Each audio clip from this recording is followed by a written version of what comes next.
In this English vocabulary masterclass, you're going to learn over 300 phrasal verbs for your daily speech to help you understand fast-speaking natives and sound fluent and natural. Welcome back to JForrest English. Of course, I'm Jennifer. Now let's get started. This is a long lesson, but it's divided into small sections.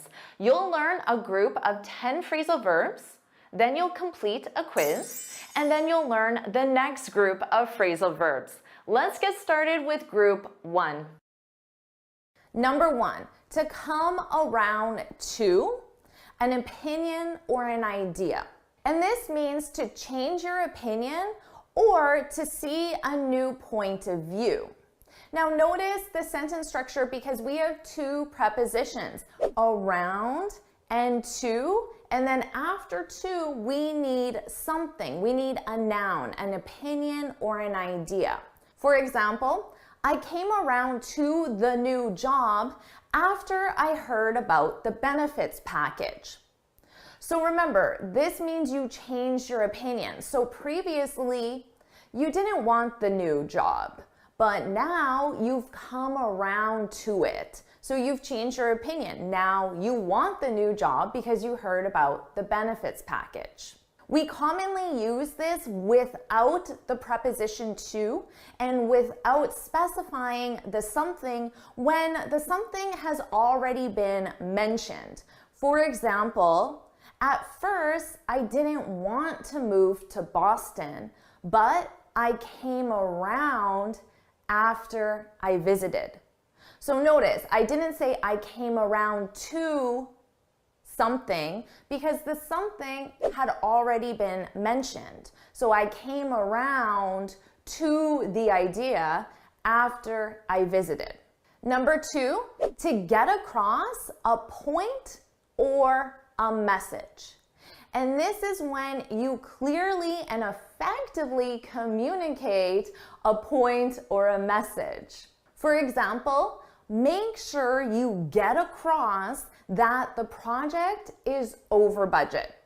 So if you're having a meeting with a client and your boss has this very particular message or idea, the project is over budget, and your boss wants you to communicate that in a clear, effective way. Your boss wants to make sure you get that across. Now, we also use this when you're talking, and the ideas aren't really coming out very well. And after a while, you stop and you say, what I'm trying to get across is, and then you state your point. What I'm trying to get across is the project is over budget. Number 3, to show off. This is when you deliberately display your skills or abilities in a way to impress other people. Now, this is frequently used in the negative. Don't show off. Don't show off.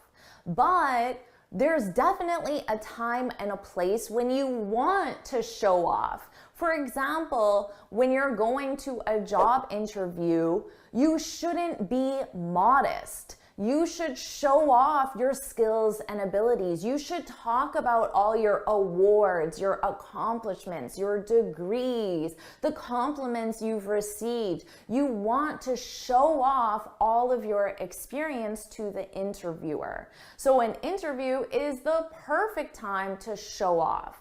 Also, if you're going for your IELTS exam, you don't want to be modest with your knowledge of the English language. You want to show off your abilities by using a range of grammatical structures and a range of phrasal verbs and idioms and expressions. You want to show off to the interviewer. Number 4, to count on.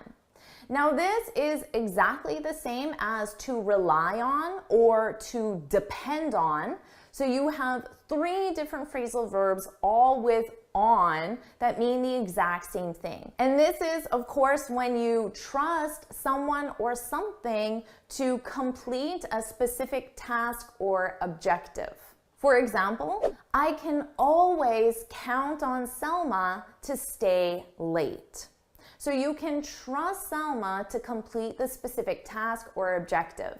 which is to stay late. And remember, you could replace this with rely on. I can always rely on Selma.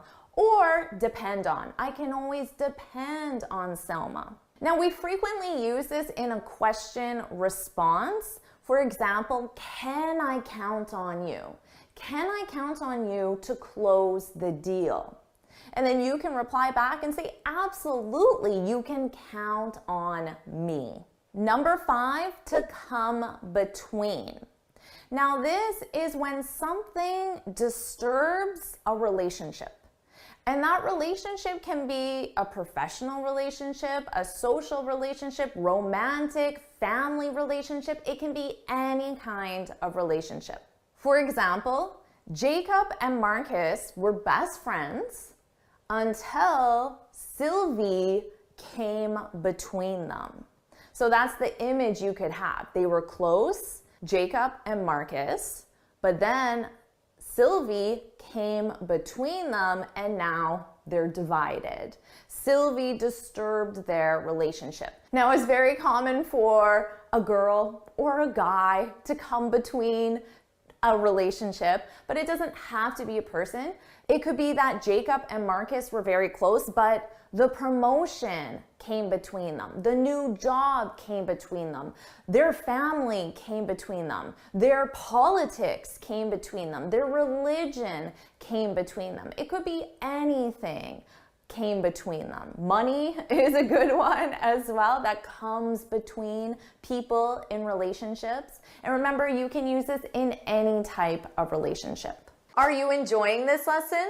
If you are, then I want to tell you about the Finally Fluent Academy. This is my premium training program where we study native English speakers from TV, movies, YouTube, and the news so you can improve your listening skills of fast English, expand your vocabulary with natural expressions, and learn advanced grammar easily. Plus, you'll have me as your personal coach. You can look in the description for the link to learn more, or you can go to my website and click on Finally Fluent Academy. Now let's continue with our lesson. Number 6, to put up with something or someone.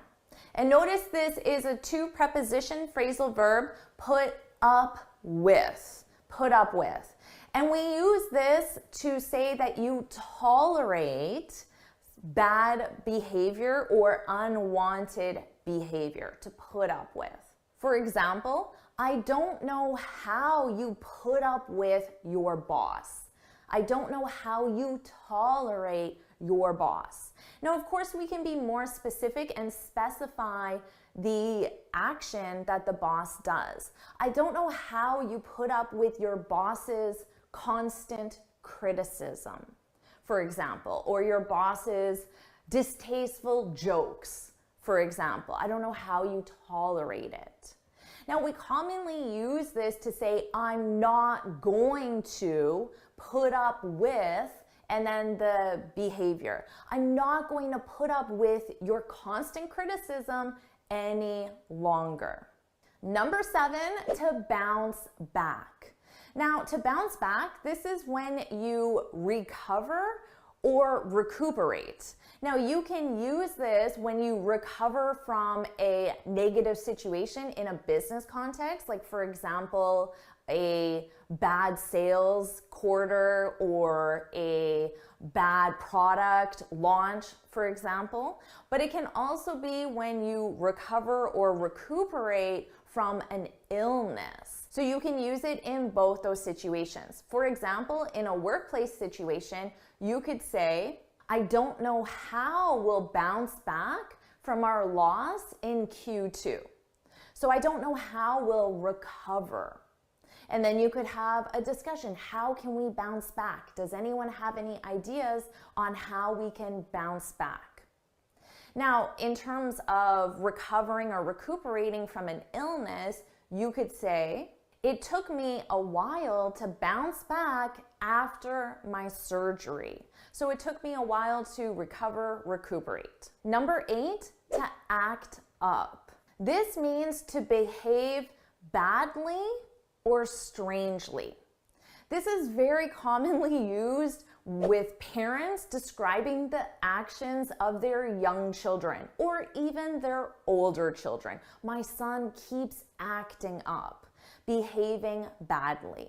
But we can also use this with devices and objects. For example, my computer keeps acting up, behaving strangely.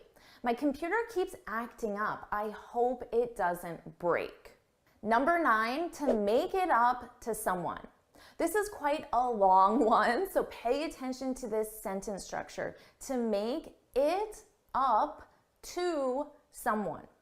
Now, we use this when you try to compensate for a wrongdoing.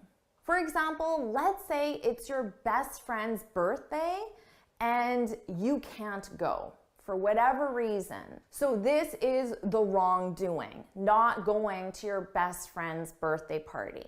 Now, if you want to compensate for that wrongdoing, you could say, I'm so sorry, I can't make your birthday party. I promise I'll make it up to you.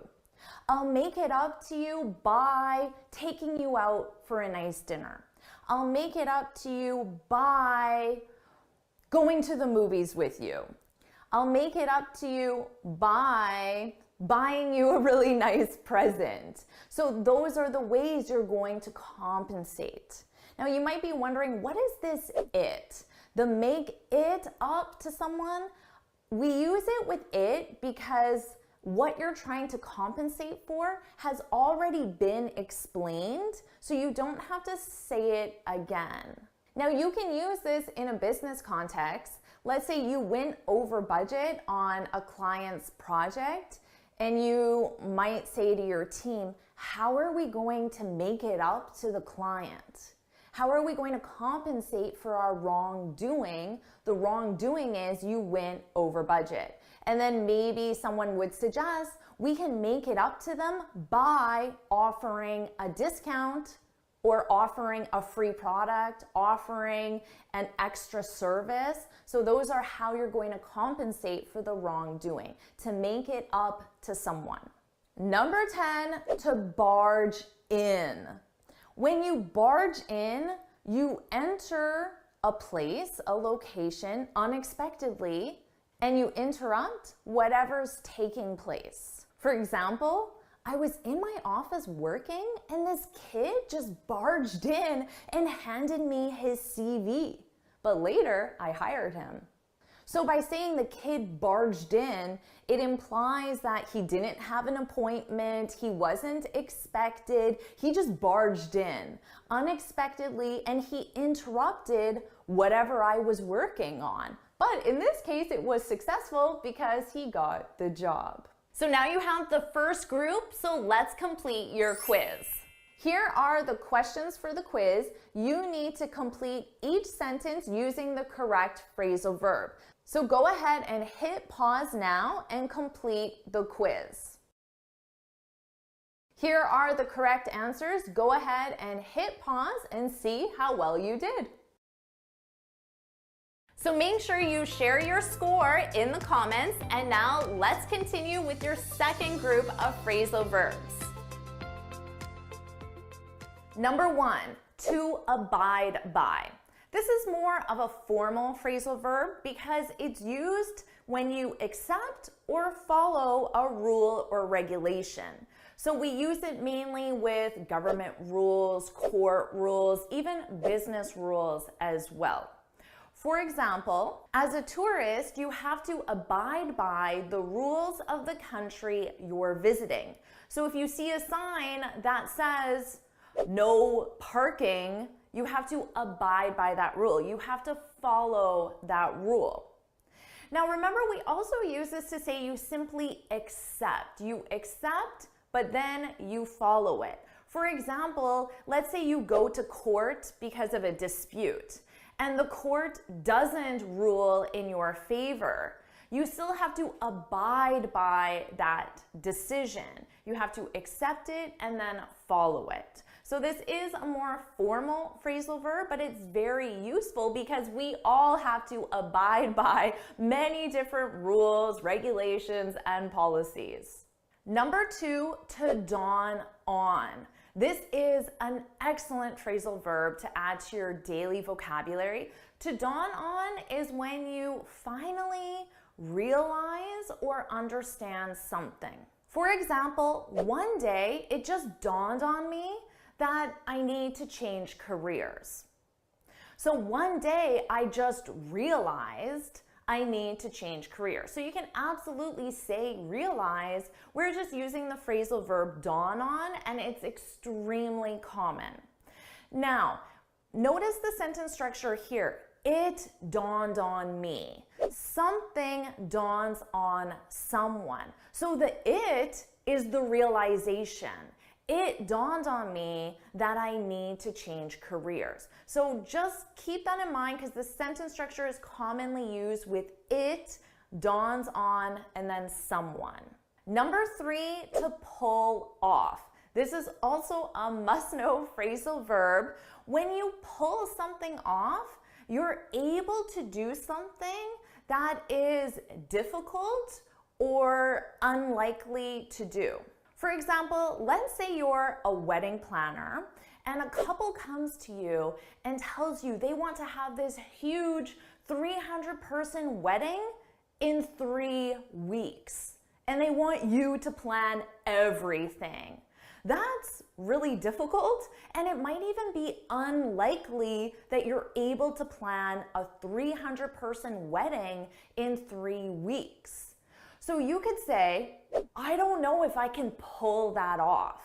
I don't know if I can do that because it's very difficult. I don't know if I can pull that off. That being planning the 300-person wedding. Now let's say you do successfully plan the wedding. After, you could say, I can't believe I pulled that off.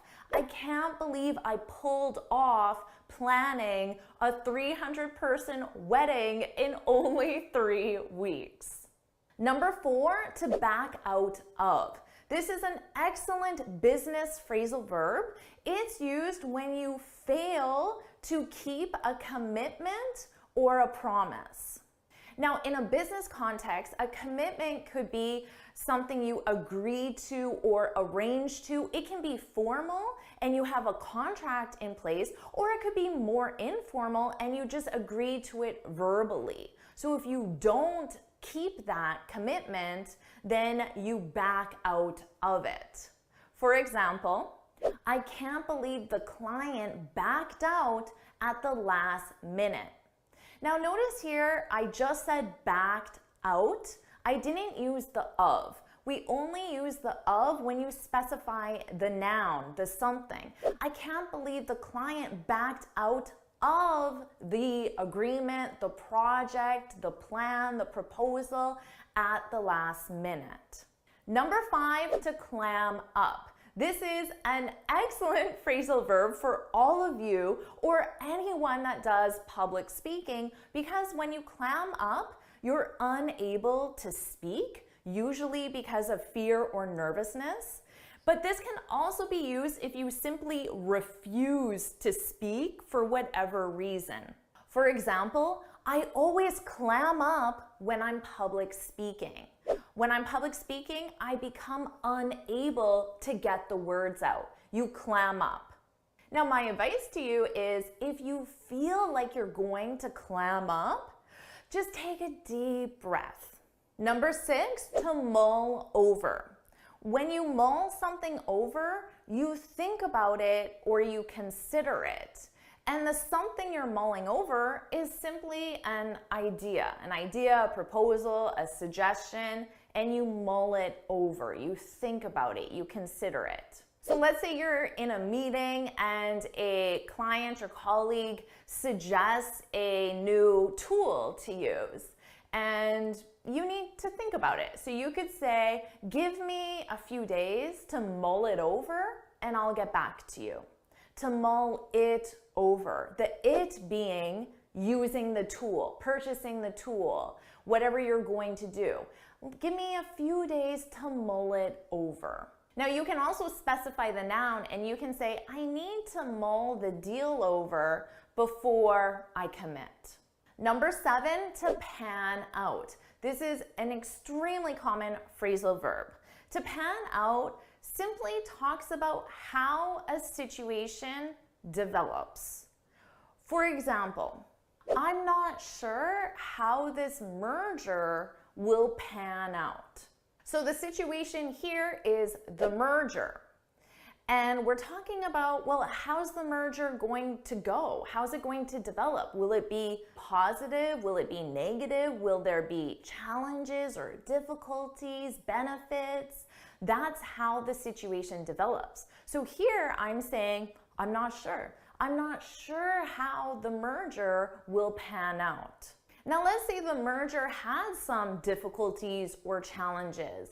You could say the merger didn't pan out, didn't develop. The merger didn't pan out as we had expected. Number 8, to ramble on. This is an excellent one for all you public speakers because when you ramble on, you talk at length without getting to the point.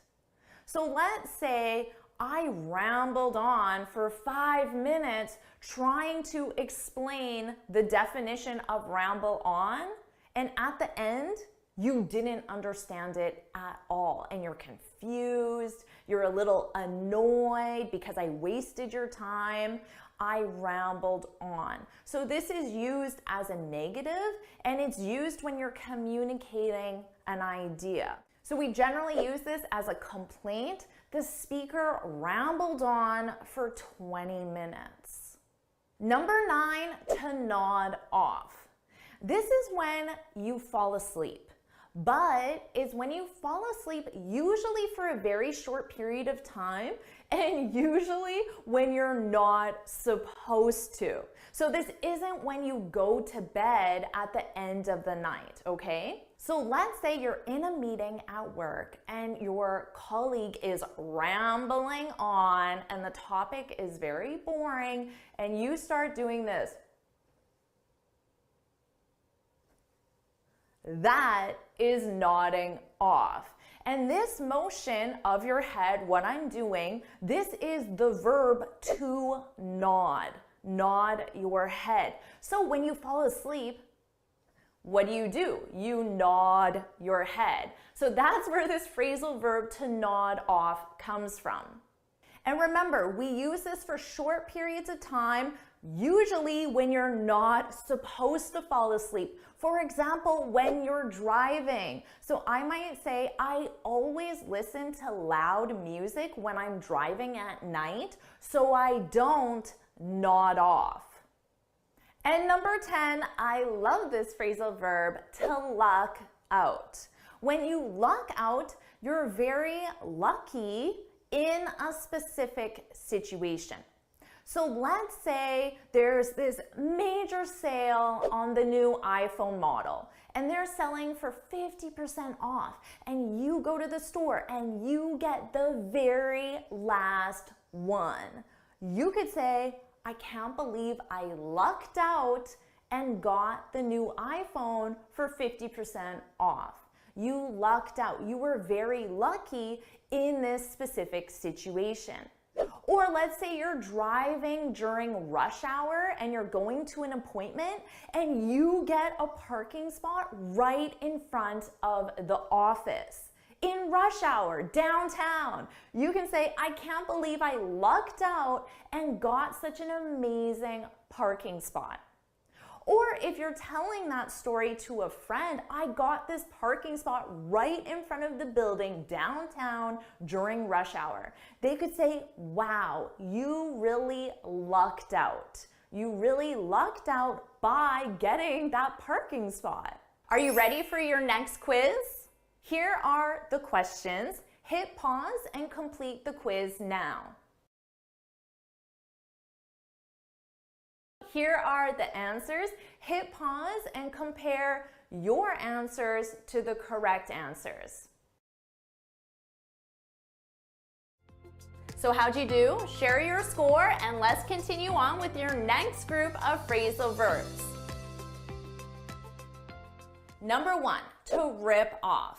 We use this when someone is selling something or buying something and the buyer feels that the price is too high compared to the value of whatever they're buying. For example, I can't believe I paid $200 for that. She ripped me off. Now notice the sentence structure. You rip someone off. She ripped me off. Another example, she told everyone that I ripped her off, but it was a fair price. So just because someone claims you ripped them off, it doesn't necessarily mean it's true.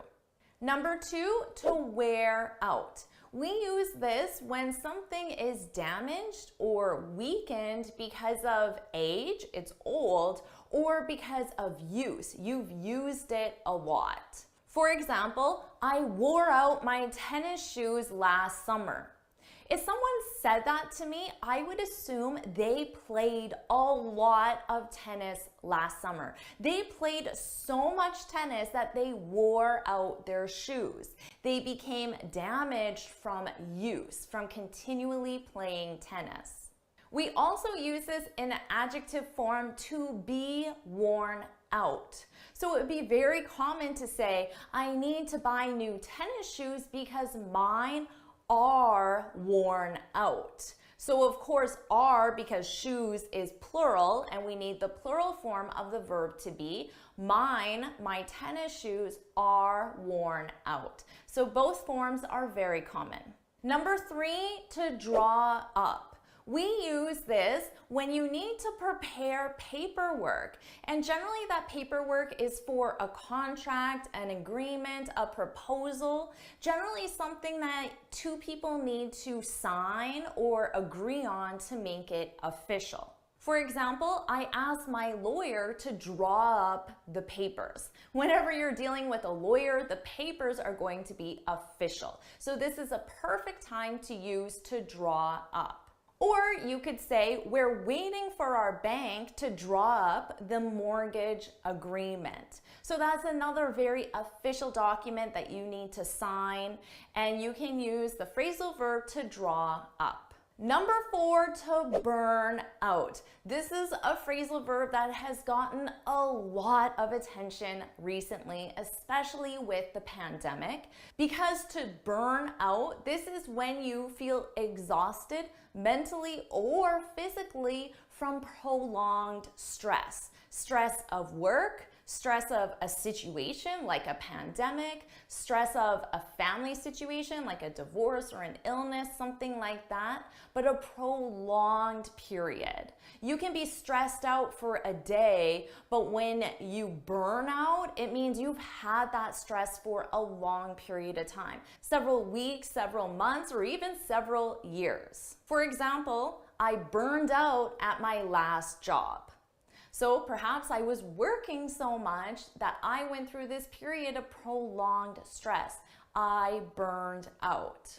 Another example, I burned out after caring for my aging parents. So caregivers often experience burnout, so you can use this in a work situation or you can use it in a personal situation as well.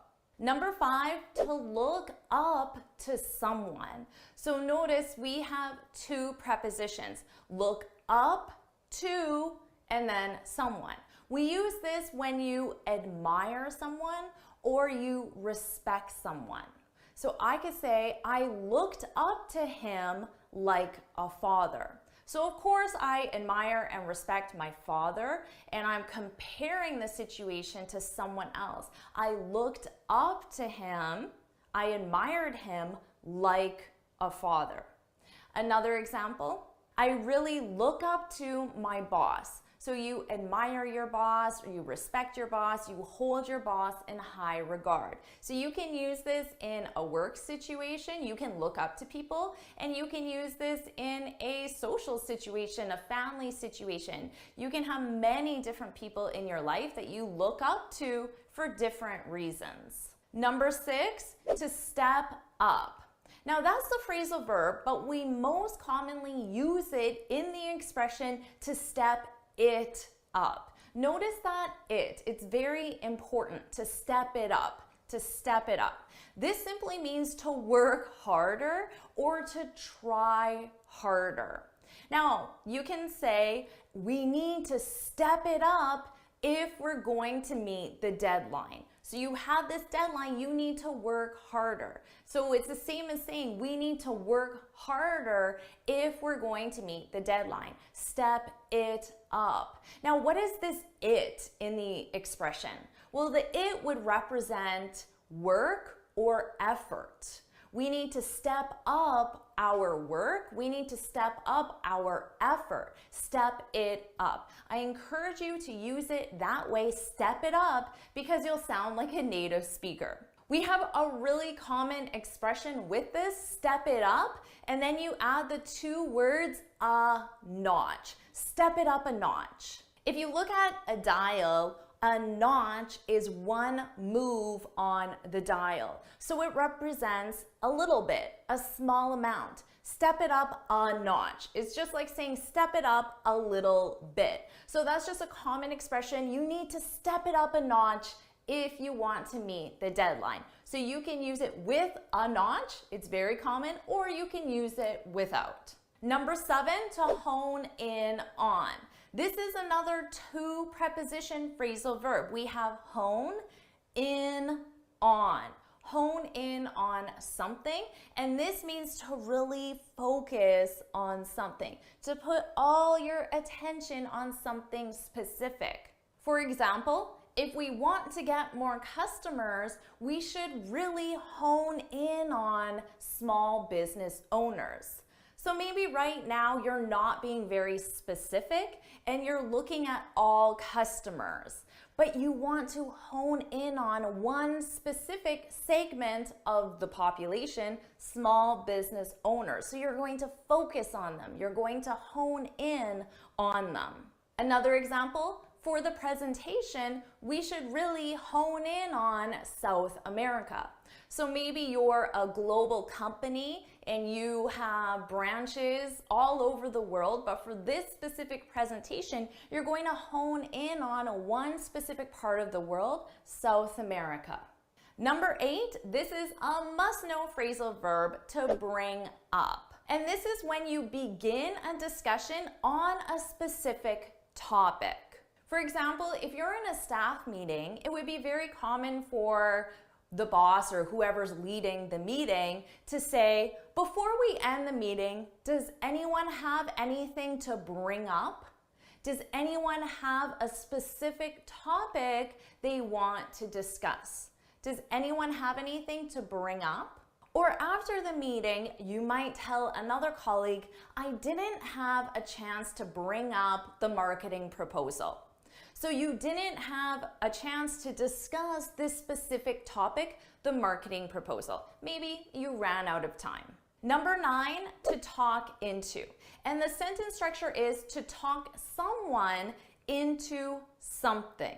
And this means to convince someone to do something. For example, she talked me into helping her move. She convinced me to help her move. So when someone uses this, oh, she talked me into helping her move, it gives you the impression that the person didn't really want to do the activity, but somebody convinced them. But please, I really need your help. I'll buy pizza. Or maybe you could say, my team talked me into bringing up the bonus at the staff meeting. So notice I use bring up, discuss a specific topic, the bonus. My team talked me into bringing up the bonus. Now, because maybe discussing the bonus is a little bit of a sensitive issue and nobody wants to do it, but your team convinced you, lucky you, so they talked you into it. And number 10, to stick around. This is a must-use phrasal verb. You can use it in a social setting or a professional setting. To stick around means to stay in a location for a period of time. So let's say you're at this beautiful park with a friend And after an hour or so, your friend has to leave and they say, do you want to share an Uber? And you say, no, I'm going to stick around a little bit longer. So you're going to stay in a specific location, the park, for a period of time. It's unknown how long you'll stay. That doesn't really matter. It's just the fact you're going to stay. I'm going to stick around a little bit longer. It's such a beautiful day. I'm going to stick around. Now, you can also use this in the negative.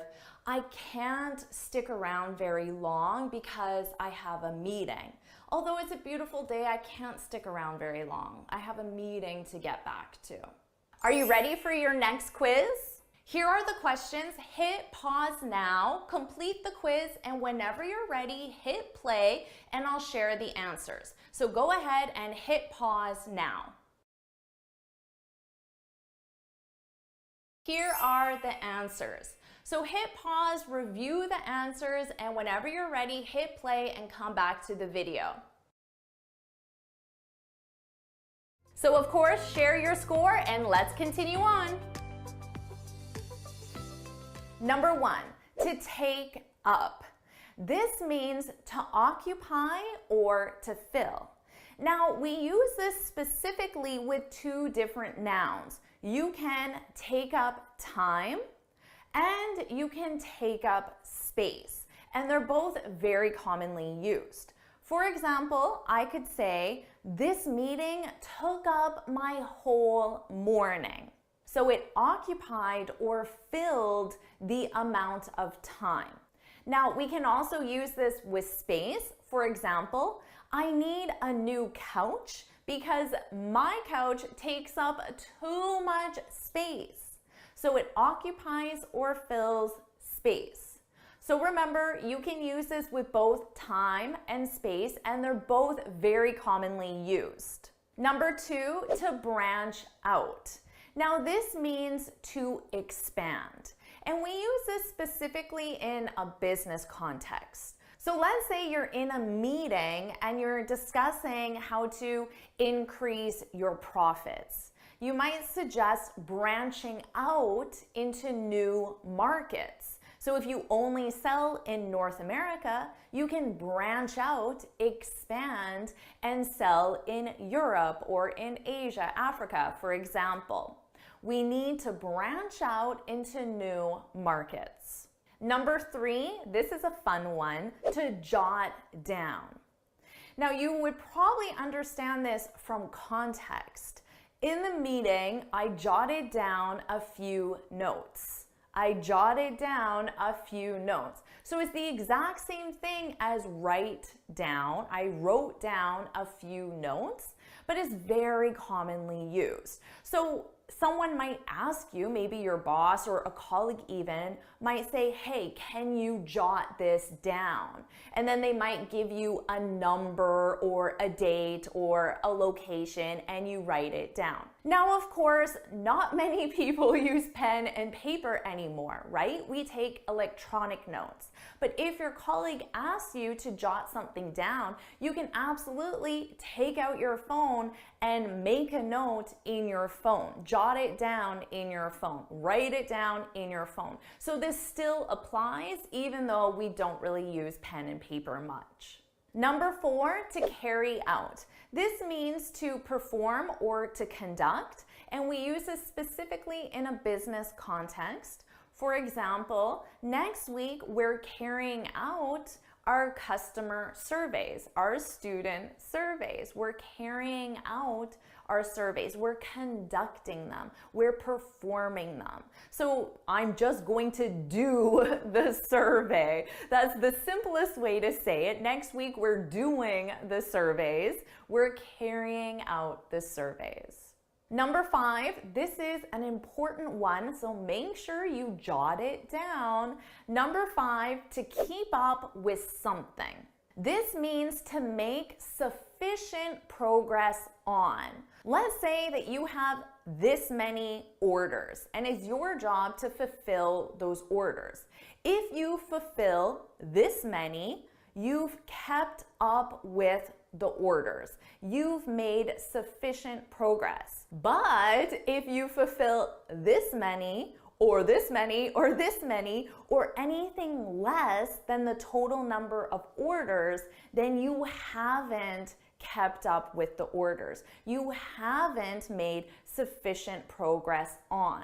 Now, of course, you can use this with many things other than orders. You can use it with your studies, your reading list, your chores, your performance reports, your filing, your scheduling. You can use it with many, many, many other tasks. Number 6, to fill out or to fill in a form.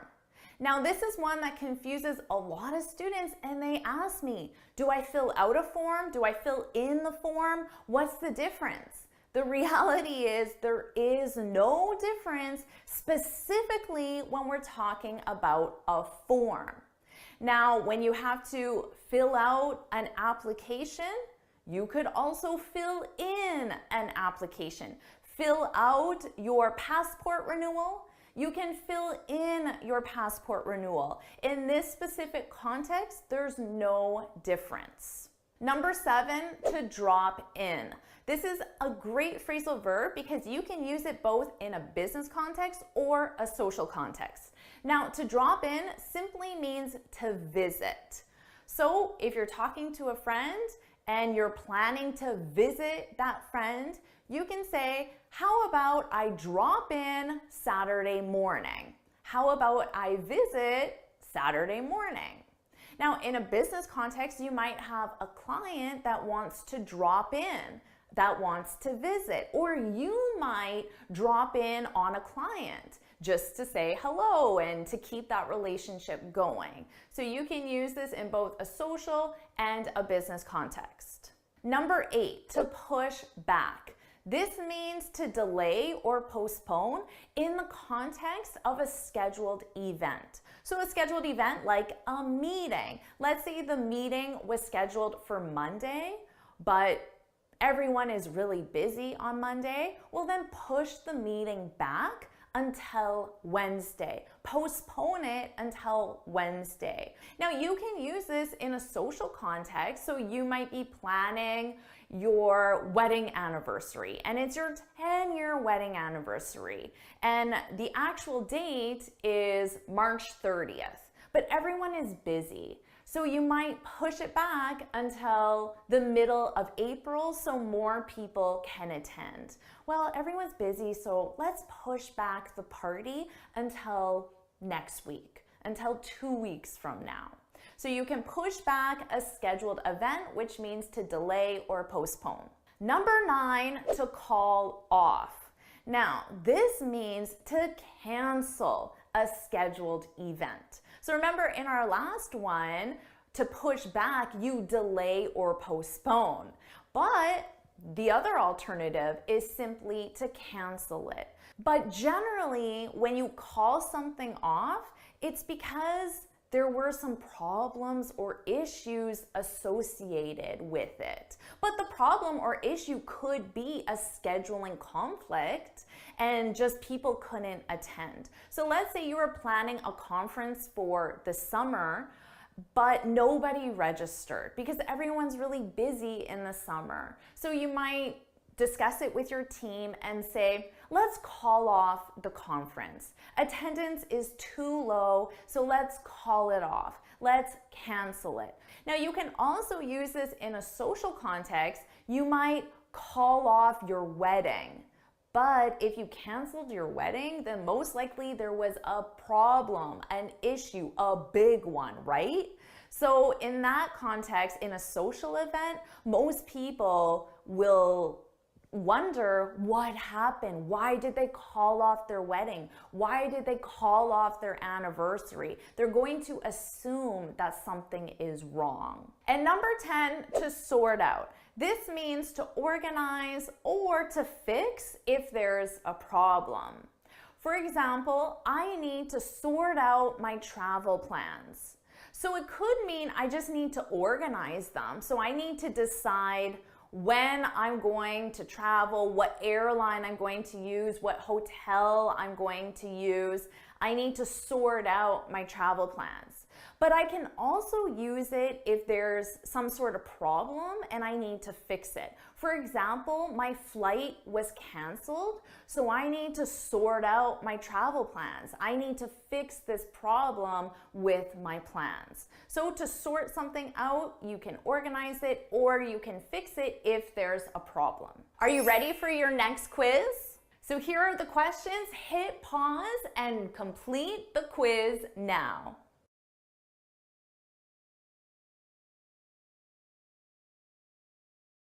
So here are the answers. So now let's review your final group of phrasal verbs. Number 1, to tune out. This is a very useful phrasal verb because it's used to say you stop listening to someone, you stop paying attention to them because you don't like what they're saying, basically. So you tune someone out. This is something that kids do all the time with their parents, right? If your parent is giving you advice and you don't want to hear it, you just tune them out. So your parent is talking, but you're just not really listening. So you might say, I always tune out my mom when she gives me relationship advice. Now, this can also happen a lot in a workplace situation. Let's say the coworker that sits beside you is just a very negative person and complains a lot. You might just simply tune them out. So you stop listening to them because you don't want to hear all that negativity and complaining. So you just tune them out. They're talking, but you're not listening. Number 2, to tick off. This is a useful one because it means to annoy, to anger, or to irritate. Now, we use this in 2 very specific sentence structures. It ticks someone off. It ticks me off when my coworker doesn't help. So it ticks someone off, and then you explain the situation that causes the anger, the frustration, or the irritation. Now, the other sentence structure is just to say someone or something ticks me off. John really ticks me off. He's so negative. John really irritates me, frustrates me, annoys me. John really ticks me off. He's so negative, but I just tune him out. Number 3, to talk up. And you talk someone or something up. And that means you speak in a way that makes that someone or something sound really beneficial, really positive, really amazing, maybe even more so than the reality. So let's say you're in sales and you're trying to sell this piece of software to a company. Well, you're going to talk up that software. You're going to talk about that software in a way that really highlights all of its positive features. And you probably won't mention any negative features. You're going to talk it up. Or let's say that your really close friend applied for a job in your company. Well, you're probably going to talk up your friend. You're going to speak about your friend very enthusiastically, very positively, because you want your friend to get the job. You're going to talk up your friend. Number 4, to pile up. This means simply to increase in amount. And we generally use this with work. So in general, you could say work is really piling up. Work is increasing in amount. You can use this with specific work. So you might say, my expense reports are piling up. Or even with household chores, you might say the laundry is piling up. The dirty dishes are piling up. They're increasing in amount. Number 5, to mope around. To mope around, this is when someone moves from one location to another, but they do it in a very unhappy way, a lazy way, a disappointed way.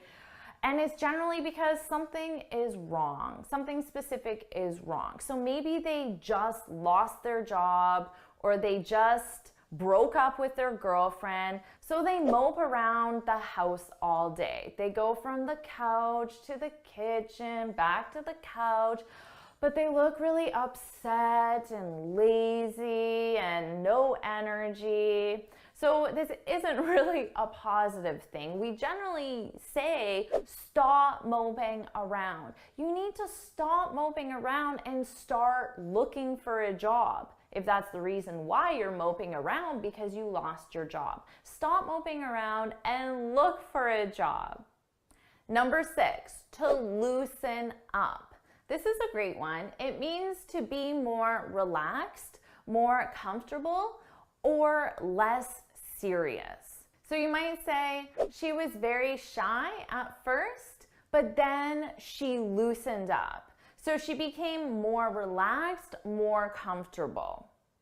Now, we often use this as advice to someone. If someone is just being too serious, you might say, loosen up, loosen up.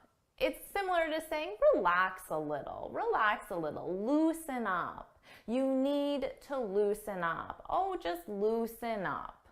Number 7, to kick off. This is a great one because when you kick something off, it means you start. But we use this in the context of a sports event, a meeting, a conference, or even a party. So some sort of event with people. So in sports, it's very common to say the game, the match kicks off at, and then you say the time. The match kicks off at 3. The game kicks off at 7. And that's just when the game starts. Now, you could also say, let's kick off the meeting by, and then you can explain how you're going to start the meeting. Let's kick off the meeting by introducing the new CFO. Or let's kick off the meeting by sharing the good news. Number 8, this is a fun one, to horse around.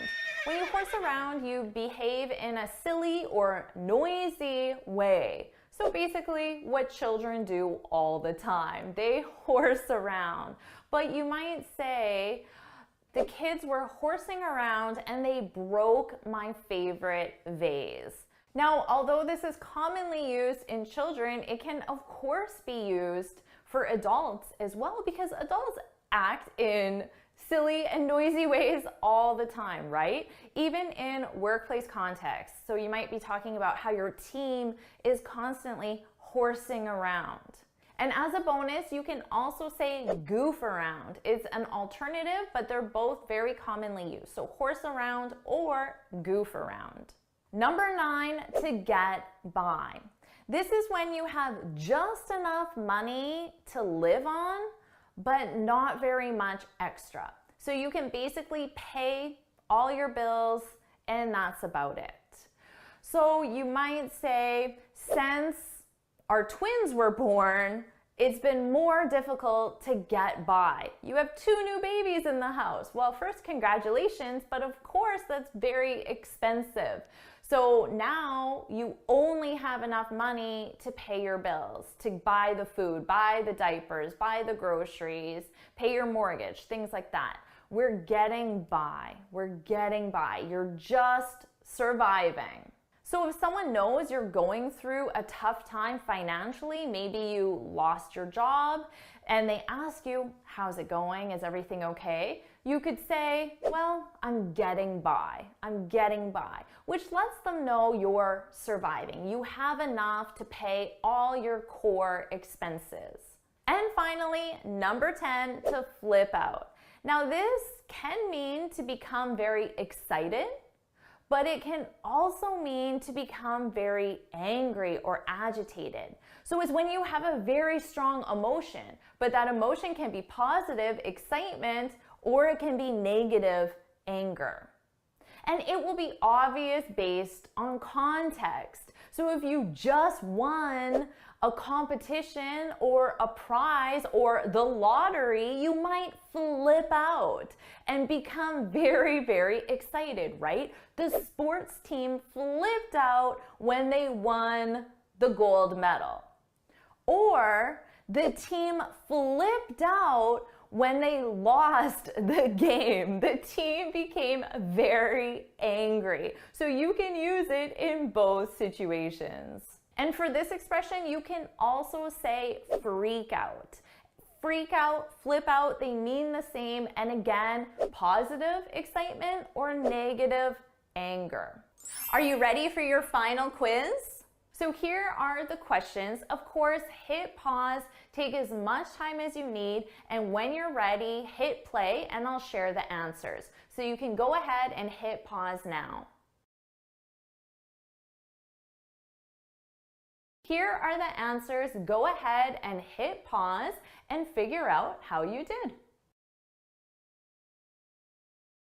Amazing job! You already have 50 common phrasal verbs in your vocabulary. Let's keep going with the next group. And remember, you'll learn a group of 10, you'll complete a quiz, and then you'll move on to the next group. Number 1, to ache for. To ache for. This is a very nice romantic phrasal verb. Now, we really use this in the context of a romantic relationship, so make sure you use that appropriately. And to ache for something or someone is when you really, really want that something or someone. For example, he was lonely and aching for love. So this is perhaps a little more of a poetic phrasal verb. You will probably hear it in novels, stories, movies, TV. He was aching for love. So maybe you won't use that in your vocabulary, but you'll likely hear it in romance movies or romance novels. Now, you may be more likely to use ache for someone. Let's say your husband is overseas on a business trip and he'll be gone for 2 or 3 weeks. You might say, I'm aching for my husband. So if you're talking to your friends, your family, even your colleagues, you could say, oh, I'm really aching for my husband. He's been gone for 2 weeks already. Number 2, to beef up. This is a fun one. When you beef something up, you make it stronger or more important.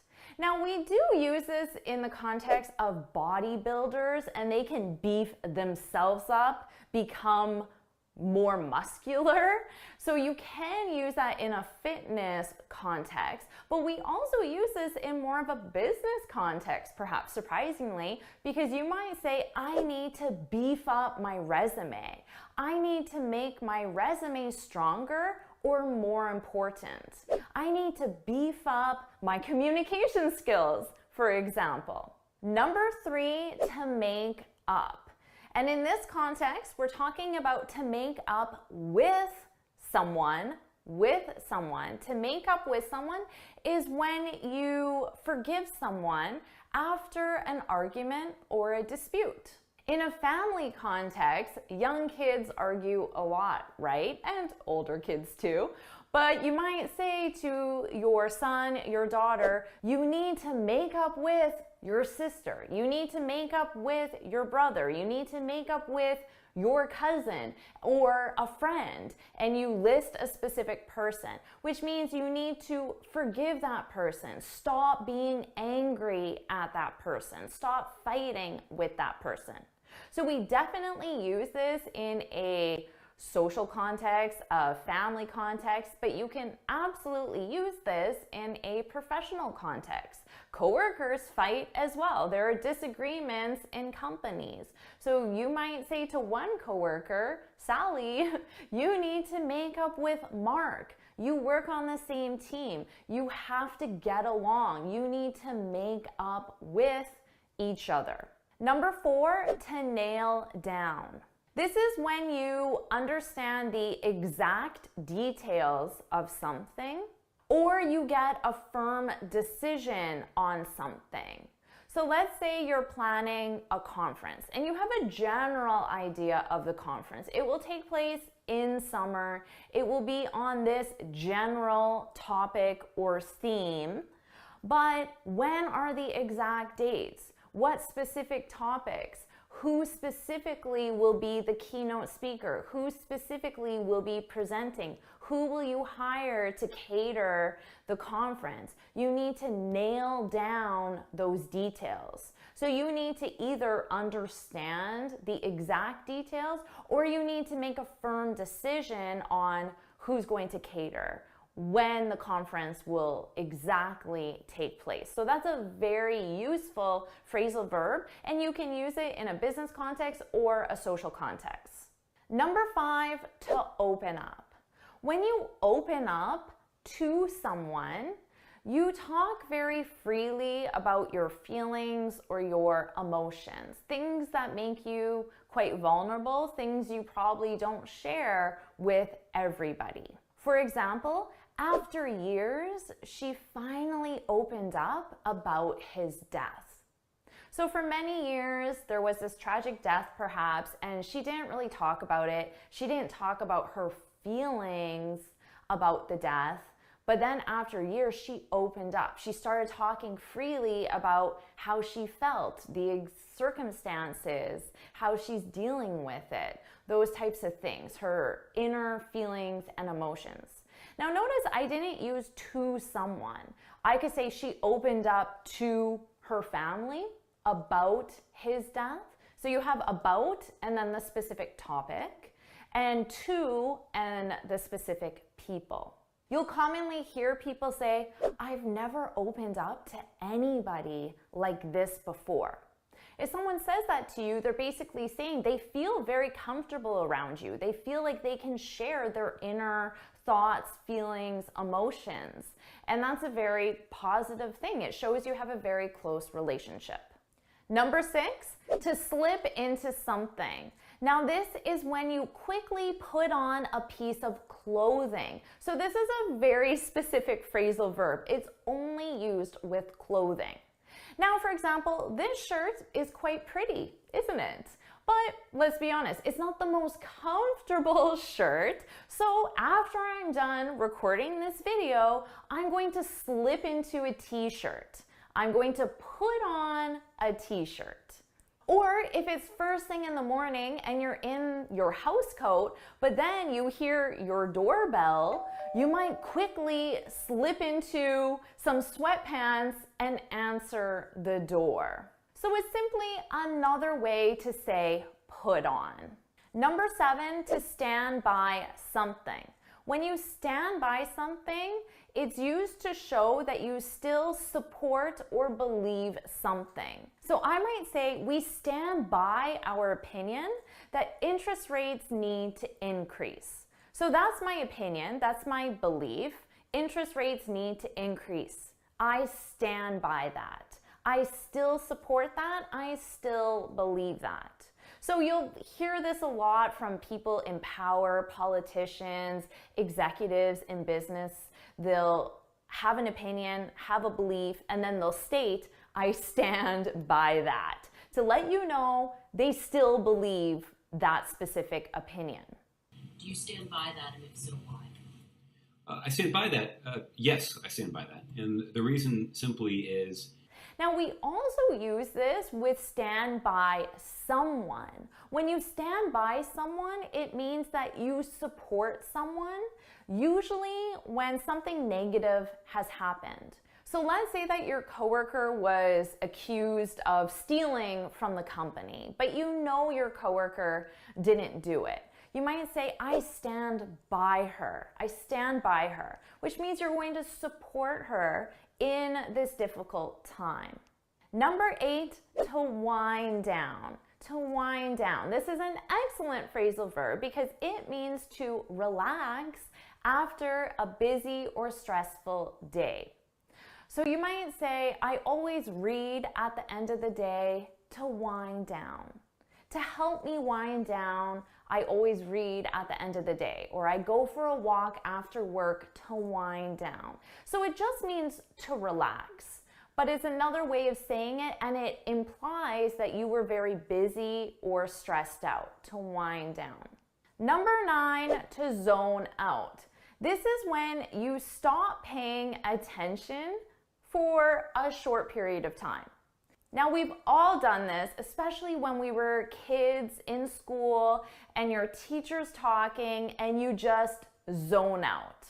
Now, generally people zone out because they don't have interest in a particular topic. For example, whenever people talk about sports, I zone out. I just stop listening and I start thinking about something else in my own head, and I'm not listening to the conversation about sports. I zone out. I stop paying attention. But then when the conversation changes, I'll pay attention again. So it's always for that short period of time. Number 10, to turn in. This is a very useful phrasal verb because it simply means to go to bed. It's another way of saying to go to bed, and it's very common. So of course you can say, I'm tired, I'm going to bed. But you can also say, I'm tired, I'm going to turn in. I'm going to turn in. And it's extremely commonly used, so I suggest you use it. You can use it as a suggestion. Hey, it's getting late and you have that job interview tomorrow. You should turn in. You should go to bed. Or you can use it in question form as well. What time did you turn in? What time did you go to bed? Are you ready for your first quiz? So here are the questions. Of course, hit pause, take as much time as you need, and when you're ready, hit play and I'll share the answers. So you can go ahead and hit pause now. Here are the answers. Go ahead and hit pause and figure out how you did. How did you do on the quiz? Make sure you share your score in the comments below, and let's continue on with the next group of phrasal verbs. Phrasal verb number 1, to act on.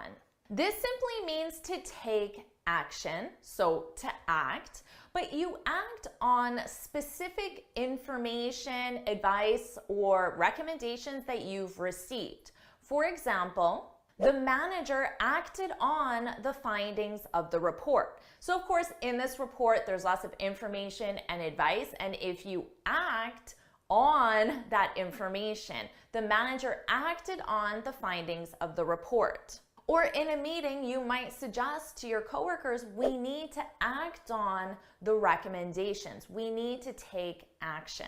Outside of the workplace, you might say, we need to act on the advice from our financial analyst. So they gave you some advice, you need to act on it.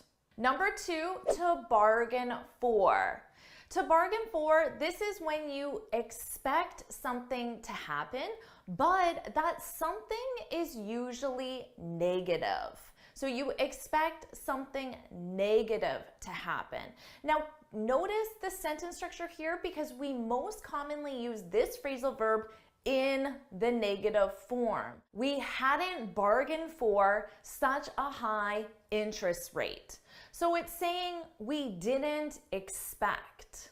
Or you could say we hadn't bargained for so many people at the conference. So this is a great expression that you can use, but I recommend using it in the negative. Number 3, to opt in. When you opt into something, it means you become a member of something. So if you're a new employee at the company, they might have certain things that are membership based, such as the pension plan, the healthcare plan, or other insurance plans, maybe even some committees. And if you want to be a member, you need to opt in. For example, as a new employee, you need to opt into the insurance plan. Now, the opposite of in is out. So if you don't want to be a member, you can opt out. So for example, new employees are automatically added to the insurance policy. If you don't want to be a member, you need to opt out. You need to opt out. Number 4, to play down. This is a great phrasal verb. It means to make something seem less important or less serious than it really is. For example, the government tried to play down the scandal. So they had the scandal and they want to make it seem less important or less serious. They tried to play it down. Or I could say the documentary played down his divorce. So there's this documentary on this person who got divorced, and they're trying to make it seem less serious or less important than it really was in reality. And that's what you need to keep in mind. In reality, the situation was more serious, but the documentary played it down. It wasn't that big of a deal. Number 5, to drop out. When you drop out, this is specifically used when you quit a course or you quit an entire program, a school program. So if you're pursuing a degree and you quit, then you drop out. Now, interestingly, Bill Gates dropped out of college to start Microsoft, and we know how successful that was. So although it might seem negative that you drop out, you quit, maybe not always the case. Mark Zuckerberg, the founder of Facebook, also dropped out of college to start Facebook. I'm not encouraging you to drop out, but it's not always a negative. And you can also use this for a specific course. For example, I think I'm going to drop out of calculus. It's too difficult. I'm going to quit calculus. Number 6, to cut back. This is when you spend less, you do less, or you use less of something.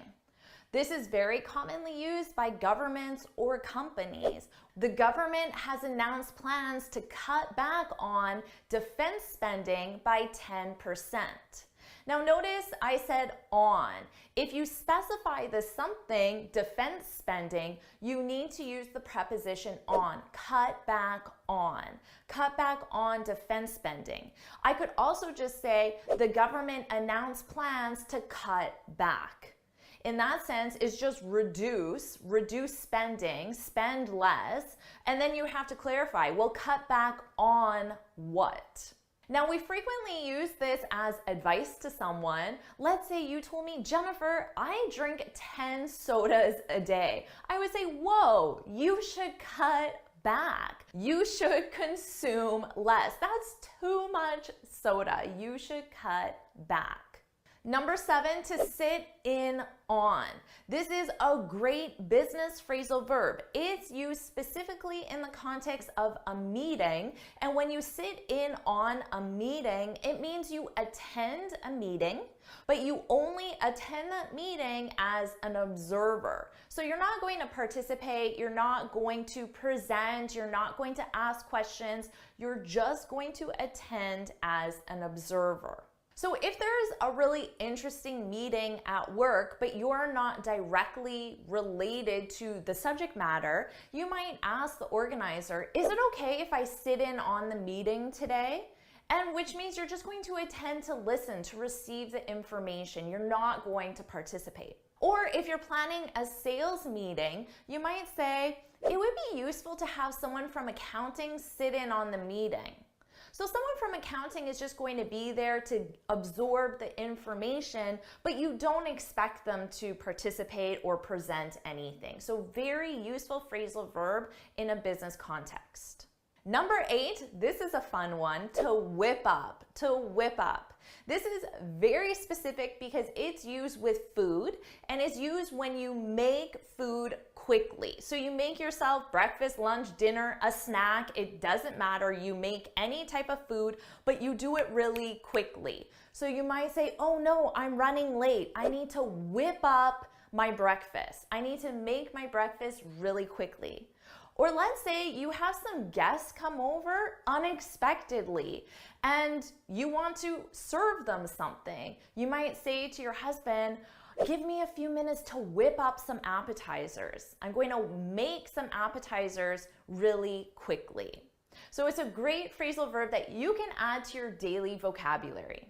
Number 9, to dress up. I love this phrasal verb. To dress up is when you wear more professional or formal clothing, usually for a specific occasion. So if you're going out for a nice dinner, maybe it's someone's birthday or an anniversary, you would dress up. You would wear more formal or professional clothing than you normally would. Or let's say you have some really important guests coming into your office, some VIP guests. Well, you might dress up. If you normally wear just a t-shirt, well, you might put on a dress shirt, maybe even a suit with a tie. Or if you're going to a wedding, of course, that's a great opportunity to dress up, to wear more formal clothing. Now, we often use this in question form. If you're invited to a dinner or a party, you might ask, do I need to dress up? Do I need to wear more formal clothing? And they could reply back and say, no, it's informal. There's no need to dress up. And number 10, to get at something. When someone is getting at something, they're trying to explain or express something specific. We commonly use this in question form. Let's say your coworker is talking to you and they're talking about a meeting that you have, but you're not really sure what they're trying to express to you, what they're trying to explain. You could say, I'm not sure what you're getting at. I'm not sure what you mean. I'm not sure what you're trying to explain. I'm not sure what you're getting at. Now, we also use this when we're trying to explain something and the explanation isn't going too well, and then we can say, what I'm trying to get at is, we need to cut back. What I'm trying to get at is, and then you state what you mean, what you're trying to explain. Are you ready for your second quiz? Here are the questions. Hit pause, take as much time as you need, and when you're ready, you can hit play and see the answers. Here are the answers. Hit pause and you can compare your answers to see how well you did. Awesome job with that quiz. Share your score and let's keep going. Number 1, to bear on. This means to be connected to or related to. For example, I don't see how that information bears on this case. So I don't see how that information is connected to or related to this case. I don't see how it bears on this case. Now, we can also mean to bear on to mean influence or affect. For example, our relationship didn't bear on my decision. So maybe you have a personal relationship with a contractor and you interviewed many contractors and you chose the one you have a personal relationship with, but you want people to know that personal relationship didn't impact or affect. It didn't bear on my decision. This is a more professional or formal phrasal verb. You'll hear it a lot in the news, in reports, and you can use it a lot in a business context. Number 2, to care for something. When you care for something, not someone, something, it means that you have a preference for that something. But we commonly use this in the negative. So I could say, I don't care for chocolate cake. I don't care for chocolate cake. It's just another way of saying, I don't like chocolate cake. I don't have a preference for chocolate cake. I don't care for chocolate cake. So it's another way if somebody offers you something, you could decline it and simply say, oh, I don't care for chocolate cake. Or if your coworkers are discussing the latest reality TV show and they want to know what you think about it, you could say, I don't care for reality TV. It's just letting them know you don't really like it. It's not your personal preference.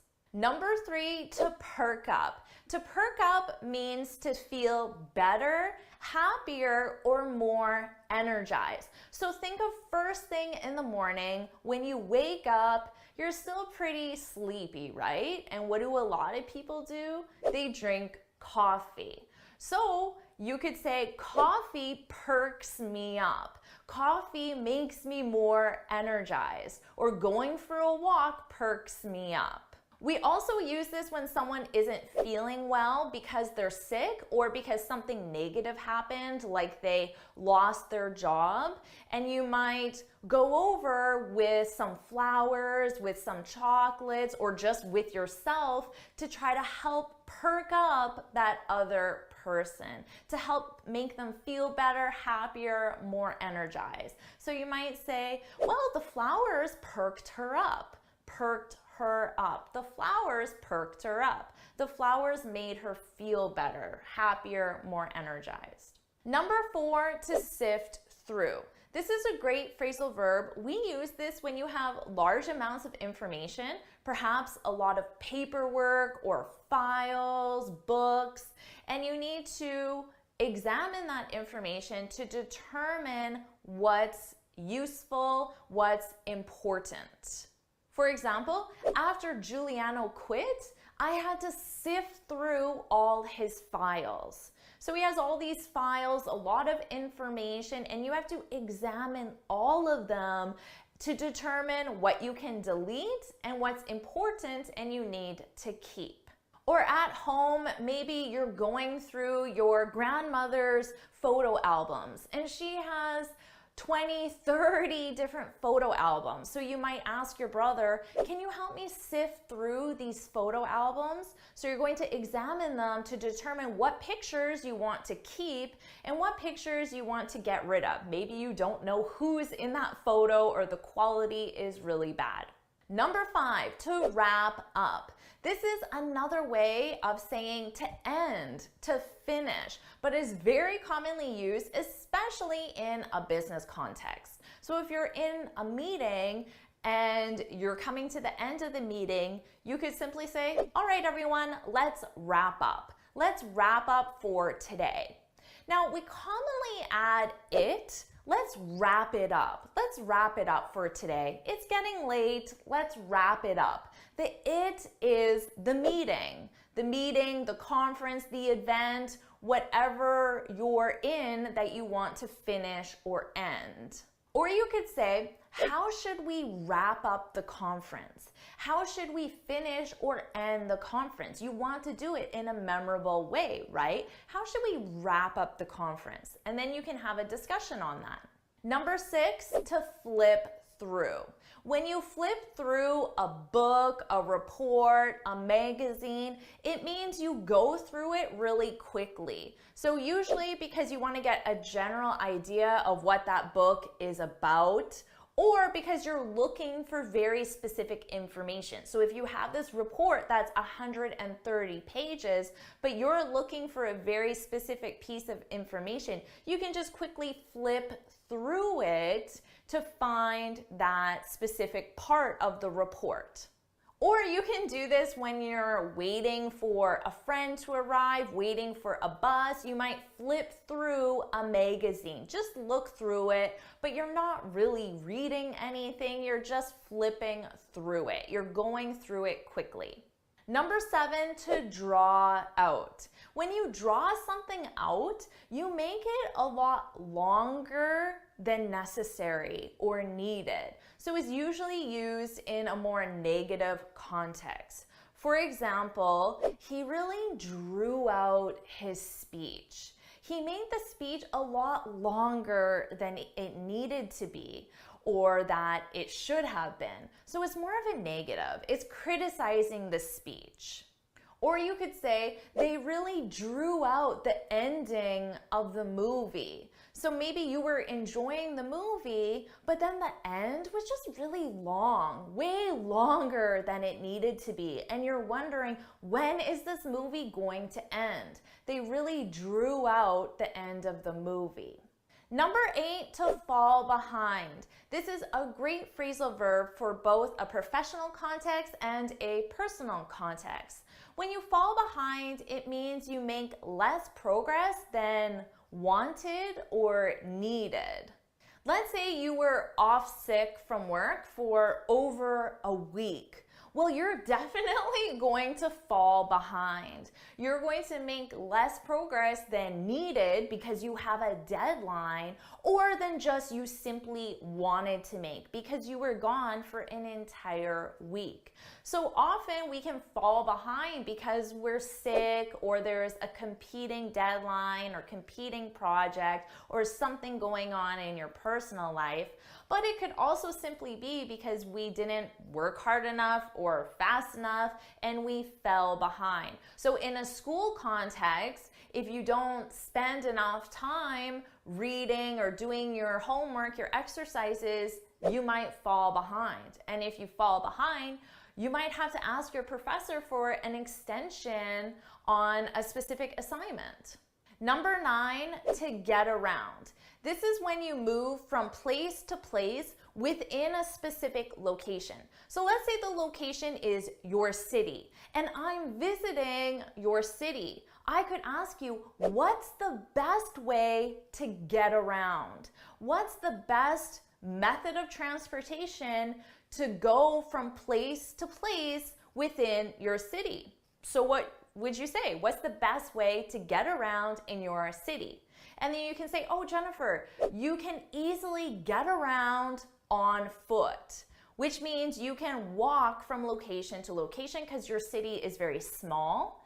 Or you might say you definitely need a car to get around. Maybe your city is quite large and spaced out, and it's not possible to walk. So you need a car to get around, to go from place to place. So this is an extremely useful phrasal verb when you're a tourist, because you should absolutely know how to get around in the city you're visiting. And finally, number 10, to put off. When you put something off, it means you delay it or postpone it. Now, you could put off a meeting. You could delay or postpone a meeting for a specific reason. You might say, let's put off the meeting until next week. So let's delay the meeting until next week. A lot of times people will put off things that are unpleasant, things they don't want to do. For example, I've been putting off asking my boss for a raise.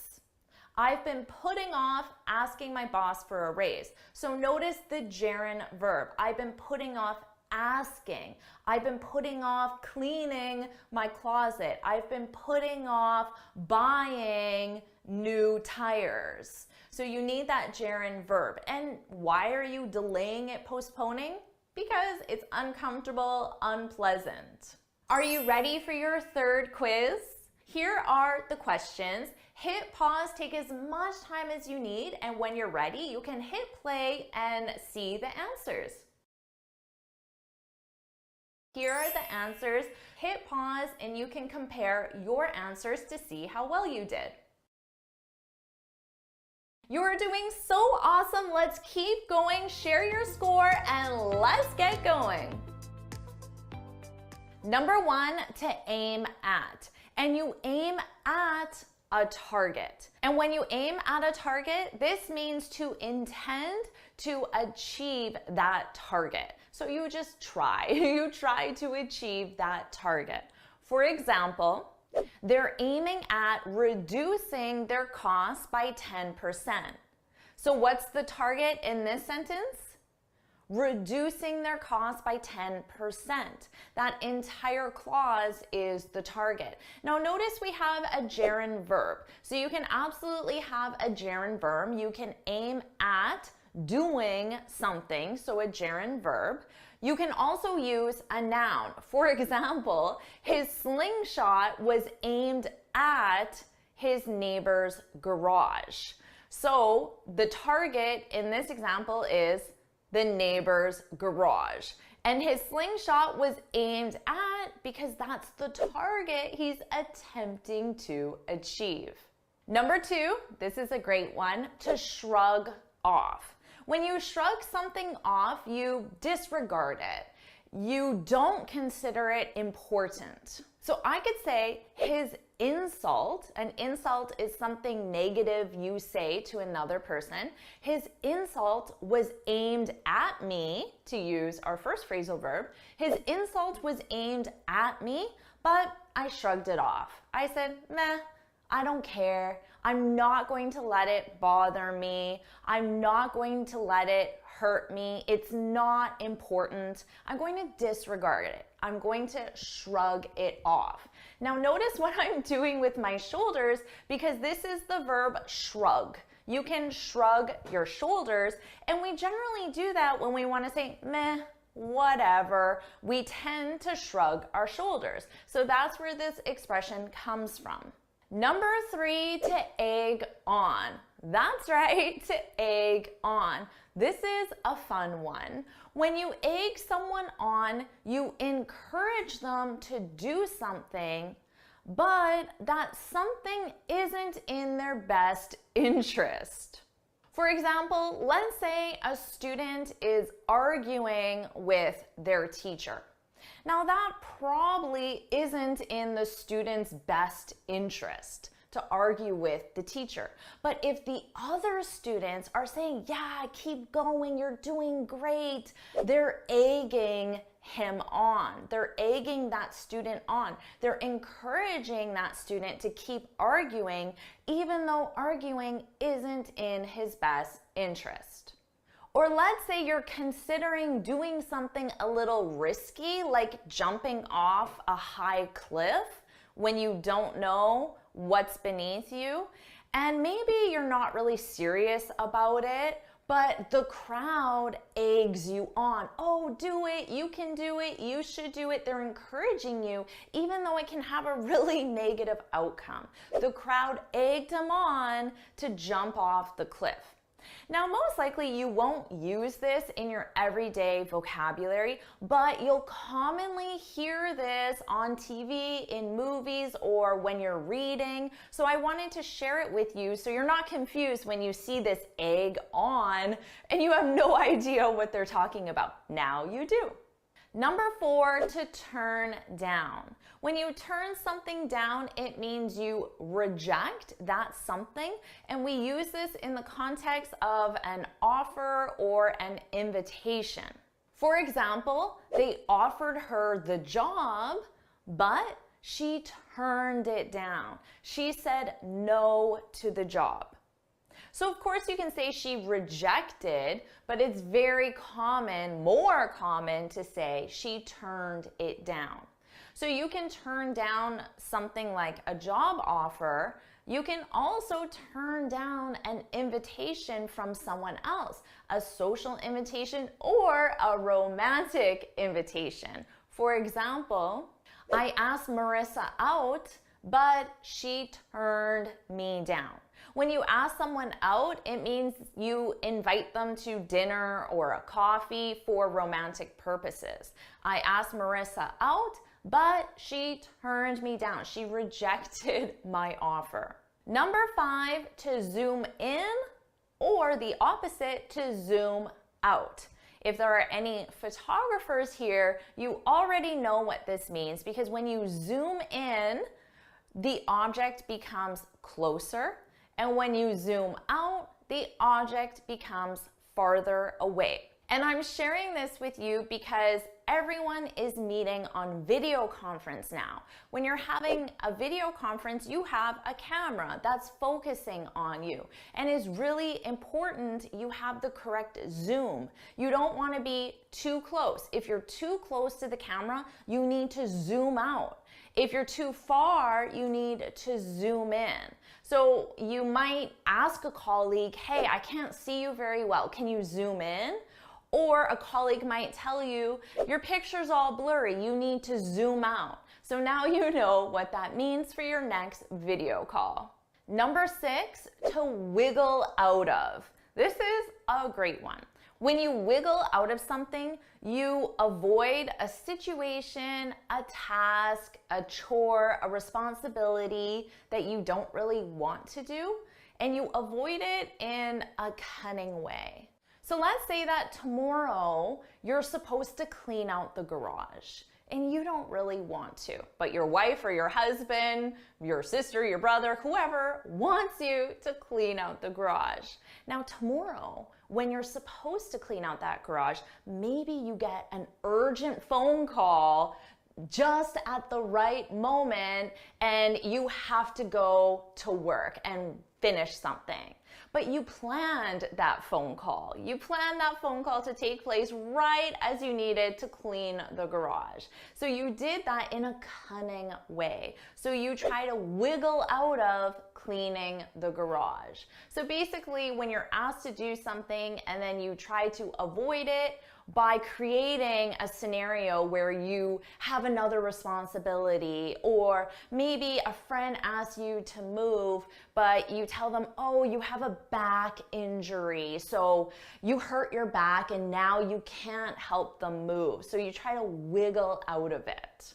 Number 7, to hold up. This is a must-know phrasal verb because we use it when you're delayed, and you're delayed specifically while you're traveling. This could be traveling on a flight or a train, so a more long distance travel, but it can also just be traveling from your office to another boardroom or from your house to the car. So it can be a very short distance travel or a more longer travel as well.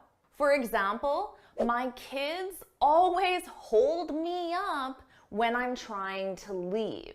So you're trying to leave the house and then your kids, Mom, I need this, help me find that, do this for me, and they delay you. They delay you when you're trying to leave, you're trying to travel. My kids always hold me up. Now, we commonly use this in the passive form. So you might have an appointment that you're trying to get to and you're late. And when you get to that appointment, you can say, sorry, I'm late. I was held up. To be held up. I was held up by my kids. Oh, I was held up. Number 8, to hit it off. This is a great one. When you hit it off, it means you have a very positive relationship with someone right from the first time you meet them. So let's say you have a new coworker and the first conversation you have, you realize you have a lot in common. You really like the person. They're nice. They're funny. They like you. The conversation's going really well. You can say, wow, we really hit it off. Hit it off. That it is just our relationship. We hit our relationship off, but we always use it. We really hit it off.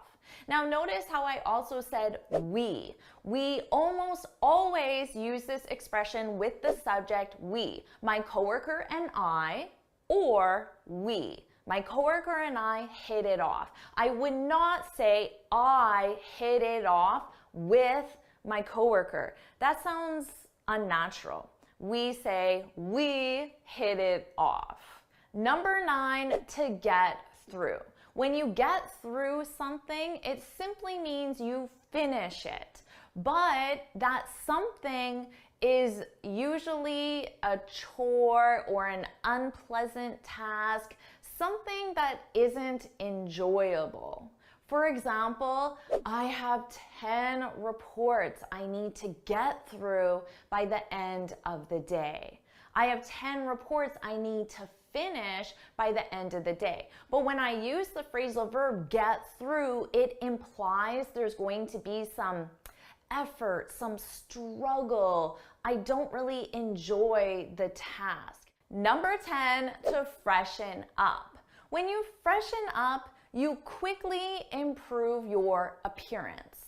So before you go into a meeting or to a social event, you can freshen up. You can go into the bathroom and you can brush your hair, you can put on fresh lipstick, you can check your makeup. Now, if you're a guy, maybe you put on deodorant or cologne, things like that. So you quickly improve your appearance. You freshen up. So let's say you're going out for a nice dinner. You might say, oh, just give me 5 minutes to freshen up. Are you ready for your fourth quiz? Here are the questions. Hit pause, take as much time as you need, and when you're ready, hit play to see the answers. Here are your answers. So hit pause, take as much time as you need to review the answers. This is your last group of phrasal verbs. Let's get started. To take off. This is used when a flight leaves the ground. For example, tomorrow my flight takes off at 7 a.m. Or what time did your flight take off? So this is another way of simply saying, what time did your flight leave? Now, we also use this phrasal verb to talk about a person leaving a location. So you might be at a party and it's getting late, you have an early meeting, and you say, thanks for the party, I'm going to take off. I'm going to leave. Or someone might ask you, what time did you take off last night? What time did you leave? Now, take off is also used to remove an item of clothing. So at night, before you get into your pajamas, you take off your clothes, right? Before you get into the shower, you take off your clothes. I can also take off my makeup, which means to remove. Or if it's really hot in the room, you might say, oh, it's so hot in here, I need to take off my sweater. Or when you come into the house and it's cold out, you take off your jacket, you take off your shoes, you take off your hat, you take off your gloves, take off your sunglasses. So you can take off an item of clothing, but you can also take off accessories like rings, makeup, glasses as well. Take off can also mean to become successful. For example, after I improved my English speaking skills, my career really took off. My career became successful. My career took off. Or I could say overnight, my YouTube channel took off. My YouTube channel became successful. So many different phrasal verbs with take off, but they're all commonly used. So make sure you learn all these individual meanings. To take after someone. When you take after someone, you resemble them in either personality or appearance, and this is most commonly used with family members. For example, it's very common for a son to take after his dad, which means he looks like him. They look very similar.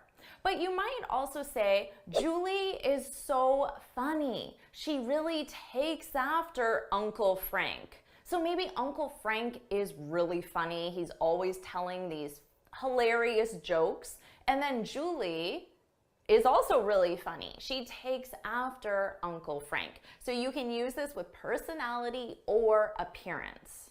To take apart. When you take something apart, you disassemble it. So it goes from being whole, one complete item, and then you disassemble it into individual parts.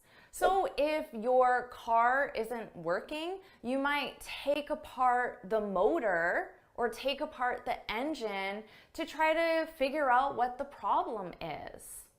You might also take apart a desk or take apart a bed when you're getting rid of it, when you're removing it from your home, because it's easier to move when it's in individual parts rather than one big structure. To take back. When you take something back, it means that you return a purchased item to the store for a refund. So let's say you bought a pair of shoes at the store, you come home and you realize they don't fit very well or you just don't really like them. Well, you can take them back. So you go to the store, you return the shoes, and you get your money back. Now, we only use this when you physically go to the store. So with online purchases, we actually don't use the phrasal verb take back. So if you order something from Amazon and you don't like it and you want a refund, we simply say, I returned the shoes I bought from Amazon, or I sent back. I sent back the shoes. So just keep that in mind. We only use take back when you physically go to the store. You can also take someone back, which means you reunite a previous romantic relationship. So let's say that Rob and Julie were a couple last year, but then they broke up. They ended their relationship. But then Rob, he begs Julie, please take me back. Please accept me again as your romantic partner. Please take me back. But Julie's friend might say, don't take Rob back. Why would you take Rob back? You shouldn't take Rob back. To take on. When you take on a project or a task, it simply means that you accept that project or task. For example, your boss might ask the team, who has time to take this on? Who has time to take on this new project or this new client? And you might say, I can take it on. I can take it on. So you accept that responsibility for that job. You can also take over a responsibility, a project, a task, which means that you assume responsibility from another person. So let's say Julie took on the project, but then Julie decided to go on a 3-week vacation. So your boss might ask you to take over. So the responsibility goes from Julie to you. Hey Maria, can you take over this project while Julie's on vacation? Or it can be, can you just take over this project? So it can be permanent, it becomes your project permanently, or it can just be a temporary situation while someone is sick or on vacation. To take someone out. When you take someone out, it means you invite them for an activity such as having a meal together or going to the movies together, but you pay for that activity. For example, let's say it's your birthday. Well, your husband, your best friend, your mother, your sister might take you out for dinner, which means they invite you for dinner and they also pay for dinner. That's the important part. Or they might take you out for a nice night at the movies and you go to the movies together, or maybe to the amusement park. So you can do other activities, but it's mainly used with meals. So maybe your friend says, why would you take Rob back? Why would you take Rob back? He didn't even take you out for your birthday. Oh, he didn't invite you out for dinner and then pay for that meal. You can take up a new hobby or activity, which means you start that new hobby or activity.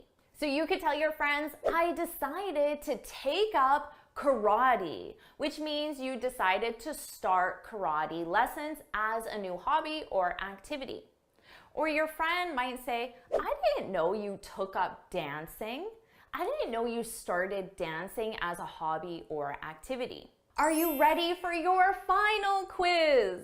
Here are the questions. So go ahead and hit pause, complete the quiz, take as much time as you need, and when you're ready, hit play to see the answers.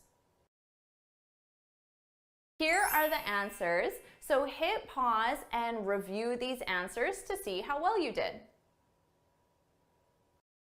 Congratulations, you now have 100 phrasal verbs in your vocabulary, but you're not done yet. Feel free to take a break, but we're going to move on and learn 30 more common phrasal verbs. Remember, you'll learn a group of 10, you'll complete a quiz, and you'll move on to the next group. Let's get started.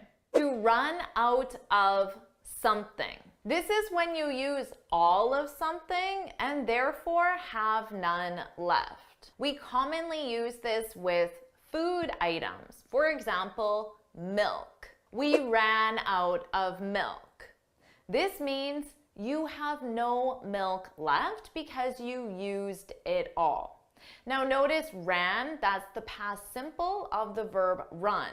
The conjugations are run, ran, run. You could also say we've run out of milk in the present perfect because it's a past action with a connection to the present.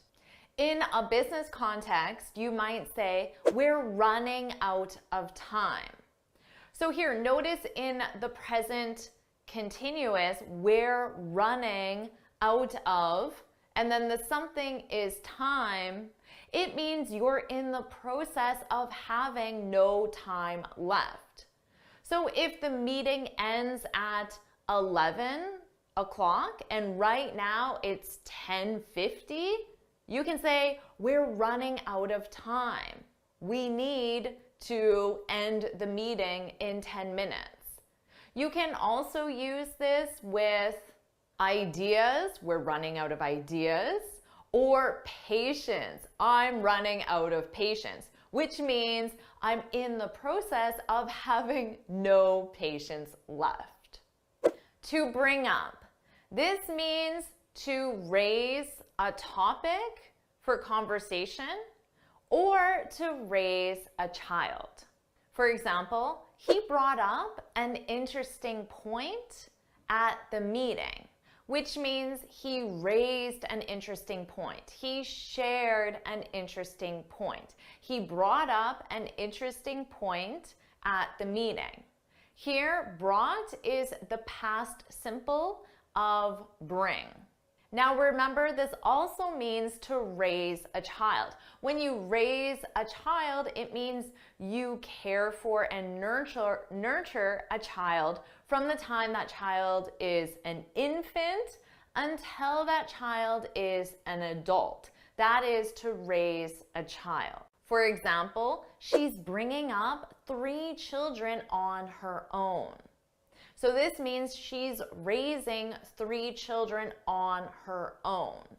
To look after someone or something. This means to care for someone or something for a period of time. So generally we don't use this if you're caring for someone or something permanently, like when you bring up a child, you're caring for that child permanently.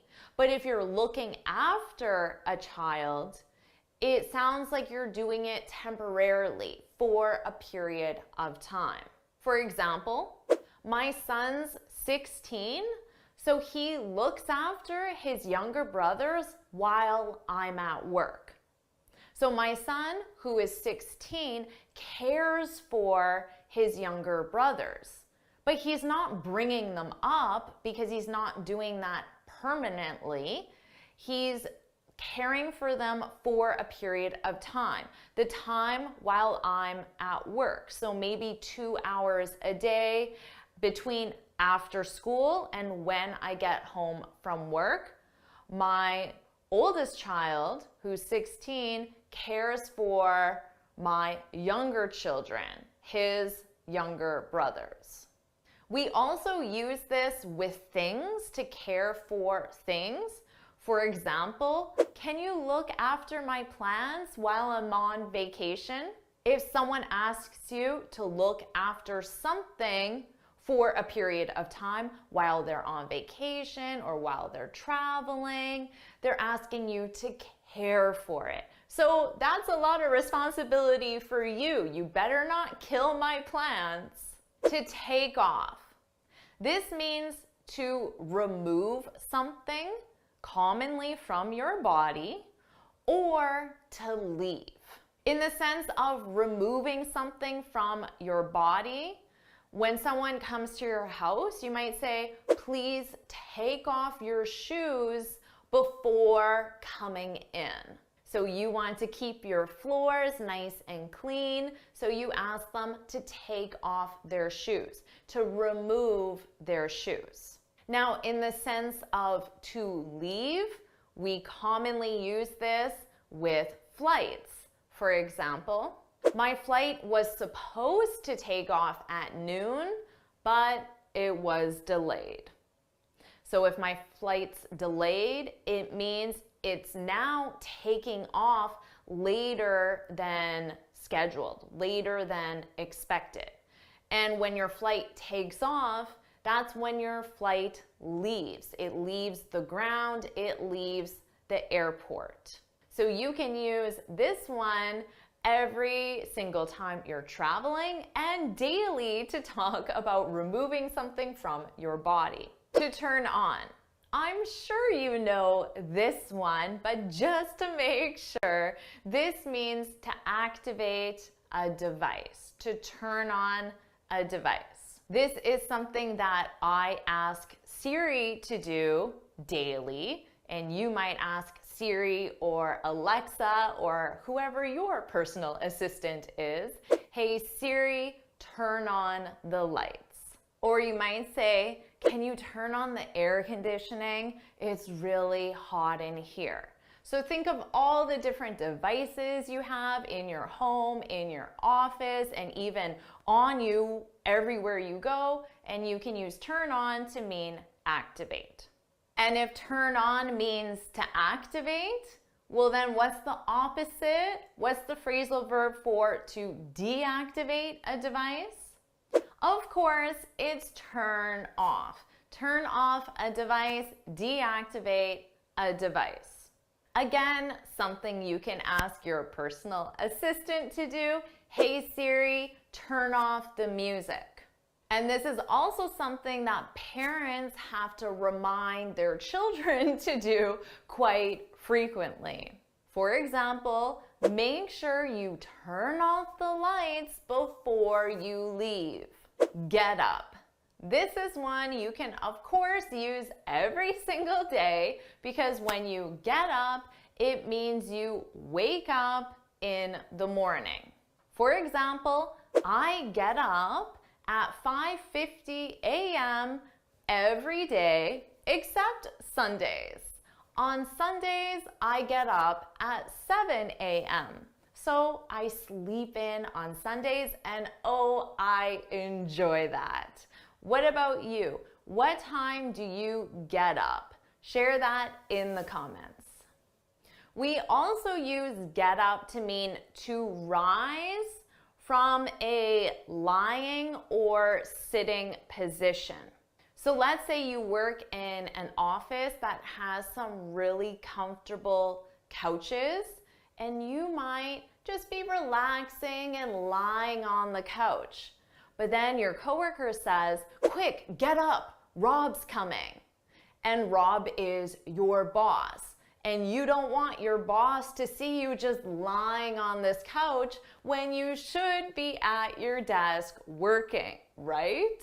So in this context, it doesn't mean that you were sleeping on the couch. It simply means you were in a lying or even a sitting position.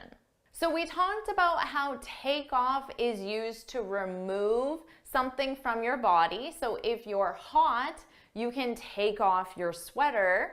But what if you're cold? What's the phrasal verb to add something to your body? Do you know? It's to put on. To put on is to wear clothing or accessories, so you can think of them as adding them to your body. To put on also means to apply something like makeup or sunscreen, to put on. For example, you could say to a friend, it's chilly out. You should put on a sweater. Chilly means a little cold. So maybe your friend is going out in a t-shirt. but you say it's chilly out. You should put on a sweater. To give up. Hopefully a phrasal verb that isn't in your vocabulary, to give up. Because this is used when you stop trying to do something. For example, don't give up just because you made a few mistakes. That's part of the learning process. I'm sure some days you feel like giving up learning English, which would mean stop learning English, but don't give up. However, there are some things you should give up, like a bad habit. And give up is also used when you stop a bad habit. For example, you should give up smoking, which means you should stop smoking, permanently stop smoking, so you should quit smoking. You should give up smoking. Permanently stop smoking, quit smoking. But you shouldn't give up learning English just because you make a mistake or just because it's taking a little longer than you expected. Don't give up.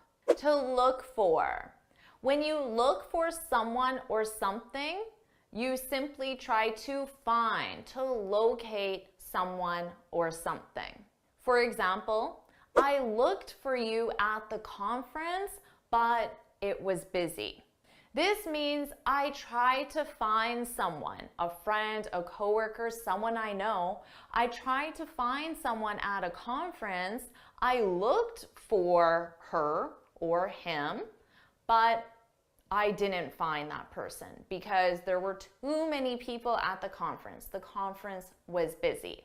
Of course, we use this with everyday objects like our keys, our phone, our purse, even something simple like a pen. Can you help me look for my keys?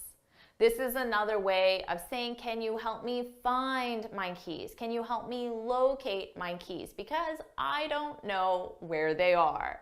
Can you help me look for my keys? So these are the 10 phrasal verbs that you absolutely must know to understand native speakers and to sound fluent and natural and advanced in English. They were pretty simple, right? Most likely you knew most of them. But let's see how well you know them with a quiz. Here are the questions. Hit pause, take as much time as you need, and when you're ready, hit play to see the answers. So how did you do with that quiz? Let's find out. Here are the answers. Review them as long as you need, and when you're ready, hit play to continue. So how'd you do with that quiz? Share your score in the comments, practice with your favorite phrasal verb from that section, and let's move on and learn the next set of 10 phrasal verbs. To act out. This is when you perform or explain something using actions and gestures. For example, right now I'm acting out it's raining using my actions and my gestures. I'm teaching you this one because when you don't speak a language fluently, often we act out what we mean to help the other person understand. For example, I couldn't think of the word for sunrise, so I acted it out. How you're going to act out sunrise, I'm not sure. You can try though. Another example, I'm not sure what you mean. Could you try acting it out? This could be a smart way for you to understand what someone else is saying. Number 2, to belt out. I love this one because it means to sing loudly. For example, the crowd belted out the national anthem before the game.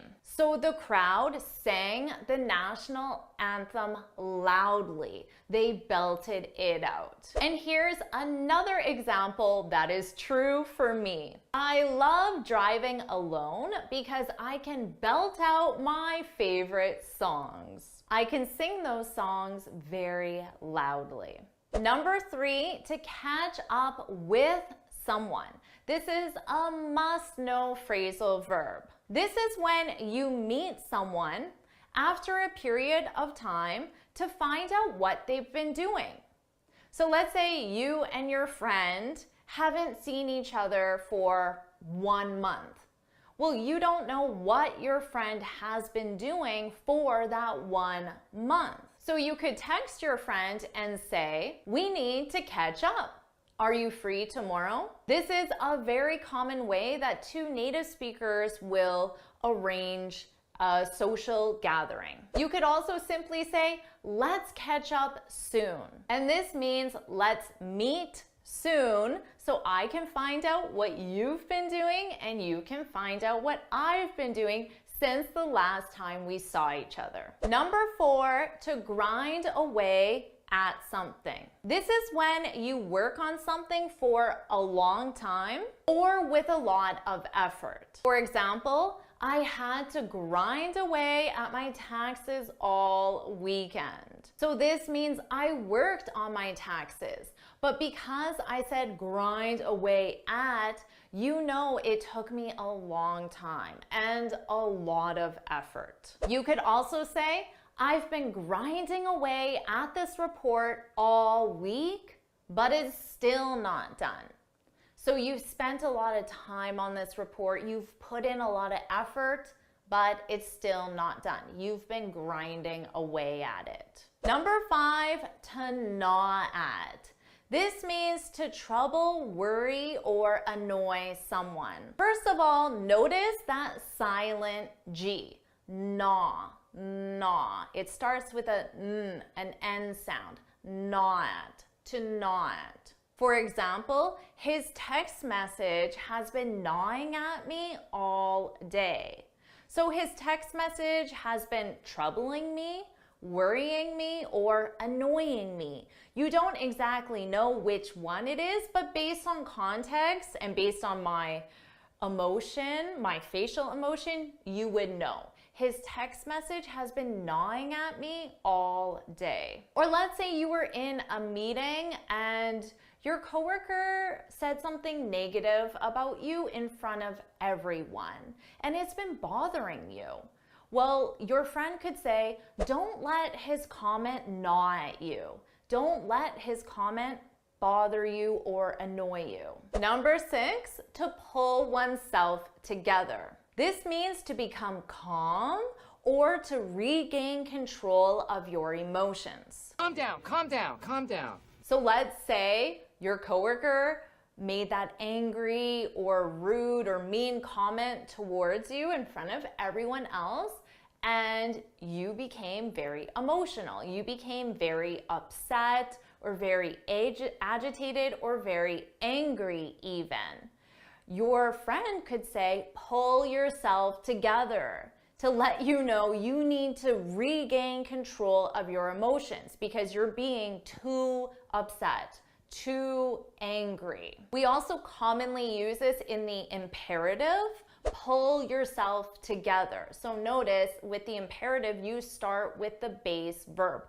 Pull yourself together, you need to pull yourself together. Both of those are very common. And then an hour later, your friend could say, "Hey, I was calling you, where were you?"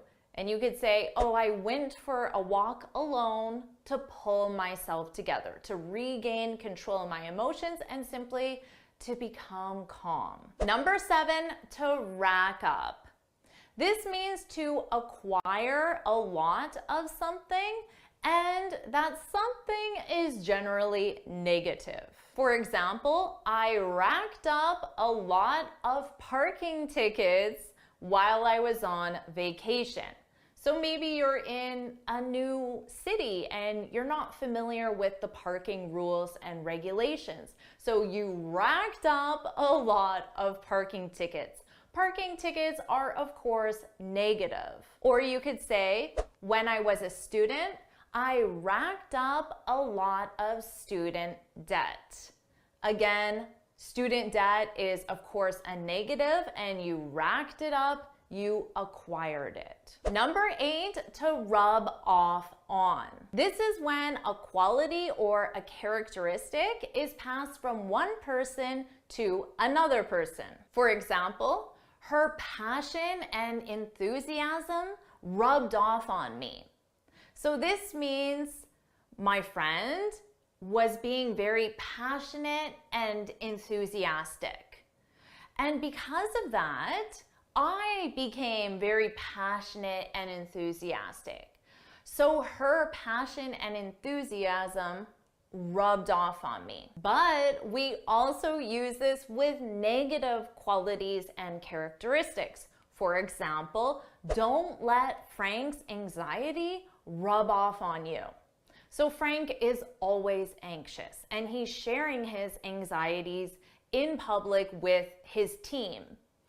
If you're not careful, his anxieties could rub off on you, which means you will become anxious simply because Frank is anxious and you're in the same room as Frank. Number 9, to slip up. This means to make a careless error or mistake. For example, I can't believe I slipped up and told her about her surprise party. So there was a surprise party being planned for this person, and because it's a surprise, you're not supposed to let the person know. But I slipped up and I told her about the party. I made a mistake, and it was a careless mistake. I should have known better. Another example, you purchased 1,000 units instead of 100 units. That was a real slip up. What do you notice here? A slip up. Here it's being used as the noun form to simply mean a mistake, a careless mistake. And finally, number 10, to talk down. This is when you try to make something sound less important than it really is in reality. For example, the CEO tried to talk down the recent layoffs. Layoffs is when you fire people from a company because there is no longer work for them. So that sounds like the company could be in trouble. But if you try to talk down the recent layoffs, it means you try to make them sound less severe, less important than they really are. Or remember when I accidentally ordered 1,000 units instead of 100 units? Well, I could say I tried to talk down my slip up. Remember, here slip up is being used as the noun form of the phrasal verb to slip up, and it means a careless mistake. I tried to talk down my slip up, my careless mistake. So I tried to make my mistake, the fact I ordered 10 times as many units as needed, I tried to make that sound like not a big deal, not a big mistake. I tried to talk down my slip up. And now you have the top 10 phrasal verbs added to your vocabulary. So, are you ready for your quiz? Here are the questions. Hit pause, take as much time as you need, and when you're ready, hit play to see the answers. How did you do with that quiz? Well, let's find out. Here are the answers. Hit pause and take as much time as you need to review them. So how'd you do with that quiz? Again, share your score, practice your favorite phrasal verbs, and we have one more set of 10 phrasal verbs. Let's do it. To dish out. This simply means to criticize. So when you criticize someone or something, you say something negative about it. For example, she really dished it out to Tom at the meeting. She really criticized Tom at the meeting. Now notice I said dished it out. What's the it? The it represents the criticism. She dished out the criticism. She dished it out to Tom. And we always use this expression with criticism, so you don't need to specify that it. I'm sharing this phrasal verb with you because we have a very common expression in English. You can dish it out, but you can't take it. You can dish it out, which means you freely give criticism to others, but you can't take it. Which means if somebody tries to criticize you, you do not accept that. You become very upset or very angry. So if someone is being very critical, you might say, well, you can dish it out, but can you take it? Can you receive the criticism that you're giving? It's a way to remind someone that maybe you shouldn't criticize others. You can dish it out, but you can't take it. Number 2, to muddle through. This is when you do or achieve something accidentally without a specific plan. For example, I muddled through making the cake. So maybe I had no idea how to make this cake.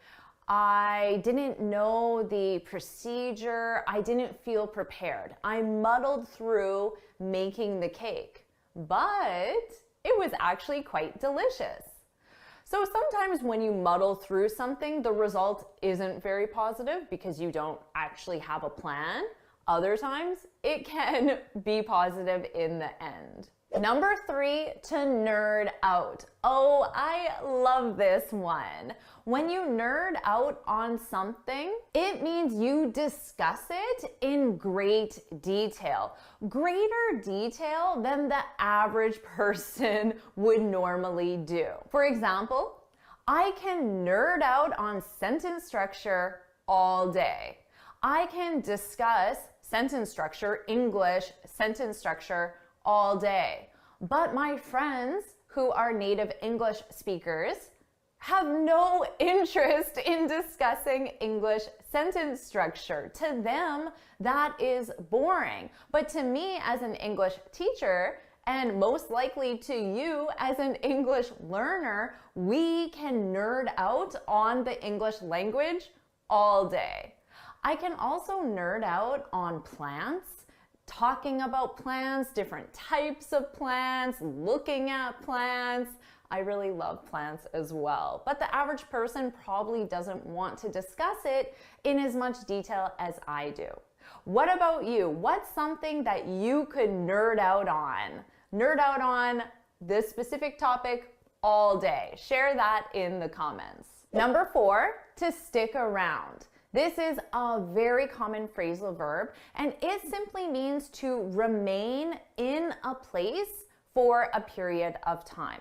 Let's say you just finished dinner with a friend at a restaurant and you drove, but your friend took the bus. So you can just get in your car and leave, but your friend has to wait until the bus comes. So you could say, oh, don't worry, I'll stick around until the bus comes. I'll stay with you at this specific location, the restaurant or the bus stop, until the bus comes. Or let's say you're in the mall and it's raining outside. You might say, well, let's just stick around until it stops raining. So let's stay at this specific location until it stops raining. You'll absolutely use this in your daily speech and hear native speakers using this one all the time. Number 5, to wash up. This simply means to clean your hands, to wash your hands, and or to wash your face. So before dinner, you could say, oh, I just need to wash up. And most likely you're going to wash your hands. And I commonly say this in the evening before I watch a movie. I could say to my husband, oh, just give me 5 minutes to wash up before we start the movie. And for me, it's to wash my face because I love taking off my makeup before I watch a movie. It's a lot more comfortable. So women might use the wash up for our face more frequently. So it can be for both hands and face. Number 6, to lock up. This is when you securely close your windows and doors or entrances to your house or building. So it's another way of simply saying lock. For example, make sure you lock up before bed. And in that case, it's in your home, and that's of course good advice.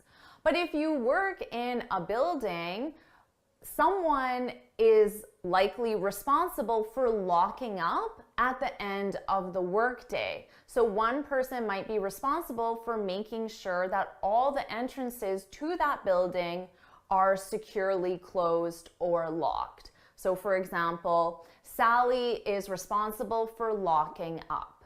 Number 7, to yammer on. This is when you talk continuously in an annoying way. For example, I ran into Kate at the mall and she yammered on for hours and I missed my bus. So I ran into Kate. I saw Kate, but I wasn't expecting to see her. I saw her accidentally. I ran into Kate at the mall and she yammered on, oh, hi, Jennifer. I'd love to tell you about my vacation. And then 10 minutes later, she's still talking about her vacation and she doesn't realize that I'm not that interested in her vacation, or I'm just busy and need to leave. To yammer on. Number 8, to mouth off. When you mouth off to someone, you speak to that person in a disrespectful way or in an angry way. So this is something that kids, especially teenagers, do to their parents.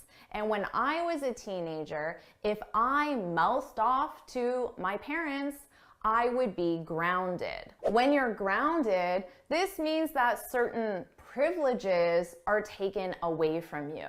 So if you're grounded, maybe you can't go to the movies with your friends, you can't use the car, you can't use the computer, privileges you would normally have in the house. You're grounded. You're grounded. And as adults, we also don't want to mouth off to certain people like our boss or an authority figure like a police officer. Is definitely not a good idea to mouth off. Number 9, to max out. When you max something out, it means you take that something to a limit. For example, I maxed out my credit cards on vacation. So your credit card has a limit, maybe $10,000. If you maxed out that credit card, it means that you spent $10,000, the maximum amount, the limit of that credit card. Likely not the best idea.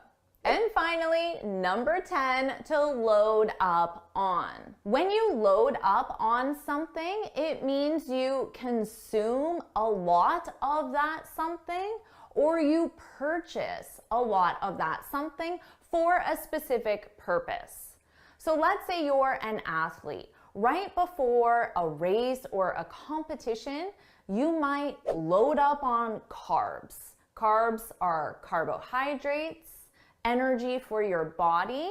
So you want to consume a lot of carbs. Jim loaded up on carbs before the race. Or you could say we loaded up on toilet paper because it was on sale. So we purchased a large amount of toilet paper because it was on sale. Now you have the top 10 phrasal verbs added to your vocabulary. Are you ready for your quiz? Here are the questions. Hit pause, take as much time as you need, and when you're ready to see the answers, hit play. So, how did you do with that quiz? Well, let's find out. Here are the answers. Hit pause and take as much time as you need to review them. And when you're ready, hit play. You are doing such a great job. Now we're going to focus on the verb get. And you're going to learn 40 common phrasal verbs with the verb get, and there'll be a quiz at the end. Let's get started right now. To get ahead. This means to progress, so to make progress towards something. And we most commonly use this in a career setting or academic setting. For example, if you want to get ahead, you need fluent English. Would you agree with that? Put that in the comments. If you want to get ahead, you need fluent English.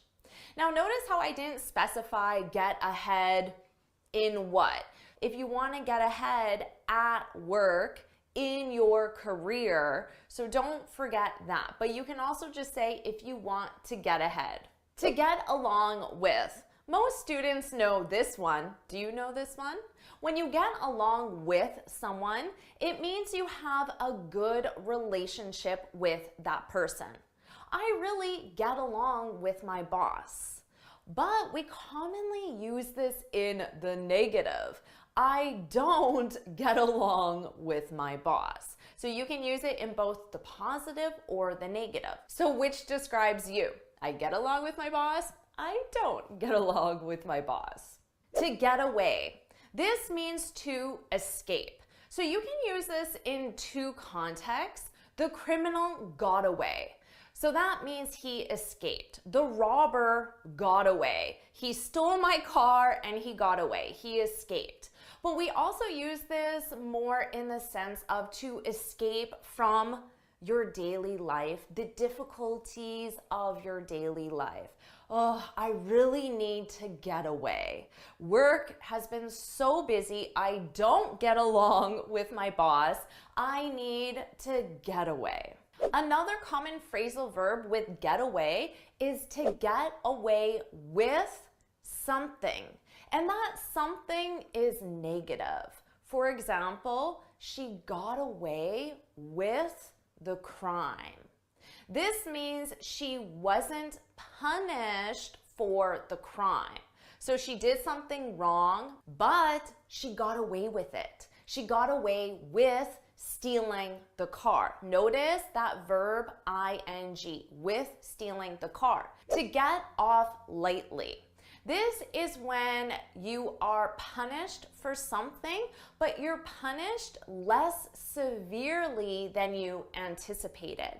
So maybe you forgot to submit a report at work, but you got off lightly.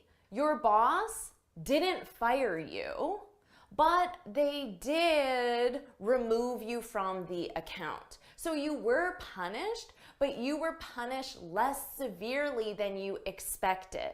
We also use this more in a criminal context. She stole the car, but she got off lightly. So maybe she didn't go to prison, she only had to do community service. To get back. This is used to say that you return to your original starting point. So let's say you're at home, but then you go to the store and then you return back home. So now you can say, I got back at 7 o'clock. What time did you get back? Now you can specify the place. What time did you get back home, back to the office? Oh, I got back around 7. We commonly use this with your vacations. What time did you get back from your trip to Italy? Oh, I got back on Tuesday. You returned home from Italy. There's also the phrasal verb to get back to someone. You might say, oh, I really need to get back to John.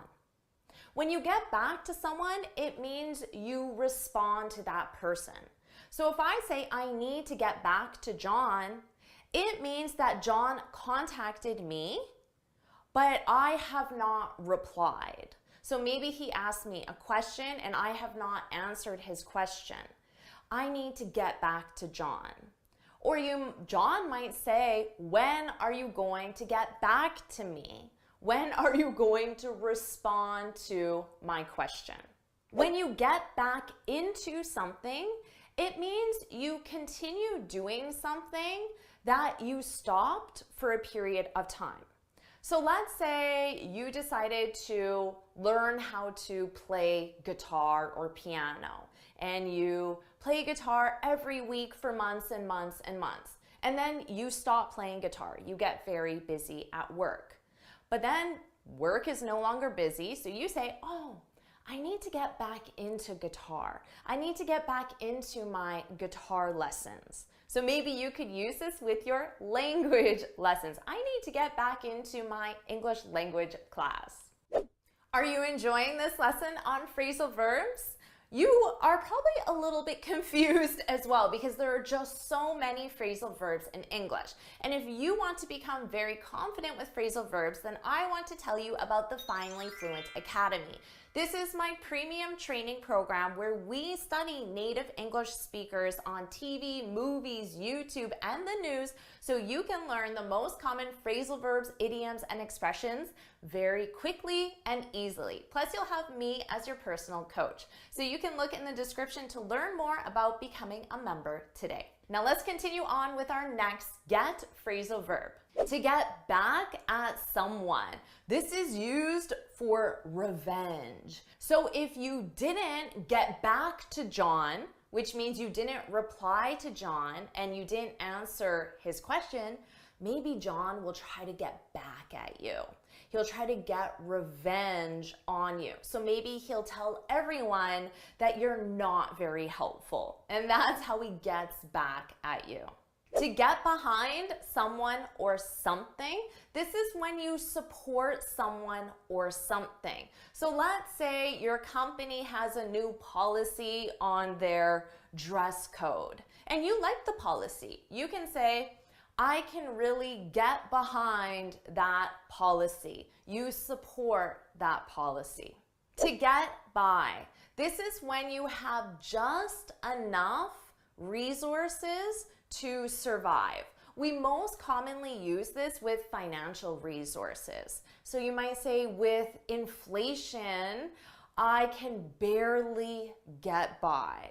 So it means you can pay your bills, pay your mortgage, buy groceries, but just enough. At the end of the month, you have $1 or $2 left in your account.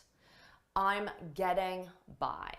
To get into trouble. I'm sure you do this all the time. When you get into trouble, it just means you enter that situation where you're doing something you're not supposed to be doing, which is the trouble. So kids get into trouble all the time. That's why you don't leave your kids at home without an adult to supervise them, because they're going to get into trouble. They're going to write on all the walls with crayon or eat all the cookies in the fridge. They're going to get into trouble. To get on, this is when you board, which means to enter certain vessels, certain methods of transportation. So you can get on a plane, a train, a boat, or a bus. I got on the plane. You entered the plane. You boarded the plane. To get on is also used as an expression to say that someone is old or has become very old. So you might say, my grandma is getting on, which means my grandma is now quite old. She's become very old. My grandma's getting on, so she has difficulty getting on a plane. Now, what's the opposite of on? I'm on the plane. I got on the plane, so now I need to get off the plane. And remember, you only get off certain methods of transportation: planes, trains, boats, and buses. This is my stop. I need to get off the bus, get off the train. For vehicles, cars, vans, or trucks, you get in and get out of. I got in my car. I got out of my car. So don't confuse those two. We also use get in when you enter a room in a building or enter a house or a location. So this is very common at work. A coworker could ask you, oh, what time did you get in? They mean, what time did you enter the office? So you can also use it to mean, what time did you start your work day? Because when you enter the office building, technically you've started work. So what time did you get in is another way of saying, what time did you start work? Now in this case, although the opposite of in is out, we have an expression to get off, which means to end work for the day. So someone could ask you, oh, what time do you get off today? What time do you usually get off? What time are you getting off tomorrow? This means, what time do you finish work? Do you end work just for the day? To get out is also used as an expression of disbelief. So let's say your friend tells you, I won the lottery. Get out. Get out. Get out of here. Get out of town. So you can add get out of here, or less commonly, but still common, get out of town. It's just to show that I can't believe it. What? Get out. Get out. So if your friend says something very shocking or surprising, I'm moving to Antarctica. Get out. Get out of town. Why? Why are you doing that? When you get out of something or get out of doing something, it means you avoid doing something unpleasant. So I could say, I need to get out of cleaning the garage because that's unpleasant and I don't want to do it. To get together, this is when people organize socially. They join each other socially. So I might ask, what time are we getting together tonight? So what time are we going to meet each other, join each other, and have dinner, have a cup of coffee, go for a walk, do something social? Now, if you specify the noun, you need with. What time are you getting together with your friends tonight? You probably know this one, to get up. What time do you get up? This is when you leave your bed in the morning, first thing in the morning. So what time do you wake up? This is when you open your eyes. But then get up is when you actually leave your bed. So I wake up at 6 a.m., but I don't get up until 6:30. But how about this one? Get up to. What did you get up to last night? This is a common way of simply asking what someone did. Oh, what did you get up to last night? Oh, not much. I watched a movie. We also use this one, though, to imply that someone is doing something wrong. My kids are always getting up to no good. This is the same thing as getting into trouble. But in a general context, oh, what did you get up to last night? It's what did you do last night? To get across. This is to communicate your idea successfully. So as a non-native speaker, you might say, I have a hard time getting my ideas across. I have a hard time communicating successfully. And if you have a hard time getting your ideas across, someone might ask you, what are you getting at? What are you getting at? This is another way of saying, what are you trying to communicate? What do you mean? So if you're trying to explain something, but the other person doesn't understand, they can say, what are you getting at? Now, to get at can also mean to successfully reach something or find something or obtain something. So let's say I have a shelf and I have a hat on a very high shelf. I might say, I can't get at my hat. I can't reach my hat. To get rid of. This is when you throw away, so permanently remove unwanted items. So remember I said I wanted to get out of cleaning my garage because there's so many things I need to get rid of. There's so many unwanted things in my garage that I want to permanently remove. So maybe once a year, you can go through your entire house and get rid of things. Get rid of unwanted things. To get wound up about something is when you get really angry about something. So let's say your father doesn't like politics in general. So every time he sees something in the news about politicians, he gets wound up. He gets really angry. But you might say to your dad, get over it. Get over it. To get over something is when you tell someone they shouldn't have strong feelings towards something else. And those strong feelings are usually negative feelings. So if your dad gets really wound up about politics, you can say, oh, just get over it. It's not a big deal. You can, of course, get over someone. Do you know this one? When you get over someone, it means you no longer have romantic feelings for that person. So after my divorce, it took me years to get over my husband. It took me years to stop having romantic feelings towards my husband. Now, someone could say, get over it. Stop being upset about the situation that you're no longer with your husband, but that might be a little insensitive. You can also get over an illness, which means you recover from an illness. It took me weeks to get over my cold. It took me weeks to recover from my cold. To get around, this is how you travel within an area. So if you're a tourist, you might Google, what's the best way to get around New York City?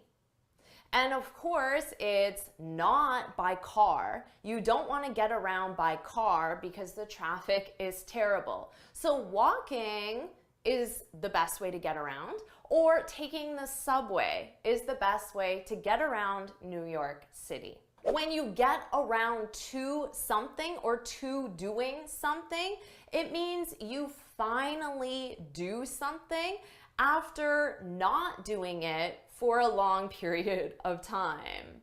So let's say I was trying to get out of cleaning the garage because I didn't really want to get rid of all that unwanted stuff. But I finally got around to cleaning the garage.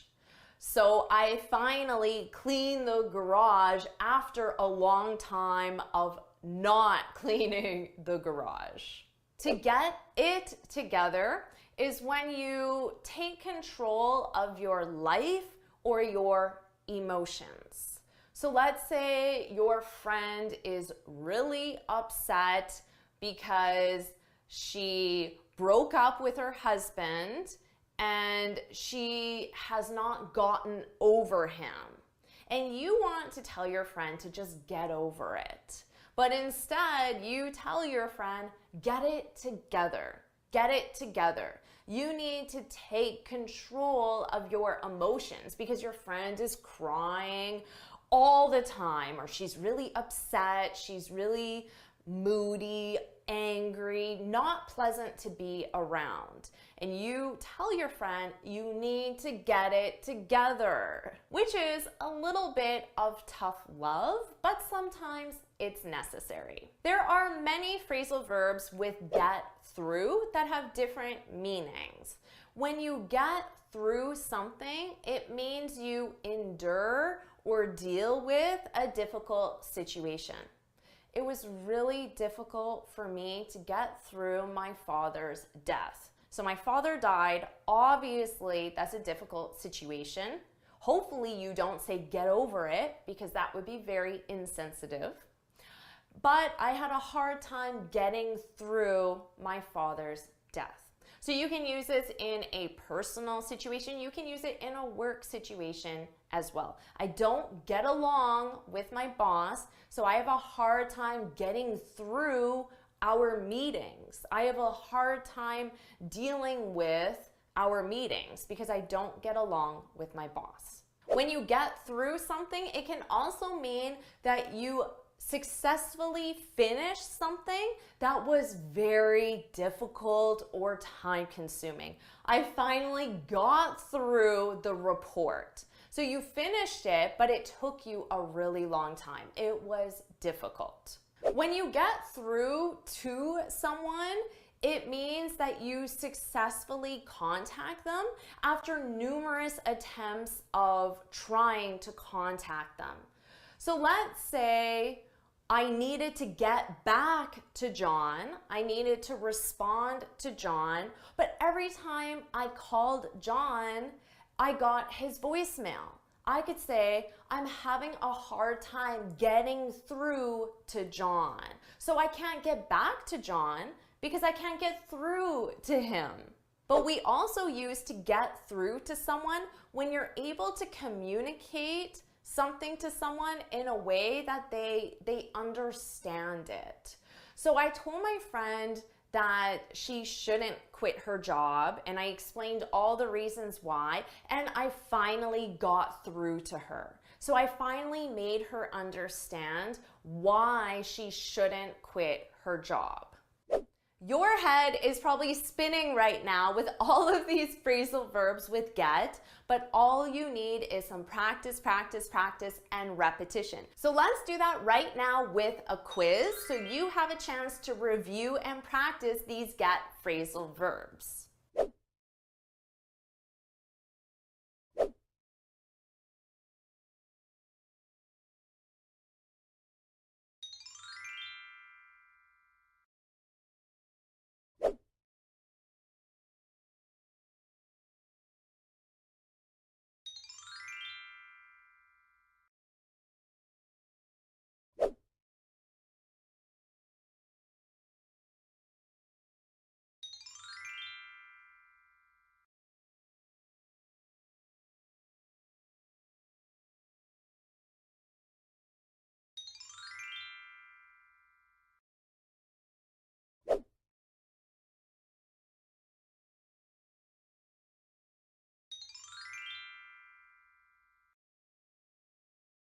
You already have at least 150 phrasal verbs in your vocabulary. I've already lost count. So let's keep going. This is your final section. And because you're so advanced with phrasal verbs, I'm going to quiz you first. So you're going to complete a quiz, and then don't worry, I'll explain all the phrasal verbs in detail, and then you'll complete that same quiz again, and I promise your score will greatly improve from the first quiz to the second quiz. So let's do that now. Question 1. The phrasal verb used to invite someone on a romantic date is... Now, I'm only going to give you 3 seconds for each question. So hit pause, take as much time as you need, and when you're ready, hit play to see the answer. The phrasal verb is to ask out. Question 2, if you like a genre of music, you can say, I'm really country music. I'm really into country music. Remember, I'm going to explain every single phrasal verb in detail, so don't worry if this test is difficult. Number 3, if a movie made you sad, you can say, that movie really me down. That movie really brought me down. Number 4, if you think someone should be happier, you can say cheer up, cheer up. Number 5, Do you have time to the dry cleaning on your way home? Do you have time to pick up? Number 6, you see that box? Can you at the post office? Can you drop it off? Number 7, we ended up at home. We ended up staying at home. Number 8, which phrasal verb is used to reject someone or something? To turn down. Number 9, when you complete a form, you can use both fill in and fill out. This is true. Number 10, how did you that Maria was fired? How did you find out? So how did you do with that quiz? Was it easy or difficult? Share your score in the comments, and now I'll explain every phrasal verb in detail with example sentences. Number 1, to ask someone out. Now pay attention to the sentence structure because notice here I'm using someone. You only ask someone out. You don't ask something out. And here's the reason why. When you ask someone out, it's to invite them on a romantic evening together, also known as a date. So to ask someone out, you invite them on a date. A date is a romantic evening spent with someone. Of course, it doesn't have to be an evening. It could be a morning coffee date or an afternoon date as well. But I just said evening because most of the time it is in the evening.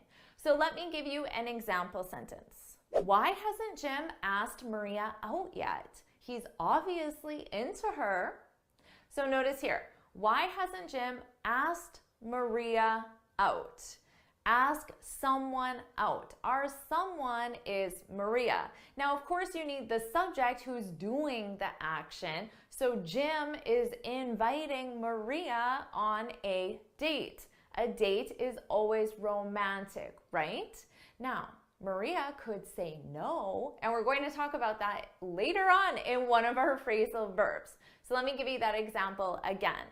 Why hasn't Jim asked Maria out yet? He's obviously into her. Now you might be wondering, Jennifer, what does that mean? He's obviously into her. Well, that's our next phrasal verb, to be into someone, to be into someone. Now here, I'll point out that you can also be into something. But first, let's talk about to be into someone. When you're into someone, I'm sure you notice based on the context, but it means to like someone romantically. Now, the context is really important because I'm going to give you a musician who I'm really into.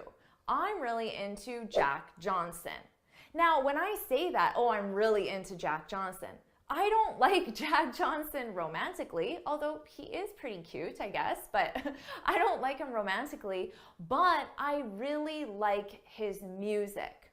So if you use into someone, it depends on the context, but there is this meaning of liking. And for the most part, that liking is romantic. So if I said, Jim is into Maria, he likes her romantically. But if I'm talking about being into a celebrity or a musician, an actor, it's possible that I just like them, but not necessarily romantically. So keep that in mind. Now remember I said you could also be into something. Now in this case, we're talking about liking something, and it's usually an activity or a hobby. So I was really into Jack Johnson when I was really into playing ukulele and playing guitar. Jack Johnson is an amazing musician. He plays guitar and he plays ukulele. So I was really into him, and mainly when I was into playing ukulele and playing guitar. Those are two activities I don't really do much anymore, simply because I don't have time. It isn't a priority for me to do those activities right now at this stage in my life. Although one day I would definitely like to do them again. Now, so you could talk about any hobby or activity. Oh, I'm really into going hiking. I'm really into playing video games. So we use this with hobbies and activities mainly. Our next phrasal verb, to bring someone down. To bring someone down is to make someone unhappy.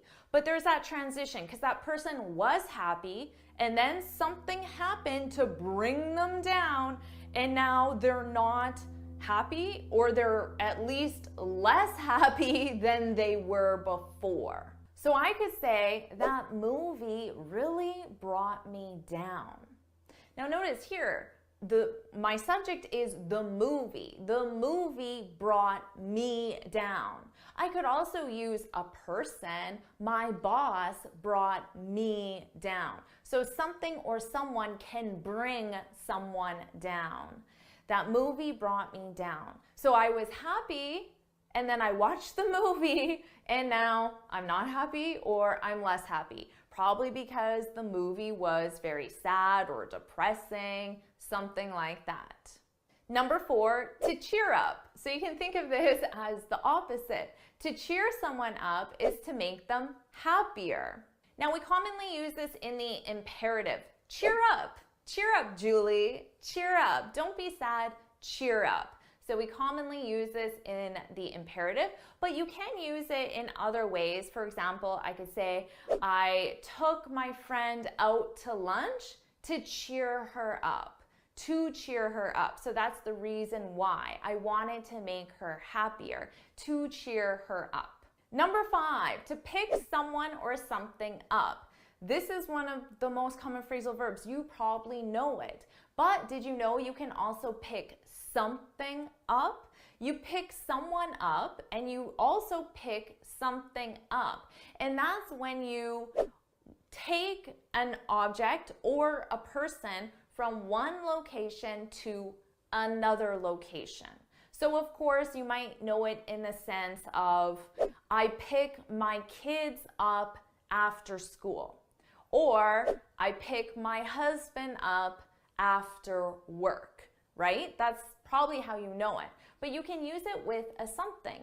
Maybe your husband could call you and say, oh, hey, can you pick milk up on your way home? Can you pick milk up? So you're going to go to a location, the store, get milk, and take it to another location, your home. Can you pick milk up on your way home? It's very common to get a call from someone and they ask you, oh, hey, can you pick this up? Can you pick this up on your way home? And that something is a grocery item or something for your home. So now you know how to use it with a someone and a something. And what's the opposite of to pick someone up? Well, it's to drop someone off. And you can also drop something off. When you drop someone or something off, it's to leave someone or something at a specific location. So of course you could say, I dropped my husband off at work. I dropped my friend off at the airport. Now, you might also ask someone, can you drop this letter off on your way to work? So they take the letter and they leave it somewhere in a different location, the post office or a mailbox. Can you drop this letter off on your way to work? Number 7, to end up. To end up is a very useful phrasal verb. We use it to say that you eventually do something or eventually decide something. So you might say, I ended up asking Julie out. I ended up asking Julie out. Who was our first example? I can't remember. Oh, it wasn't Julie. It was Jim and Maria. So let me give that again. Jim ended up asking Maria out. So remember before I said, why hasn't Jim asked Maria out yet? So now remember, to end up, that's to eventually do something. So after a period of time. So Jim ended up asking Maria out, but she turned him down. Remember I said at the beginning, I'm going to teach you a phrasal verb if Maria, I was going to say Julie again, if Maria says no, well, that's to turn someone down. That's our next phrasal verb, to turn someone down. Now you can also turn something down. Can you think of something that you might say no to? How about a job offer? Something like that. So to turn someone down, to turn something down, is when you receive an invitation or a proposal to do something and you say no. You decline, you refuse, you reject, you say no. So Maria turned Jim down. Now you might also say, I was turned down for the job. I was turned down. Now you could turn that into an active sentence.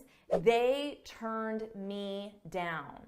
I was turned down by the company. They turned me down. So in this specific phrasal verb, it is commonly used in the passive. So I would get comfortable with the passive, but you can use it in the active, of course, as well. Number 9, to fill in or to fill out forms. Okay, so notice here I gave you 2 prepositions. I know students get confused. What's the difference between fill in and fill out? There is no difference. So specifically with forms, that's the only time that there is no difference. When you're entering information into a form, you're filling in that form. You're also filling out that form. It doesn't matter which preposition you use. And honestly, I use both of them interchangeably. So I just change between fill in, fill out. I use both, and you can too. So if you go to an office, they might say, after you fill in this form, or after you fill out this form, drop it off at reception. Notice, drop it off at reception. So take it to reception and leave it there. Drop it off at reception. Our final phrasal verb, to find out. To find out is when you understand something, you learn something, or you discover something. So maybe, going back to our character Jim, so maybe Jim could say, how did you find out that Maria turned me down? So maybe Jim is a little embarrassed. He thought this was just a secret, nobody knew. But then a friend tried to cheer him up because he knew Maria turned him down after he asked her out. Notice all our phrasal verbs. So Jim could say, how did you find out that Maria turned me down? So how did you discover this? How did you learn this? How did you find this out? And we use this when you want to get information as well. So I might say, I need to find out when the store closes because I have a package I need to drop off, but I don't know when they close. I need to find that out.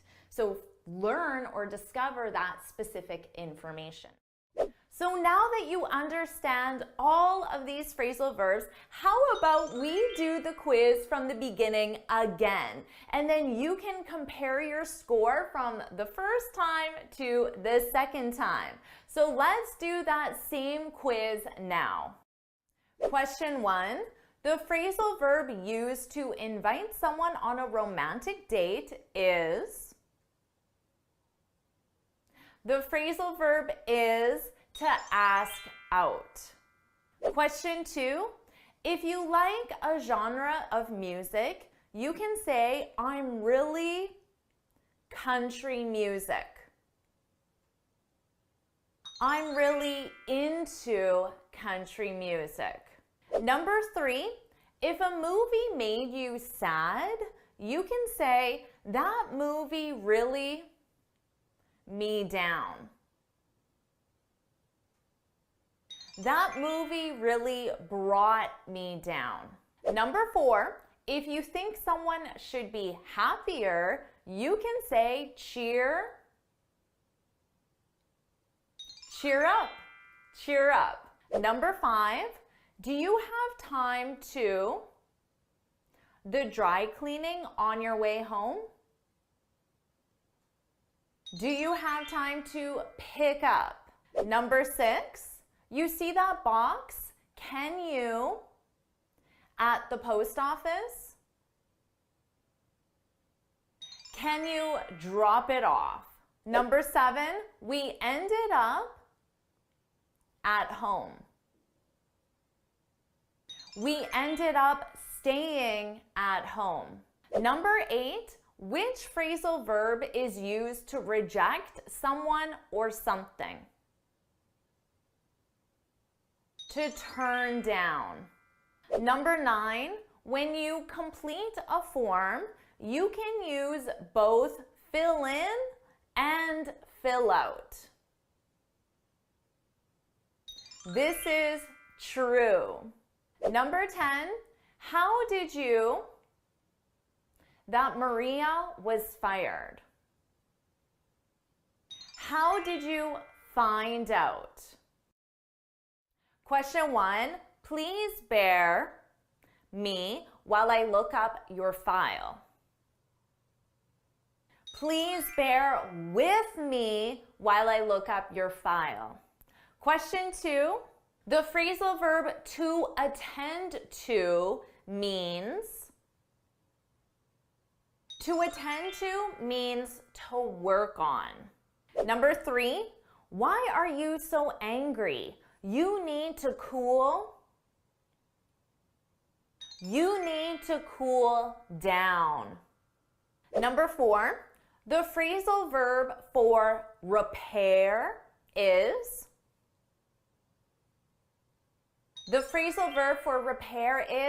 fix up. Number 5, the phrasal verb for to discuss something so you can reach an agreement is to hash out. Number 6, if someone is being too serious, you can tell them to lighten up. You're being too serious. Lighten up. Number 7, after years of studying English, my hard work has finally paid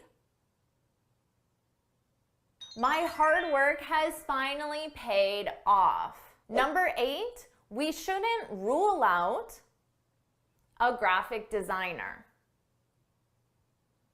We shouldn't rule out hiring a graphic designer. Number 9, my boss for being late again. My boss chewed me out for being late again. And number 10, let's give everyone a few minutes before we begin. To settle in. So, how did you do with that quiz? Was it easy, difficult? Share your score in the comments below. And now I'm going to explain every single phrasal verb in detail. So let's do that now. To bear with someone. This is a very common phrasal verb. It has a simple meaning. It means to be patient with someone. So we use this a lot with customer service representatives or anytime someone is providing you with a service. Now, it's very common when that person is providing you with that service to say, please bear with me. Please bear with me. Please be patient. So notice our verb tense, that's in the imperative, So we're starting with the base verb. Now, if you use this verb in other verb tenses, it's an irregular verb. The past simple is bore, and the past participle is, any idea? It's born. That's right, born, with an optional E for spelling, but pronunciation is exactly the same. In the past simple, you could say, I bore with him for 20 minutes. I was patient with him for 20 minutes. And in the past participle, you can use this in the present perfect. You might say, I've borne with you for 20 minutes. Our next phrasal verb is to attend to. Now notice we're using the verb attend. And I could say, last night I attended the party. But that's not a phrasal verb. That's just a regular verb because I don't have a preposition. I attended the party. I went to the party. But if we use the phrasal verb attend to, the meaning is different. I could say I attended to the party. Now, in this case, this means that I worked on or I paid attention to the party. So how could you work on a party? Well, you could work on organizing a party. So organizing all the details, sending out the invitations, buying the food, cleaning the apartment, getting the decorations. I attended to the party. So pay attention because the verb attend and the phrasal verb attend to have different meanings. Our next phrasal verb, to cool down. To cool down. We use this when someone is really angry, upset, or frustrated, and you want them to relax. You can say, cool down, cool down.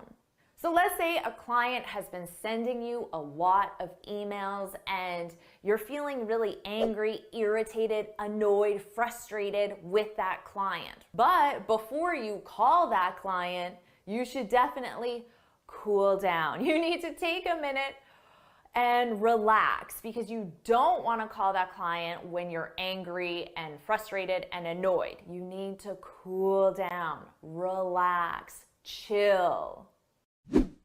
Our next phrasal verb, to fix something up. When you fix something up, it means you repair it or you change it in order to improve it. Now, in this case, when you change it, it's not necessarily broken. It could be that it's functioning, but you want to improve it. So you make some changes to it. You fix it up. So for example, I could say Sally loves fixing up old cars in her free time. Fixing up old cars. So she repairs them, but it could also mean that she just changes them. Maybe the car is working perfectly, but she changes it. She changes the color or she adds something to it. She fixes it up. Now, this is a very common phrasal verb around the house because there's always something to fix up, right? To change, to repair, to improve. Our next phrasal verb, to hash something out. When you hash something out, it means you talk about something specific with other people, and you do that because you want to get agreement. You want to get agreement on the details. So you can use this when you're planning a conference, planning a party, planning a project, any kind of event. And of course, with a project or conference, there are many details. The date, the time, who's doing what. So you need to hash out those details. You need to talk about them to get agreement. Okay, we agreed to the time of the conference. We hashed it out. We hashed out the time of the conference. Our next phrasal verb, to lighten up. Now remember, I already taught you to cool down, and that's when you're really angry, frustrated, annoyed, and you want to relax. Well, when you tell someone to lighten up, you also want them to relax, but they're not angry, frustrated, or annoyed. They're just being too serious. That's it. They're being too serious. They don't have a sense of humor. So maybe you were joking around with a coworker and they took it too seriously and you just wanted to have some fun and joke around, but they're too serious. So you might say, lighten up, laugh a little, smile a little. You're too serious. So someone who's always like this, you know, they're not smiling, they're not laughing, they're just always very serious. You might want to tell that person to lighten up, smile, relax, laugh. But just remember, it isn't the same as cool down, because cool down, you're angry and annoyed. Lighten up, you're too serious. That's the difference between the two. Our next phrasal verb, to pay off. Now, when something pays off, it means that you see the benefit of the something. So let's say you spent the last month at home studying for a big exam. And you took the exam and you passed. You got a really high mark. You can say, all my studying paid off. So remember, something pays off.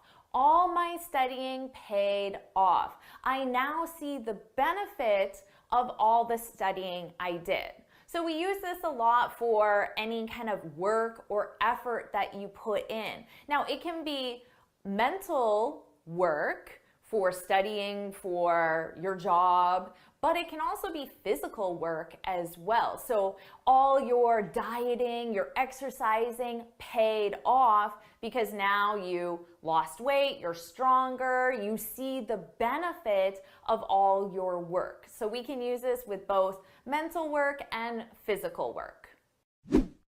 Our next phrasal verb, to rule out. We use this when something prevents something else from happening. So a classic example, we have COVID and we have traveling.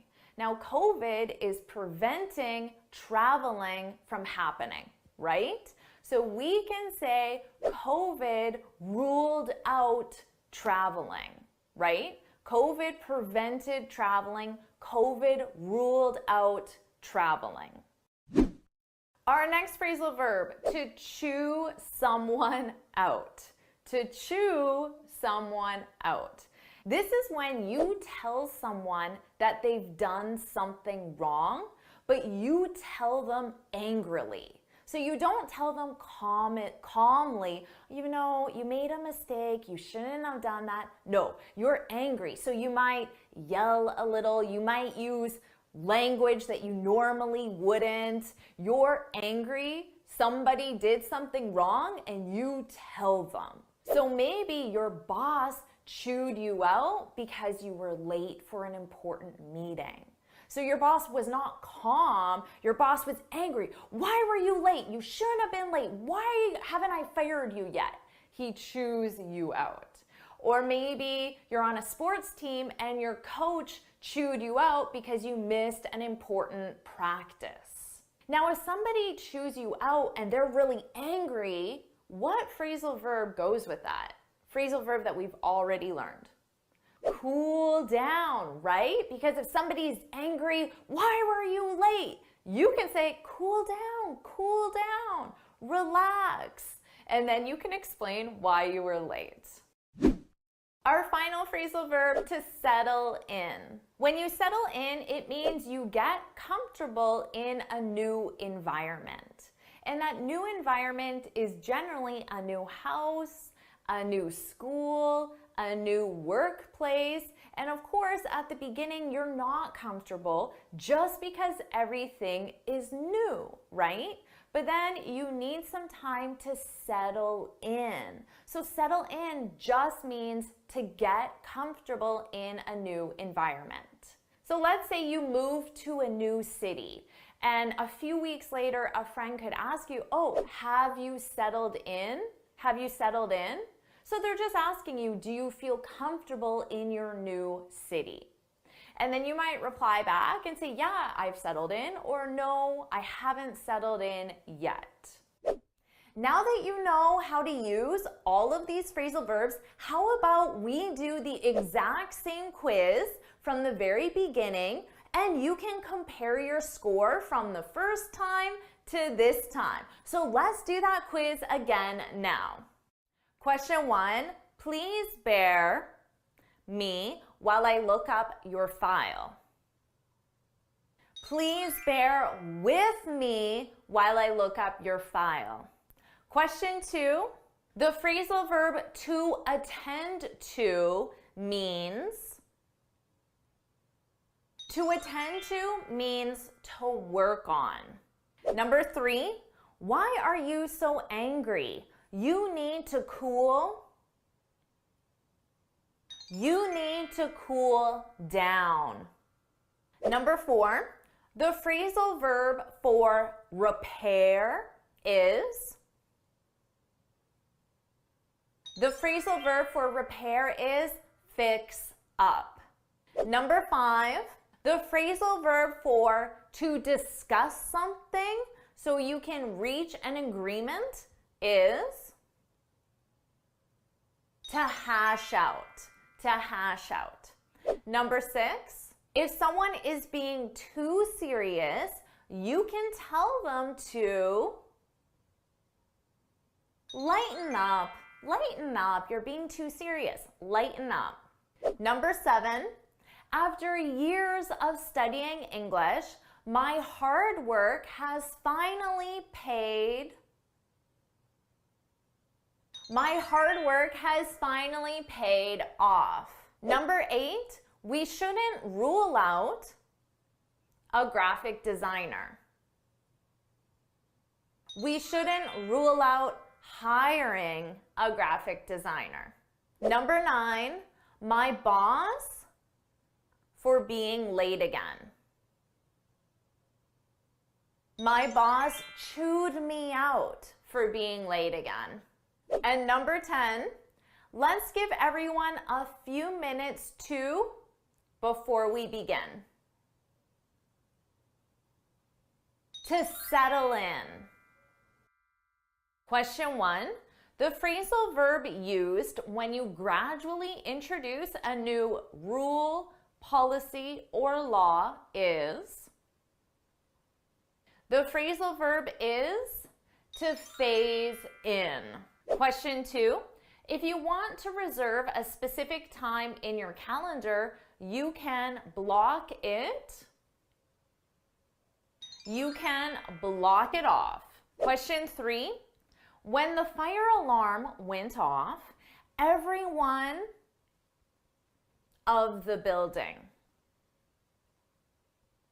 Everyone cleared out of the building. Question 4, we'll have to air conditioning this summer. We'll have to do without. Question 5, if someone is removed from a position against their will, they are forced out of that position. Number 6, the phrasal verb used when information becomes clear in one's mind is to sink in. Question 7, the government had to a lot of companies during the pandemic. The government had to bail out. Question 8, oh no, I think I behind my phone. I think I left behind my phone. Question 9, you don't want to miss this amazing opportunity. Miss out on. And question 10, the phrasal verb for arrive is show up. So how did you do with that quiz? Was it easy or was it difficult? Now I'll explain every phrasal verb in detail with the definition and example sentence as well. To phase something in. When you phase something in, it means that you introduce something new. but you introduce it gradually, which means little by little. And generally, what we're introducing is a new law, a new rule, a new regulation, or a new policy. So let's say that your company has a new policy and they're introducing a dress code. A dress code will tell you what you can and cannot wear to work. Now, let's say they announce the new dress code, but they say we're phasing in the new dress code over the next 2 months. Now, why would they want to introduce it little by little? Well, maybe it's because they want to give you time to prepare. You might have to go out and buy new clothing, for example. So you might have to save money to do that and get comfortable doing that as well. So maybe the first week they introduce the new shirts that they want you to wear. And then the next week it's the new shoes. And the following week it's the new pants. And little by little they phase in the new dress code. Number 2, to block off. Now, the thing about phrasal verbs is they're always used in a very specific context. So in this context of block off, we're talking specifically about time in your calendar or on your schedule. So you're blocking off time. So what does that mean? It means that you reserve that time for a specific task or activity. And you reserve that time so no one else can schedule a meeting with you, or no one else can assign you a task during those specific blocks of time because you block them off. So let's say you're preparing for the IELTS and you might block off Monday, Wednesday, Friday from 7 to 9 in your calendar. And that is the time you're going to spend studying for IELTS. Or if you have an important deadline at work, you might block off the entire day. So you might block off Monday and just focus on that task so you can meet the deadline. So this is probably something you do every single day anyway for time management purposes, and now you know how to explain that naturally in English. Number 3, to clear out. And again, remember, phrasal verbs are used in a very specific context. And in this context, we're talking about clearing out of a location, like a restaurant or even a conference, an office, a mall, any location that has a lot of people in it generally. And when people clear out of a location, it means they simply leave the location, but that location then becomes empty. So the majority or all of the people leave a location. That's when you clear out of a location. So let's say you go to lunch at a restaurant around 1:30 and it's really busy. You get the last available table. And you're eating your lunch, you're talking to your coworker, and then around 2:30, you look around and you notice that you're the only table left in the restaurant. And remember, the restaurant was full when you got there. So you could turn to your coworker and say, wow, it really cleared out, which means everybody left the restaurant. Number 4, to do without something. This is a really useful one because it's a fact of life. You're going to have to do without certain things at certain times in your life. So when you do without something, it means you manage despite the lack of. And it's the lack of the something that you do without. So let me give you an example. Maybe finances are a little tight, you didn't get that bonus you were hoping for, so you might say, we'll have to do without a cleaner for the next few months. Do without a cleaner. So a cleaner is someone who cleans your house, a house cleaner. Now, previously, a lot of people called this a maid. I know many people in certain countries still call it a maid. In North America, it's considered outdated and even a little politically incorrect to call someone a maid. We now call them house cleaners. So just so you know, it's more politically correct to use house cleaner. So you have to manage your day-to-day, manage your house despite the lack of a house cleaner. We have to do without a house cleaner because I didn't get the bonus. So you can use this in a personal context like I just gave you, or you can use this in a work context as well. Maybe your assistant quit and you're having trouble finding a new assistant. So you might say, well, I guess I'll have to do without an assistant for the next month, which means you have to manage all your work without an assistant. Do without something. It's a very useful phrasal verb because we all have to do without certain things at certain points in our life. Our next phrasal verb, to force out. This is a very useful business phrasal verb. You're going to hear it in the media, newspapers, all the time.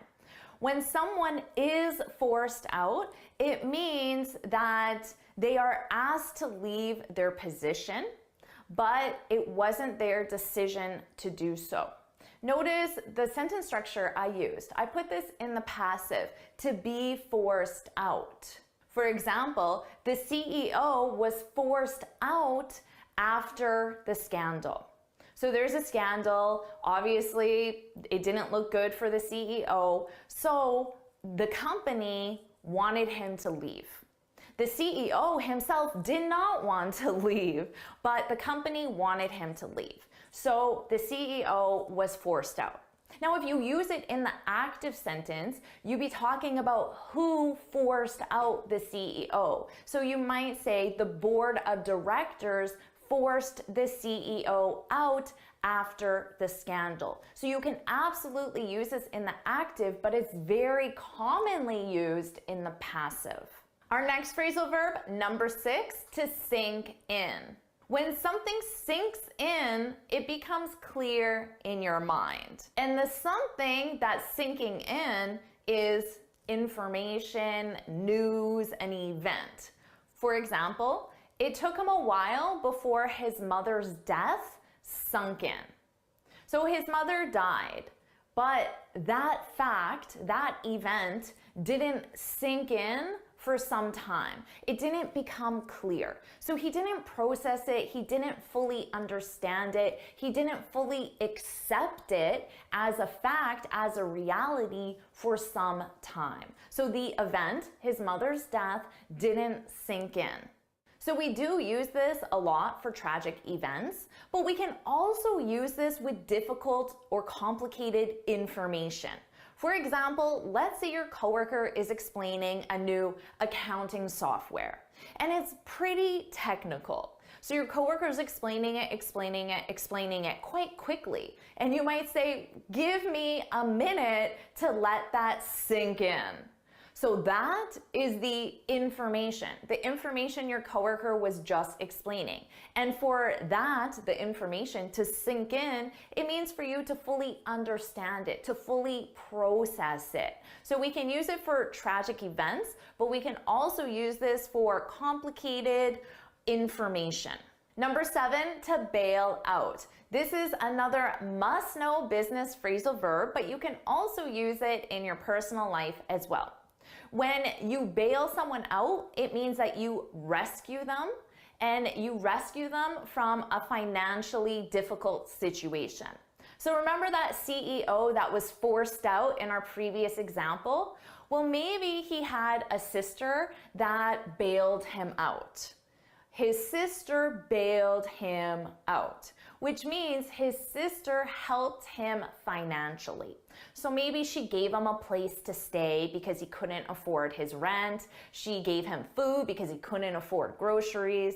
And she gave him money because he didn't have any. His sister bailed him out. So we can use it in a personal context, but this is commonly used in a business context in the sense of the government bailing out companies because they're about to go bankrupt. And why would the government do that? Well, because that company is important for the economy. For example, in the US, the company Chrysler, which is an automobile company, they've been bailed out by the government multiple times. Chrysler as a company has almost gone bankrupt multiple times, and the government has come in and bailed the company out. They bailed Chrysler out. Number 8, to leave something behind. This is a very useful one in your everyday vocabulary. When you leave something behind, it simply means that you forget something at a specific location. So we do this all the time, right? We go to a restaurant, a cafe, we put our phone on the counter, we get our coffee, and we go. And oh no, I left my phone behind. I think I left my phone behind at the cafe. So it's just the same as saying, I think I forgot my phone at the cafe. You can use this with any object. You can leave behind your keys, your sweater, your jacket, your computer, whatever you want. So this is a very useful one. So what about you? Have you ever left something important behind? Maybe you left your cell phone behind or your laptop behind or important family photos behind. Have you ever left something behind? Let us know in the comments. Number 9, to miss out on something. To miss out on something. And this is when you miss an important opportunity or an experience that shouldn't have been missed. So let's say that you work for Tesla and Elon Musk was making an appearance at your office that day and you were going to get to meet Elon Musk. But your bus was late and you didn't get to work on time and you didn't get to meet Elon Musk. You, my friend, just missed out on an opportunity of a lifetime. You missed out on meeting Elon Musk. So you could say, I can't believe I missed out. You can just end it there. I can't believe I missed out. If you want to continue, you can say, I can't believe I missed out on meeting Elon Musk. And finally, number 10, to show up. To show up has a very simple definition. It means to appear or arrive. Native speakers don't really use appear or arrive. We use show up. For example, what time did you show up to the party?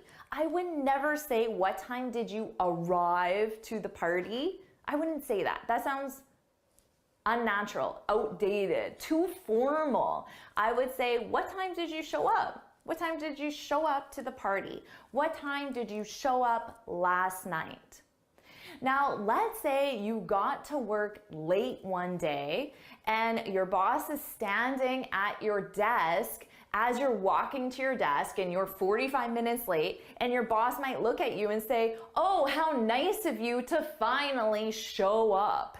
That's obviously sarcastic, but this happens a lot if you get to a party really late, or even if you're just having dinner at home with your husband or your wife.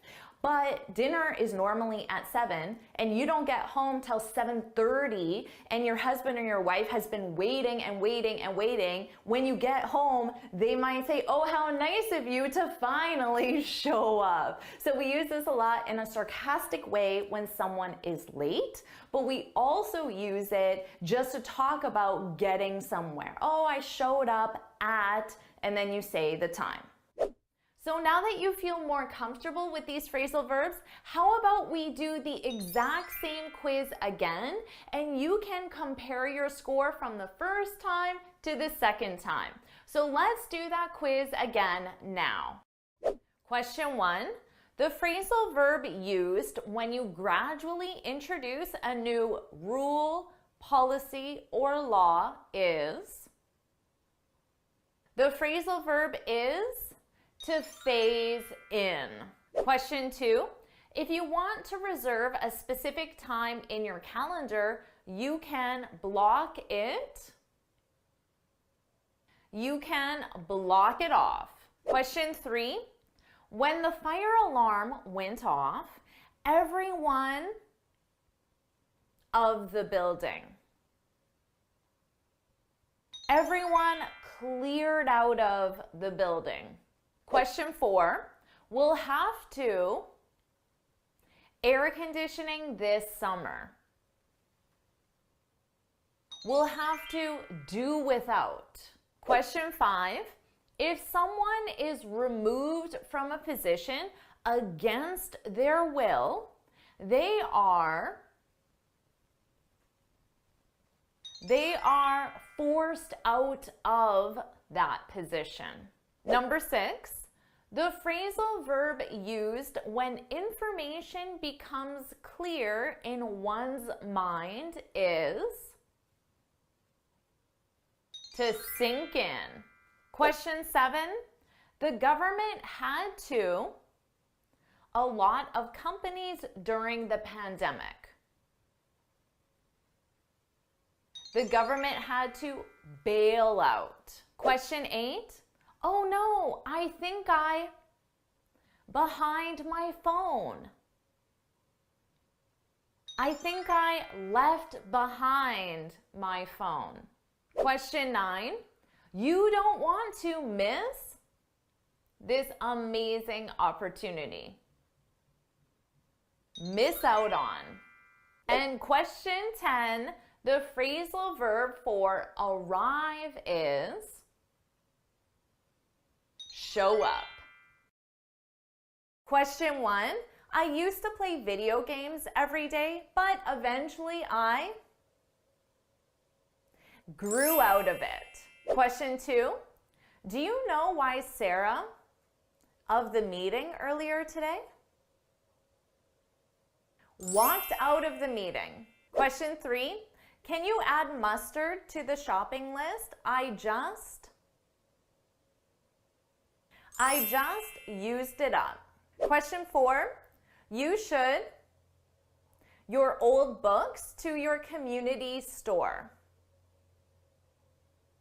You should give away. Question 5, the bridge is because there was an accident.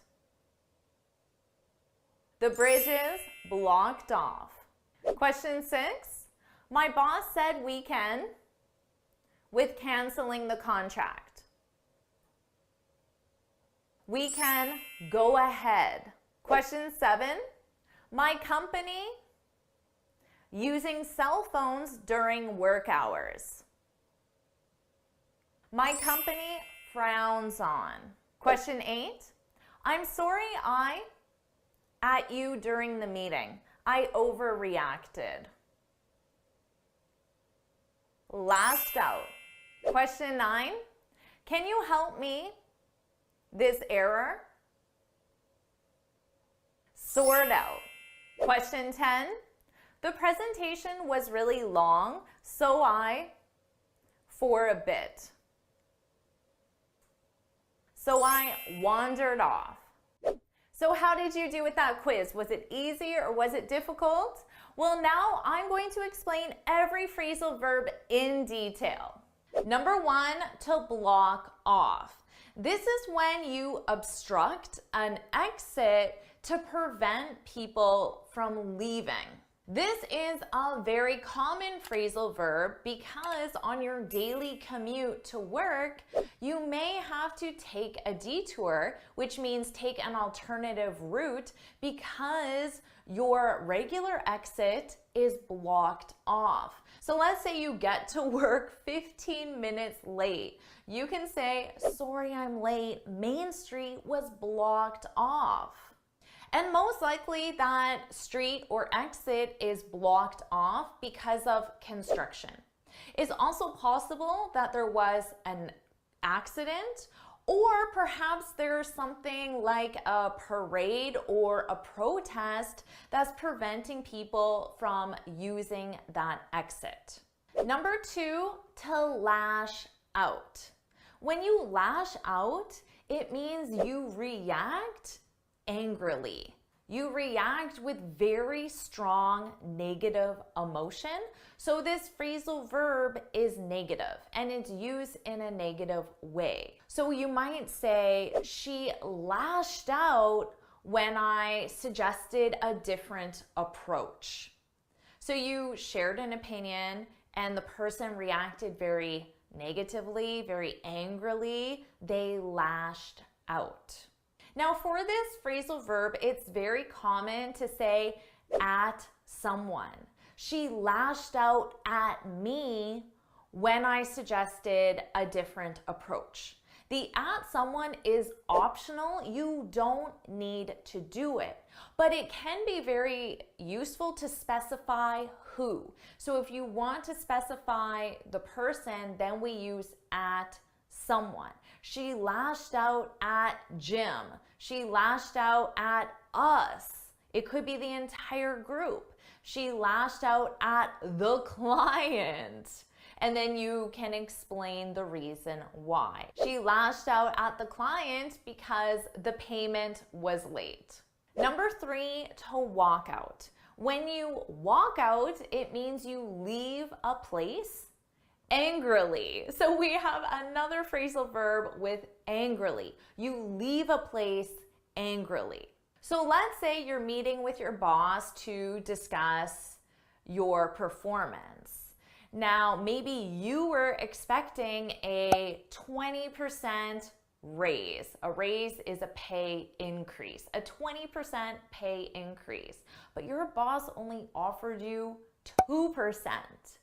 You might say, after my boss offered me 2%, I walked out. So you left the room, you left the office, the meeting, but you didn't just leave, you left angrily. Angrily, that's the key here.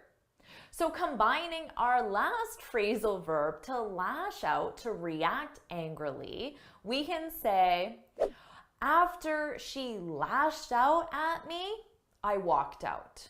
Number 4, to sort out. This means to resolve a problem.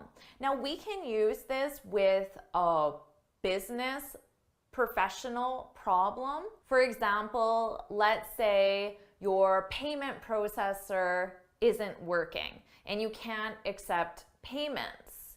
You might say, we need to sort this out ASAP. We need to resolve this problem ASAP. Or who can we call to sort this out? So you can absolutely use this in a professional business context when there's a problem. We commonly use this with personal issues, with relationship issues, when you have a problem with another person. So let's say you and your sister haven't spoken in months because of a disagreement. Maybe your sister lashed out at you and then you walked out of her birthday party and you haven't spoken since. Well, someone might suggest some ways you can sort it out. You need to sort it out with your sister. You need to resolve the problem. And in this case, the problem is a personal problem. So this is a great phrasal verb to use for a business context and a personal context. Number 5, to use up. This is when you finish or consume 100% of something. So all of something. And that's very important because I could say, I used the olive oil. So I consumed the olive oil. But when I just say use, it doesn't tell you how much olive oil did I use. I used the olive oil. But if I say I used up the olive oil, then you know I used 100% of the olive oil, so there is none left for you or for someone else, and you have to get more. So I could say I used all the olive oil. When I say all the olive oil, all means 100%, so that is exactly the same as I used up the olive oil. Number 6, to wander off. This is when you leave a place when you're not supposed to, or you leave a place without telling other people. Now, this is commonly used with children.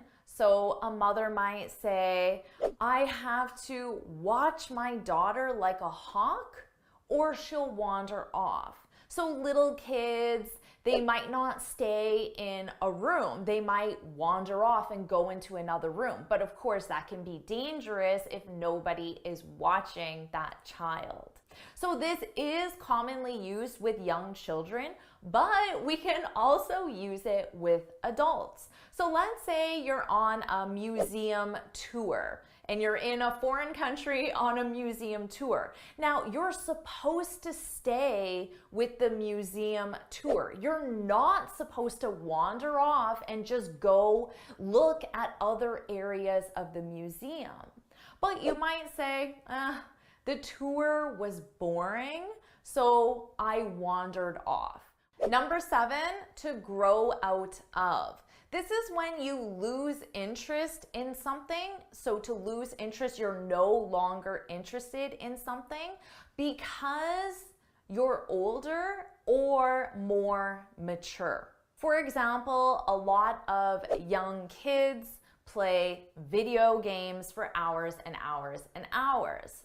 But as an adult, you might grow out of it. So you no longer do that. You no longer play video games for hours and hours and hours because you're older, you're more mature. Number 8, to go ahead. This means to proceed. This is a very useful phrasal verb. We use it commonly to give someone permission to do something.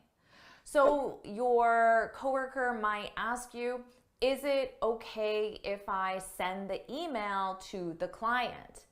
And you can say, sure, go ahead, which means proceed. Proceed with sending the email. Go ahead. Now you can just say go ahead, period, or you can specify what the action is. You can say go ahead and send the email, or go ahead with, and we need a gerund. Go ahead with sending the email. And send the email with sending the email. So pay attention to that sentence structure. Number 9, to give away. This means to provide for free. So this is a great phrasal verb. For me, I could say, I give away my best tips and advice on how to become fluent right here on this YouTube channel. Now, let's say you have a lot of items from your kids, but your kids are grown up now, but you have a lot of their clothes, their toys, even furniture for your kids. You might want to give that away. So you can provide it to another parent or someone else for free. We gave away all our kids' clothes when they moved out. So when you want to get rid of something in your house, you can sell it or you can give it away, provide it for free. And finally, number 10, to frown on. This means to disapprove of something. So you might say, my boss disapproves of casual clothes. So you can say, my boss frowns on wearing casual clothes. Notice our sentence structure, frowns on wearing. We need our gerund verb. Now that you feel more comfortable with these phrasal verbs, how about we do the exact same quiz again so you can see how much you've improved. Here are the questions. Hit pause, take as much time as you need, and when you're ready, hit play to see the answers. Here are the answers. Hit pause, take as much time as you need, compare your answers, and when you're ready, hit play. Question 1, you're not going to paying $500 for that. You're not going to talk me into. Question 2, Mariah, the sales proposal yesterday. Mariah drew up. Question 3, good news, because everyone, we met the deadline. Because everyone stepped it up. Question 4. If you keep skipping breaks, you're going to burn out. Question 5. That's a great point. You should at the meeting. You should bring it up. Question 6. Who do you the most in your family? Who do you look up to? Question 7. How long do we need to at the party? How long do we need to stick around? Question 8. Your tires look really.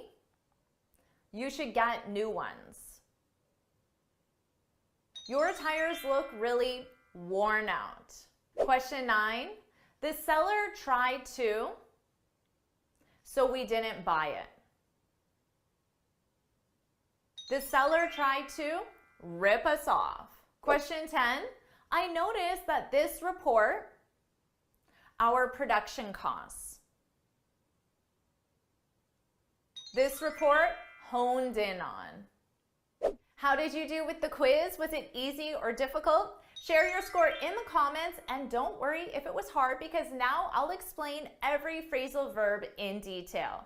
Number 1, to rip off. We use this when someone is selling something or buying something and the buyer feels that the price is too high compared to the value of whatever they're buying. For example, I can't believe I paid $200 for that. She ripped me off. Now notice the sentence structure. You rip someone off. She ripped me off. Another example, she told everyone that I ripped her off, but it was a fair price. So just because someone claims you ripped them off, it doesn't necessarily mean it's true. Number 2, to wear out. We use this when something is damaged or weakened because of age, it's old, or because of use. You've used it a lot. For example, I wore out my tennis shoes last summer. If someone said that to me, I would assume they played a lot of tennis last summer. They played so much tennis that they wore out their shoes. They became damaged from use, from continually playing tennis. We also use this in an adjective form, to be worn out.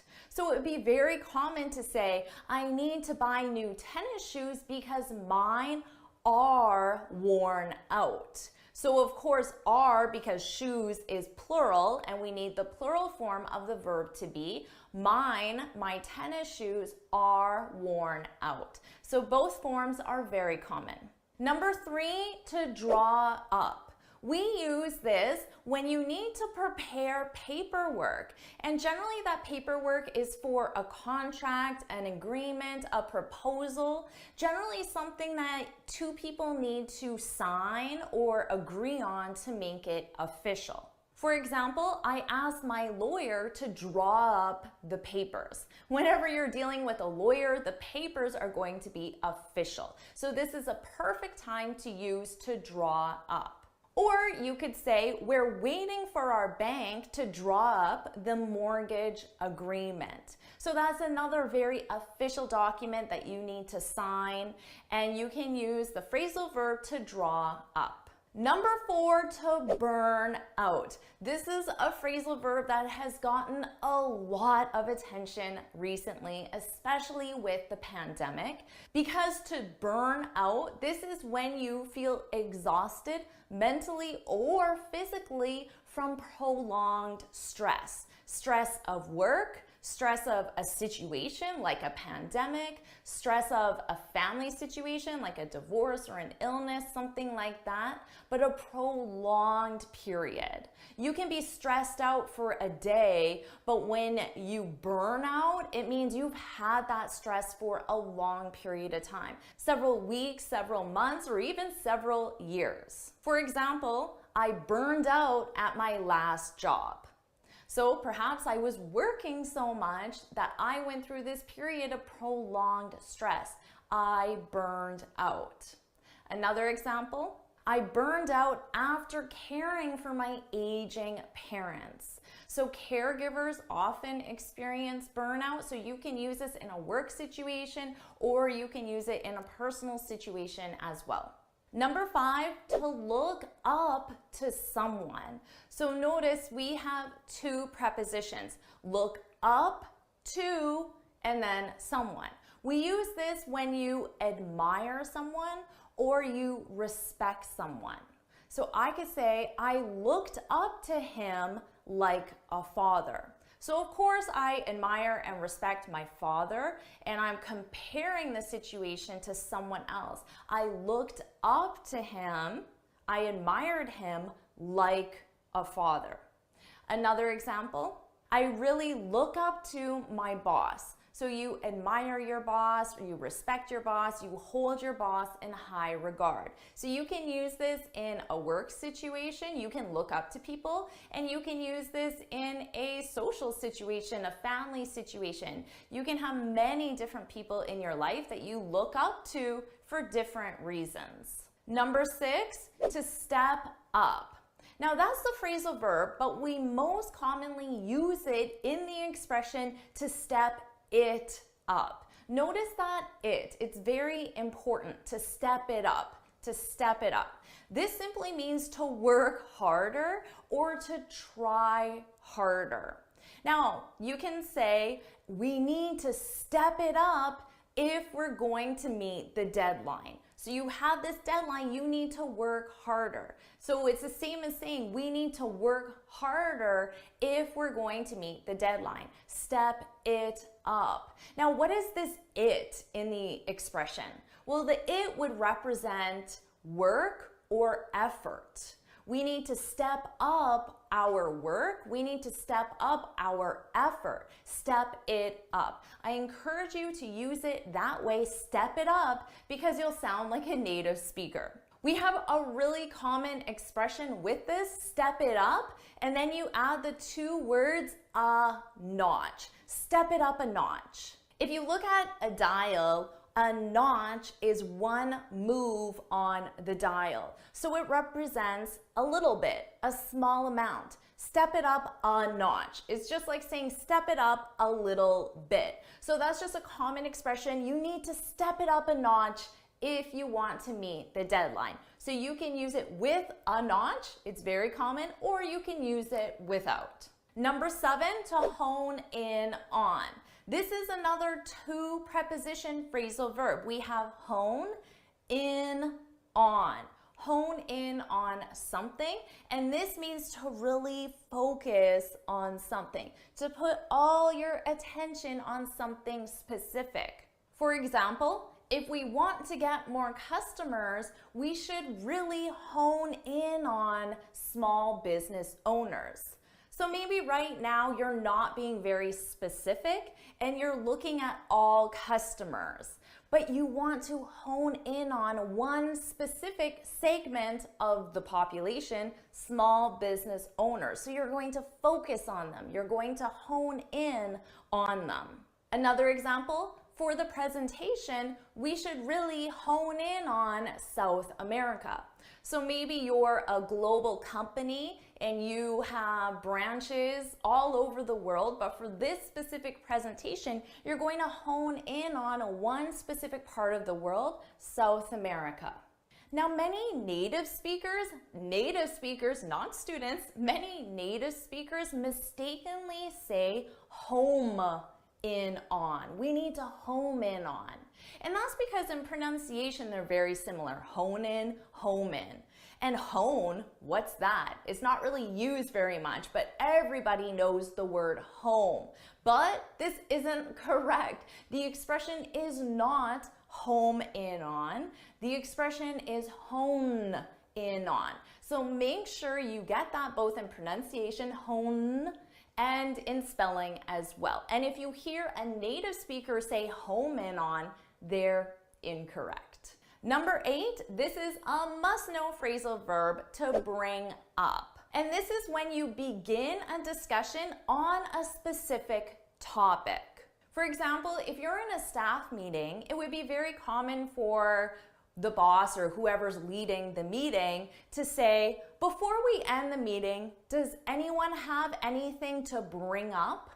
Does anyone have a specific topic they want to discuss? Does anyone have anything to bring up? Or after the meeting, you might tell another colleague, I didn't have a chance to bring up the marketing proposal. So you didn't have a chance to discuss this specific topic, the marketing proposal. Maybe you ran out of time. Number 9, to talk into. And the sentence structure is to talk someone into something.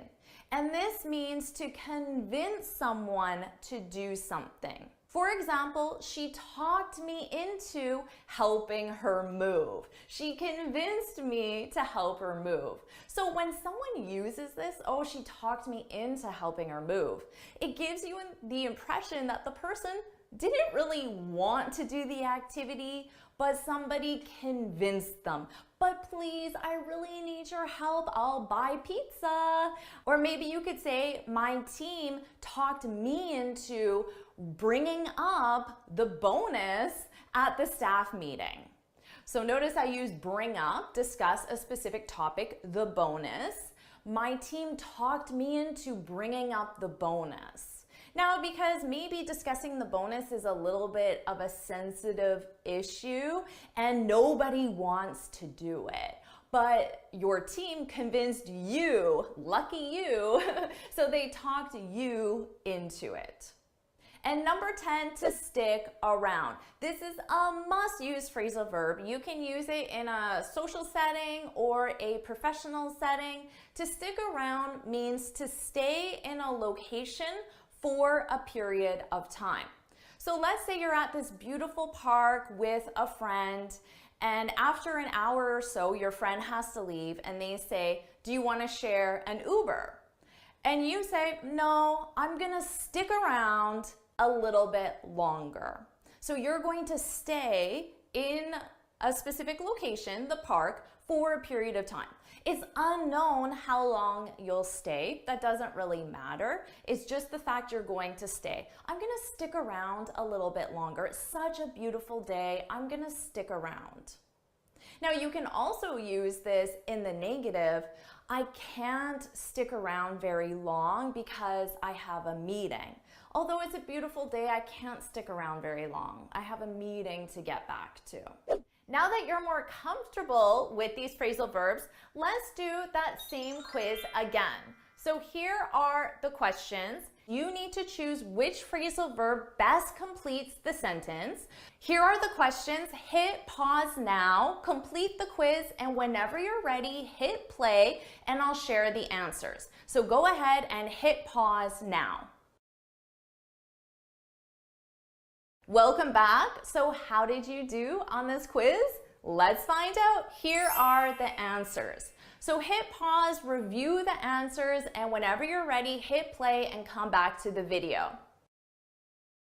Wow, think of all the phrasal verbs you've learned so far. Now you'll learn your next group of 15 phrasal verbs by completing a quiz. And you've already learned some of these phrasal verbs, so this should be easy for you. Let's get started. Our first phrasal verb, pull off. I know the team can pull it off. Pull off. Do you know this one? In this context, to pull off means to succeed in doing something difficult or unexpected. For example, getting a high mark on your IELTS is challenging, but I know you'll pull it off. So notice here, I know you'll pull it off. Here it means I know you'll succeed at getting a high mark on your IELTS. How about this one? If you have a great teacher, I know I'll pull it off. Maybe that's something you would say. I know I'll pull it off. I will be successful if I have a great teacher. And I hope I'm that great teacher for you. If you agree with that, put that's right, I'll pull it off. With Jennifer's help, put "that's right" in the comments. Now let's listen to some real-world examples using this phrasal verb. Is it something you really managed to pull off, or does the Middle East really still have us kind of sucked in? So, how did Ukraine pull off such a stunning attack? It requires a bit of confidence to pull off. Our next phrasal verb, take off. Sarah's online store really took off. Do you know what this means? Take off. This means to become successful or popular. For example, my YouTube channel didn't take off at first. It wasn't successful or popular at first, but I was persistent and consistent, and eventually it took off. Eventually it became successful. I could also say, and eventually I pulled it off. I pulled it off. And in this case, it represents creating and growing a successful YouTube channel. Or I could say to you, if you're consistent, your English fluency and confidence will take off. Do you agree with that? Well, put "that's right," put "that's right" in the comments. Now let's listen to some real-world examples using this phrasal verb. Just at the point where your career is starting to take off, you're taking on seniority. After the trial, she was able to move away to Florence, and that's where we really see her career kind of take off. But once you look at that 10-year mark and beyond, that's where things really start to take off. Next, put off. She put off scheduling her IELTS. Do you know what put off means? This means to delay or postpone doing something. She put off scheduling her IELTS until she mastered phrasal verbs. Now this means she'll schedule her IELTS once she masters phrasal verbs. You might say, let's put off the meeting, let's delay the meeting until after the long weekend. Or your husband or roommate might ask you, are we still cleaning out the garage this weekend? And you can say, let's put it off until winter. Let's delay it until winter. Let's listen to some real-world examples. Do you put off writing a paper until the last minute? Just an idea being put off for a better time that never came. And I think it's such a waste when people just put off their vacation or travel plans. Next, turn around. How did you turn around your online store? Do you know what this means? To turn around, this means to take a business plan or system from not successful to successful. For example, the new manager turned the marketing department around. So to turn something around, to take the marketing department from not successful to successful. Or she turned around her speaking skills by practicing speaking every day. And you can add to this and say her excellent communication skills helped her career take off, become successful. Let's listen to some real-world examples. I'm hoping we can turn it around. Of accommodation that has turned the business, turned it around. Our economy in peril. We turned it around. Our next phrasal verb, call off. Do you know why the meeting was called off? Do you know what this means? To call off, this means to cancel something that was planned or scheduled. For example, the company had to call off the conference, cancel the conference because of the hurricane. Now let's compare this sentence to one with put off. Remember, put off means delay. The company had to put off the conference because of the hurricane. Do you know the difference between these two sentences? In the first example with call off, the conference will not happen. It is canceled.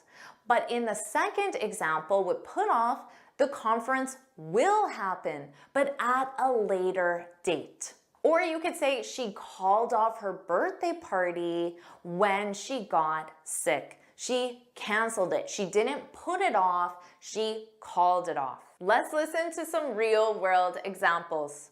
As violence, they began to receive threats to call off their events.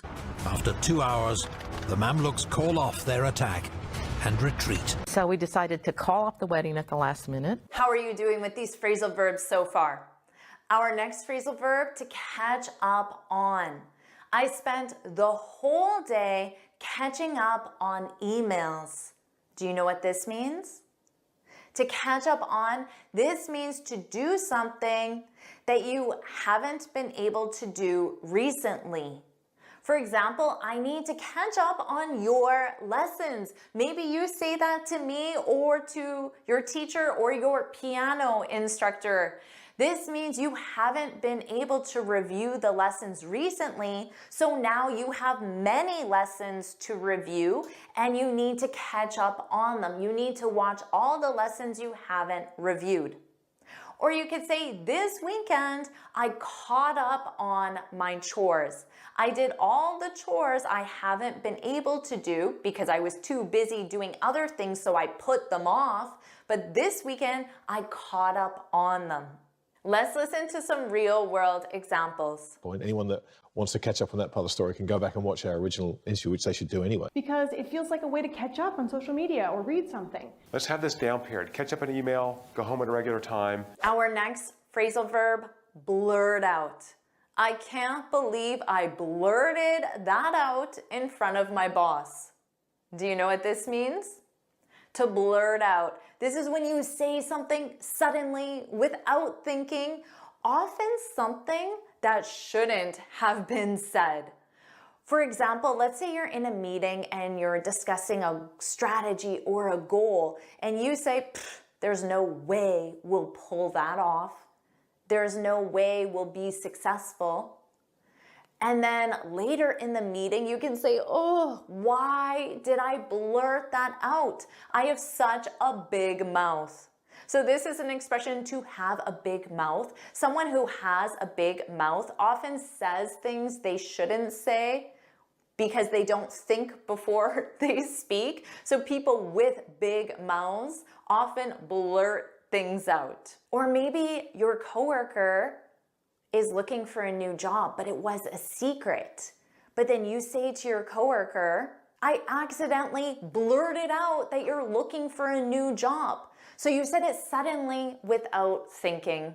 Let's listen to some real world examples. Further, when girls blurt out answers without raising their hands. One of you, so what's your story? Can you just blurt out a 30-second story? His first reflex was not to blurt out what was going on. Next, comb through. Do you have time to comb through this report? Do you know what this means? To comb through. And notice that B is silent. Comb. Comb through. This means to analyze or review something carefully and completely. Before you submit your CV, you should comb through it to make sure there are no errors. That's always good advice. Or, I combed through this entire textbook to prepare for my IELTS. You reviewed it entirely and completely. She spent the whole afternoon combing through old family photos to create a scrapbook. Let's listen to some real-world examples. Help NASA kind of comb through our data. So I went back to my staff, let's comb through this. Go comb through their website. Next, skim through. I only had enough time to skim through the report. Do you know what this means? To skim through. This means to review something quickly without going into detail. So you can think of it as the opposite of comb through. For example, the consultant has an impressive background, but I only skimmed through his proposal. I didn't read it fully. She skimmed through the recipe to make sure she had all the ingredients. So she looked at it quickly, not fully. Let's listen to some real-world examples. Can't sort of skim through it. And I'm just going to skim through, hit a couple of the highlights. Read the class syllabus. Skim through textbooks and review all the materials. Next, gloss over. The consultant glossed over the budget increase. Do you know what this means? To gloss over, this means to briefly mention something without going into detail. And you do this often to avoid discussing it thoroughly. For example, the manager glossed over the consultant's rude comment. So how could he gloss over this rude comment? Maybe he's in the middle of a meeting and he says to the consultant, who remember said something rude, he says to him, I appreciate your perspective. Anyway, let's review the upcoming conference. So he mentioned it briefly, but then he quickly moved on to something else because he didn't want to spend time reviewing that negative comment. How about this one? My brother always glosses over why his girlfriend doesn't come to family gatherings. He mentions it quickly, but then moves on to a different topic on purpose because he doesn't want to discuss it. He glosses over it. Let's listen to some real-world examples. Love this stuff, so I didn't want to gloss over anything. In the early days, I would gloss over my family's experience. I'll have to gloss over or omit many formal details. Next, pan out. The speaker we wanted didn't pan out. Do you know what this means? To pan out, this means to have a successful outcome. The strategy didn't pan out. This means the strategy wasn't successful, didn't have a successful outcome. So we need to revise our approach. Or you could say to your spouse or roommate or family member, let's see how our kitchen reno pans out before we start the bathroom. Reno is short for renovation, so you're renovating your kitchen. Let's see how it pans out. Let's see how successful it is before we start another renovation.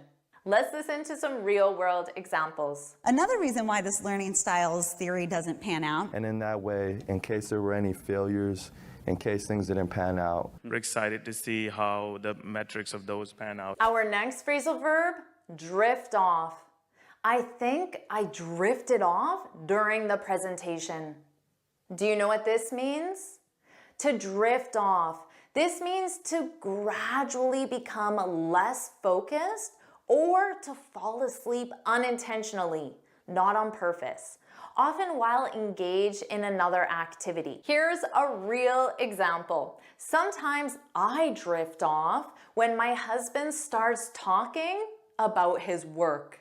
Now in this case, I don't fall asleep, but I gradually stop paying attention to my husband and I start just paying attention to other things. We have another expression, my mind wanders. I drift off because my husband's work is very technical and often I don't really understand what he's saying. So I drift off. You could also say, I must have drifted off during the movie. Now, this could mean that you stopped paying attention to the movie and you started paying attention to other things, or quite likely you fell asleep during the movie and you didn't even realize that it ended. And hours later, you're asleep on your couch and the movie is over and you had no idea. You drifted off. Let's listen to some real-world examples. Listening to the sound of the ocean as you slowly drift off to sleep. It might feel nice for a while to drift off into past memories. Eventually, Henry began to drift off for the last time. Next, dip into. We had to dip into our emergency fund to make payroll. Do you understand this one? To dip into, this means to spend a portion of a reserve or saving, often temporarily. So you have this reserve or saving, and if you dip into it, you take a portion, some of that money out. So this is used specifically with spending money. For example, the company had to dip into its emergency fund, so take a portion of that fund to cover the unexpected expenses. Or we had to dip into our savings to cover the cost of the car repair. Let's listen to some real-world examples. The House had initially proposed a $2,700 payout, but couldn't muster the votes required to dip into savings to pay for it. But there are other proposals to dip into it, one for a school loan construction fund. And therefore, I don't need to dip into my savings. Our next phrasal verb, pick up. I pick up a lot of English expressions by watching TV. Do you know what this means?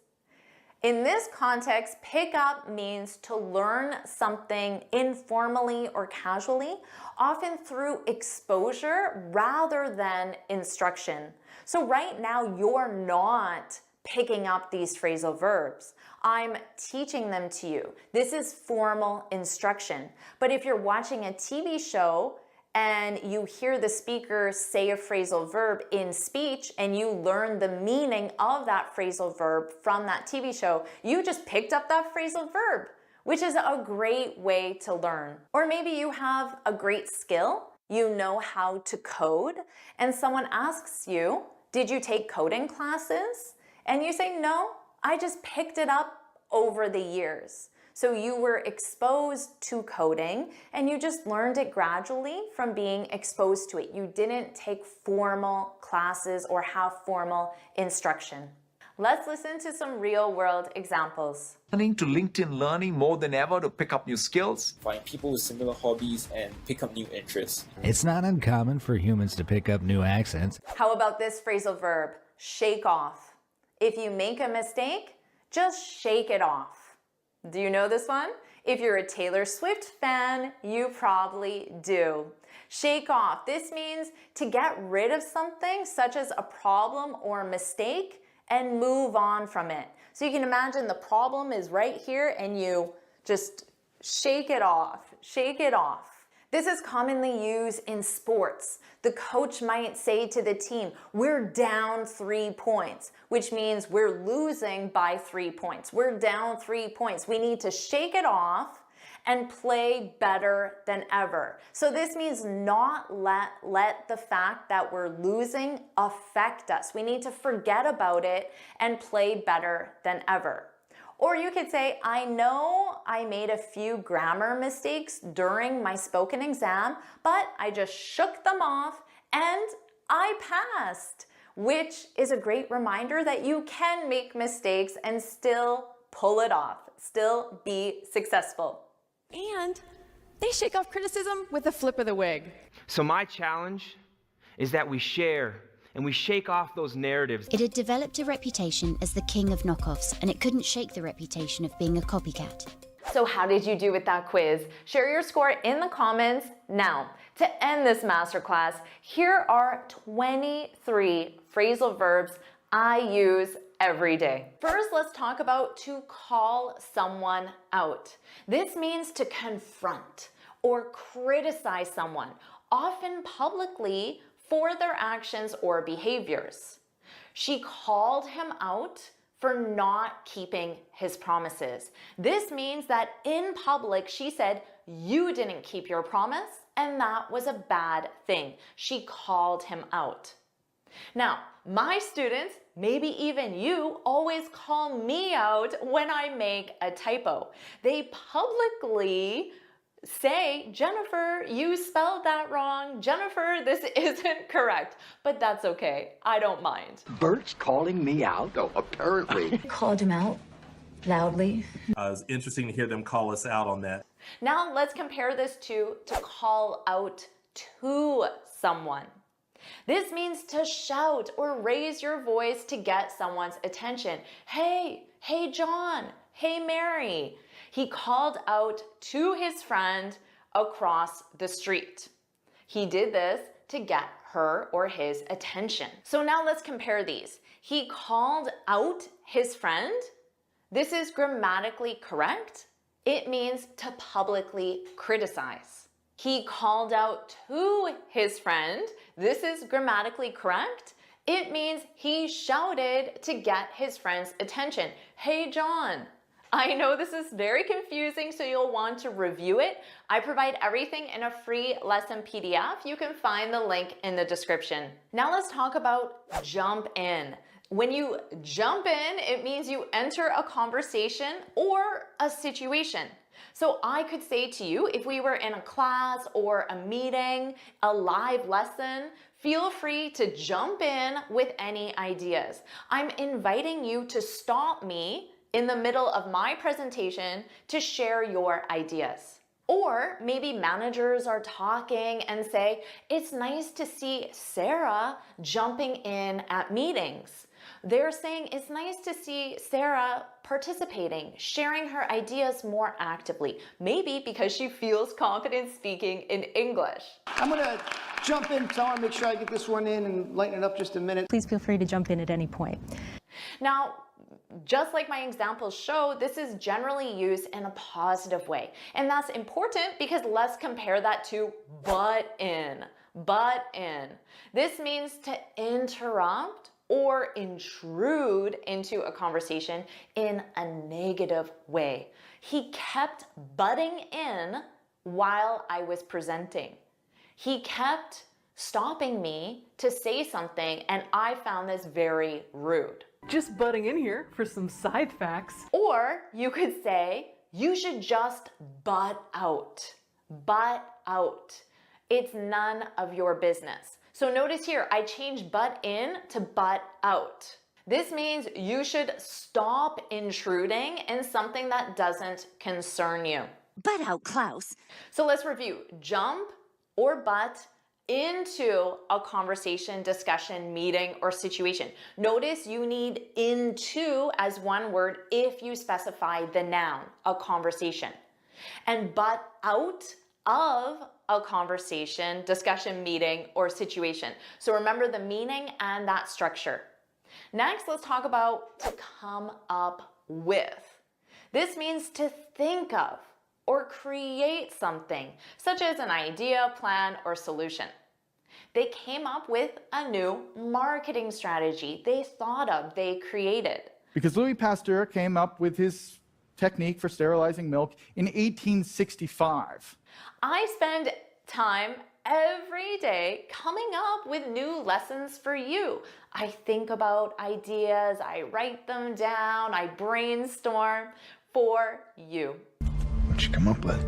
So now let's change the preposition and talk about to come out with. This means to introduce or release something new, usually a product or service. The way we communicate changed when Apple came out with the iPhone. If we were sitting down having this interview the day that Apple came out with the iPhone, you'd be asking me, really? They're going to compete with Motorola? Electric typewriters then came out with self-contained correction ribbons so that you could make corrections right there on the machine as you typed. Let's compare these together. Engineers at Apple came up with the idea of a smartphone in 2005. I don't know if that date is accurate. This means they thought of the idea. What if we had a phone? Now, Apple came out with the iPhone in 2007. That date is correct. This means they released the idea to the public as a product, the product being the iPhone. You could buy the iPhone. Let's review to back out of something. This means to decide not to do something you had previously agreed to. She backed out of the deal at the last minute. Why are you backing out? Or you said you were going to finish the English course. Don't back out now. Don't even think about backing out, man. Let's compare this to back something up. This means to make a copy of data to prevent loss, something you should do. For years, my husband told me I should back up my computer, but I didn't listen. Didn't you back it up in your computer? But now that I use Google Docs, my files are automatically backed up. A copy of my files are saved in a secure location. So always back up your computer and don't back out of things you said you were going to do. Where do you back up your data? To catch on to something. This is when you begin to understand or realize something. It took him a while, but he finally caught on to the joke. Now, you don't have to include the something if context is obvious. You could say, it took him a while, but he finally caught on, if you're talking about a joke and the context is obvious. But she caught on pretty fast. But either way, people caught on to coffee's advantages and began making tea from its leaves. So let's talk about catch up to someone.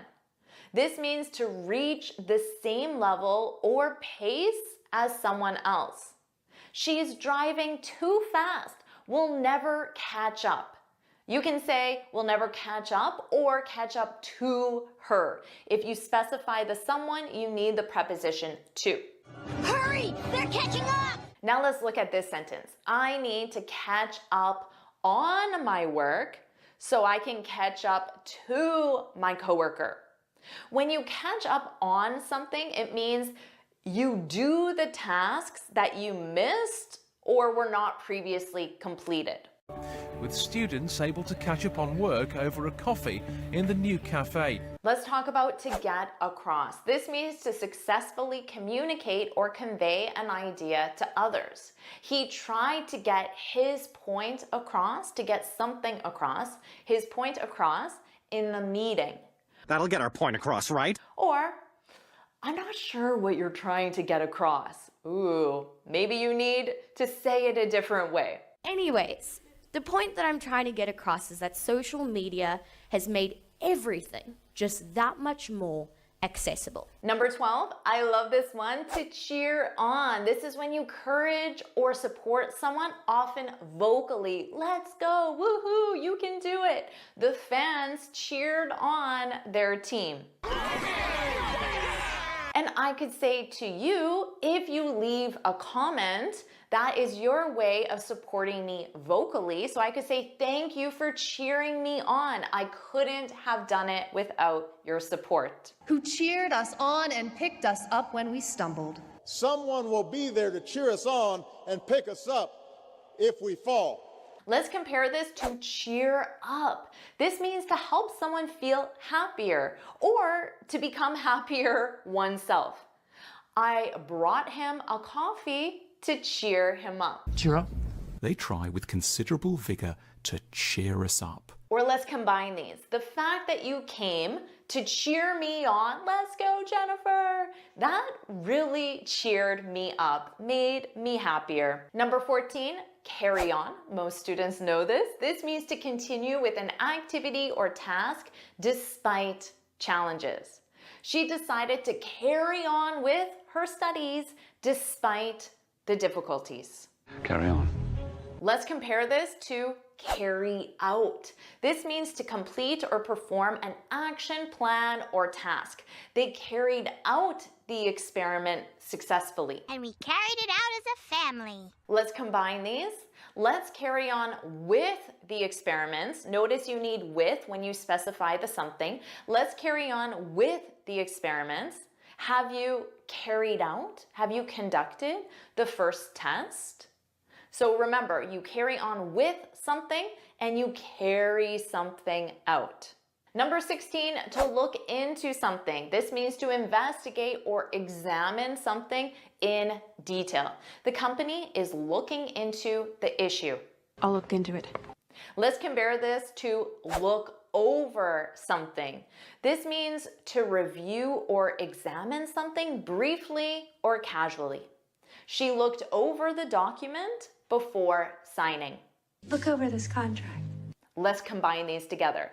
I looked into, I investigated, I looked into the company, and I didn't find any red flags. Red flags are potential risks or problems. I didn't find any red flags. I still need to look over, review, the contract. Let's review to check in with someone. This means to communicate with someone to see how they're doing or if they need assistance. He checked in with his supervisor before leaving for the day. So how could he do this? Well, he would go up to his supervisor and say, "Do you need anything before I leave?" Thanks for checking in, though. Now let's compare this to check up on someone. This is when you monitor or observe someone's progress, condition, or behavior to ensure all is well. My dad had an accident, so I check up on him. I observe him and monitor him every day. Would it kill him to check up on us? Sometimes to check up on someone is seen as a negative because it suggests that you don't trust someone's abilities. So you often hear people complain and say, "Oh, my boss checks up on me every 5 minutes," suggesting your boss doesn't trust your abilities and needs to monitor you closely. Are you checking up on me? Number 20, hang out. You should know this one. This means to spend time with someone socially in a casual way. We hung out at home all weekend. Or it's very common to say to people, "Let's hang out soon. Let's spend time socially soon." Cool, let's hang out tonight. Don't confuse this with to hang up, which means to end a phone call. She hung up before they decided where to hang out. Don't hang up, don't hang up, don't hang up, don't hang up. 22, to break up with someone. Do you know what this means? This means to end a romantic relationship. He broke up with his girlfriend last month. Are you breaking up with me? Now, you could also say we broke up. So in this case, because the subject is doing the action, you don't have to say with someone. We broke up. I broke up with him. He broke up with me. We broke up. We broke up. Don't confuse this with to break something up. This means to separate something into smaller parts. The teacher broke up the assignment into 3 parts. From this point, we're going to take the life of the project and break it up into 4 phases so that we can discuss the processes that are appropriate to each. So if you say, "I broke her up," that sounds weird. That sounds like you divided her into smaller parts. But if you say, "I broke up with her," that sounds sad. You ended your romantic relationship with her. Amazing job! You just added 300 phrasal verbs to your vocabulary. You can keep expanding your vocabulary with this lesson right now.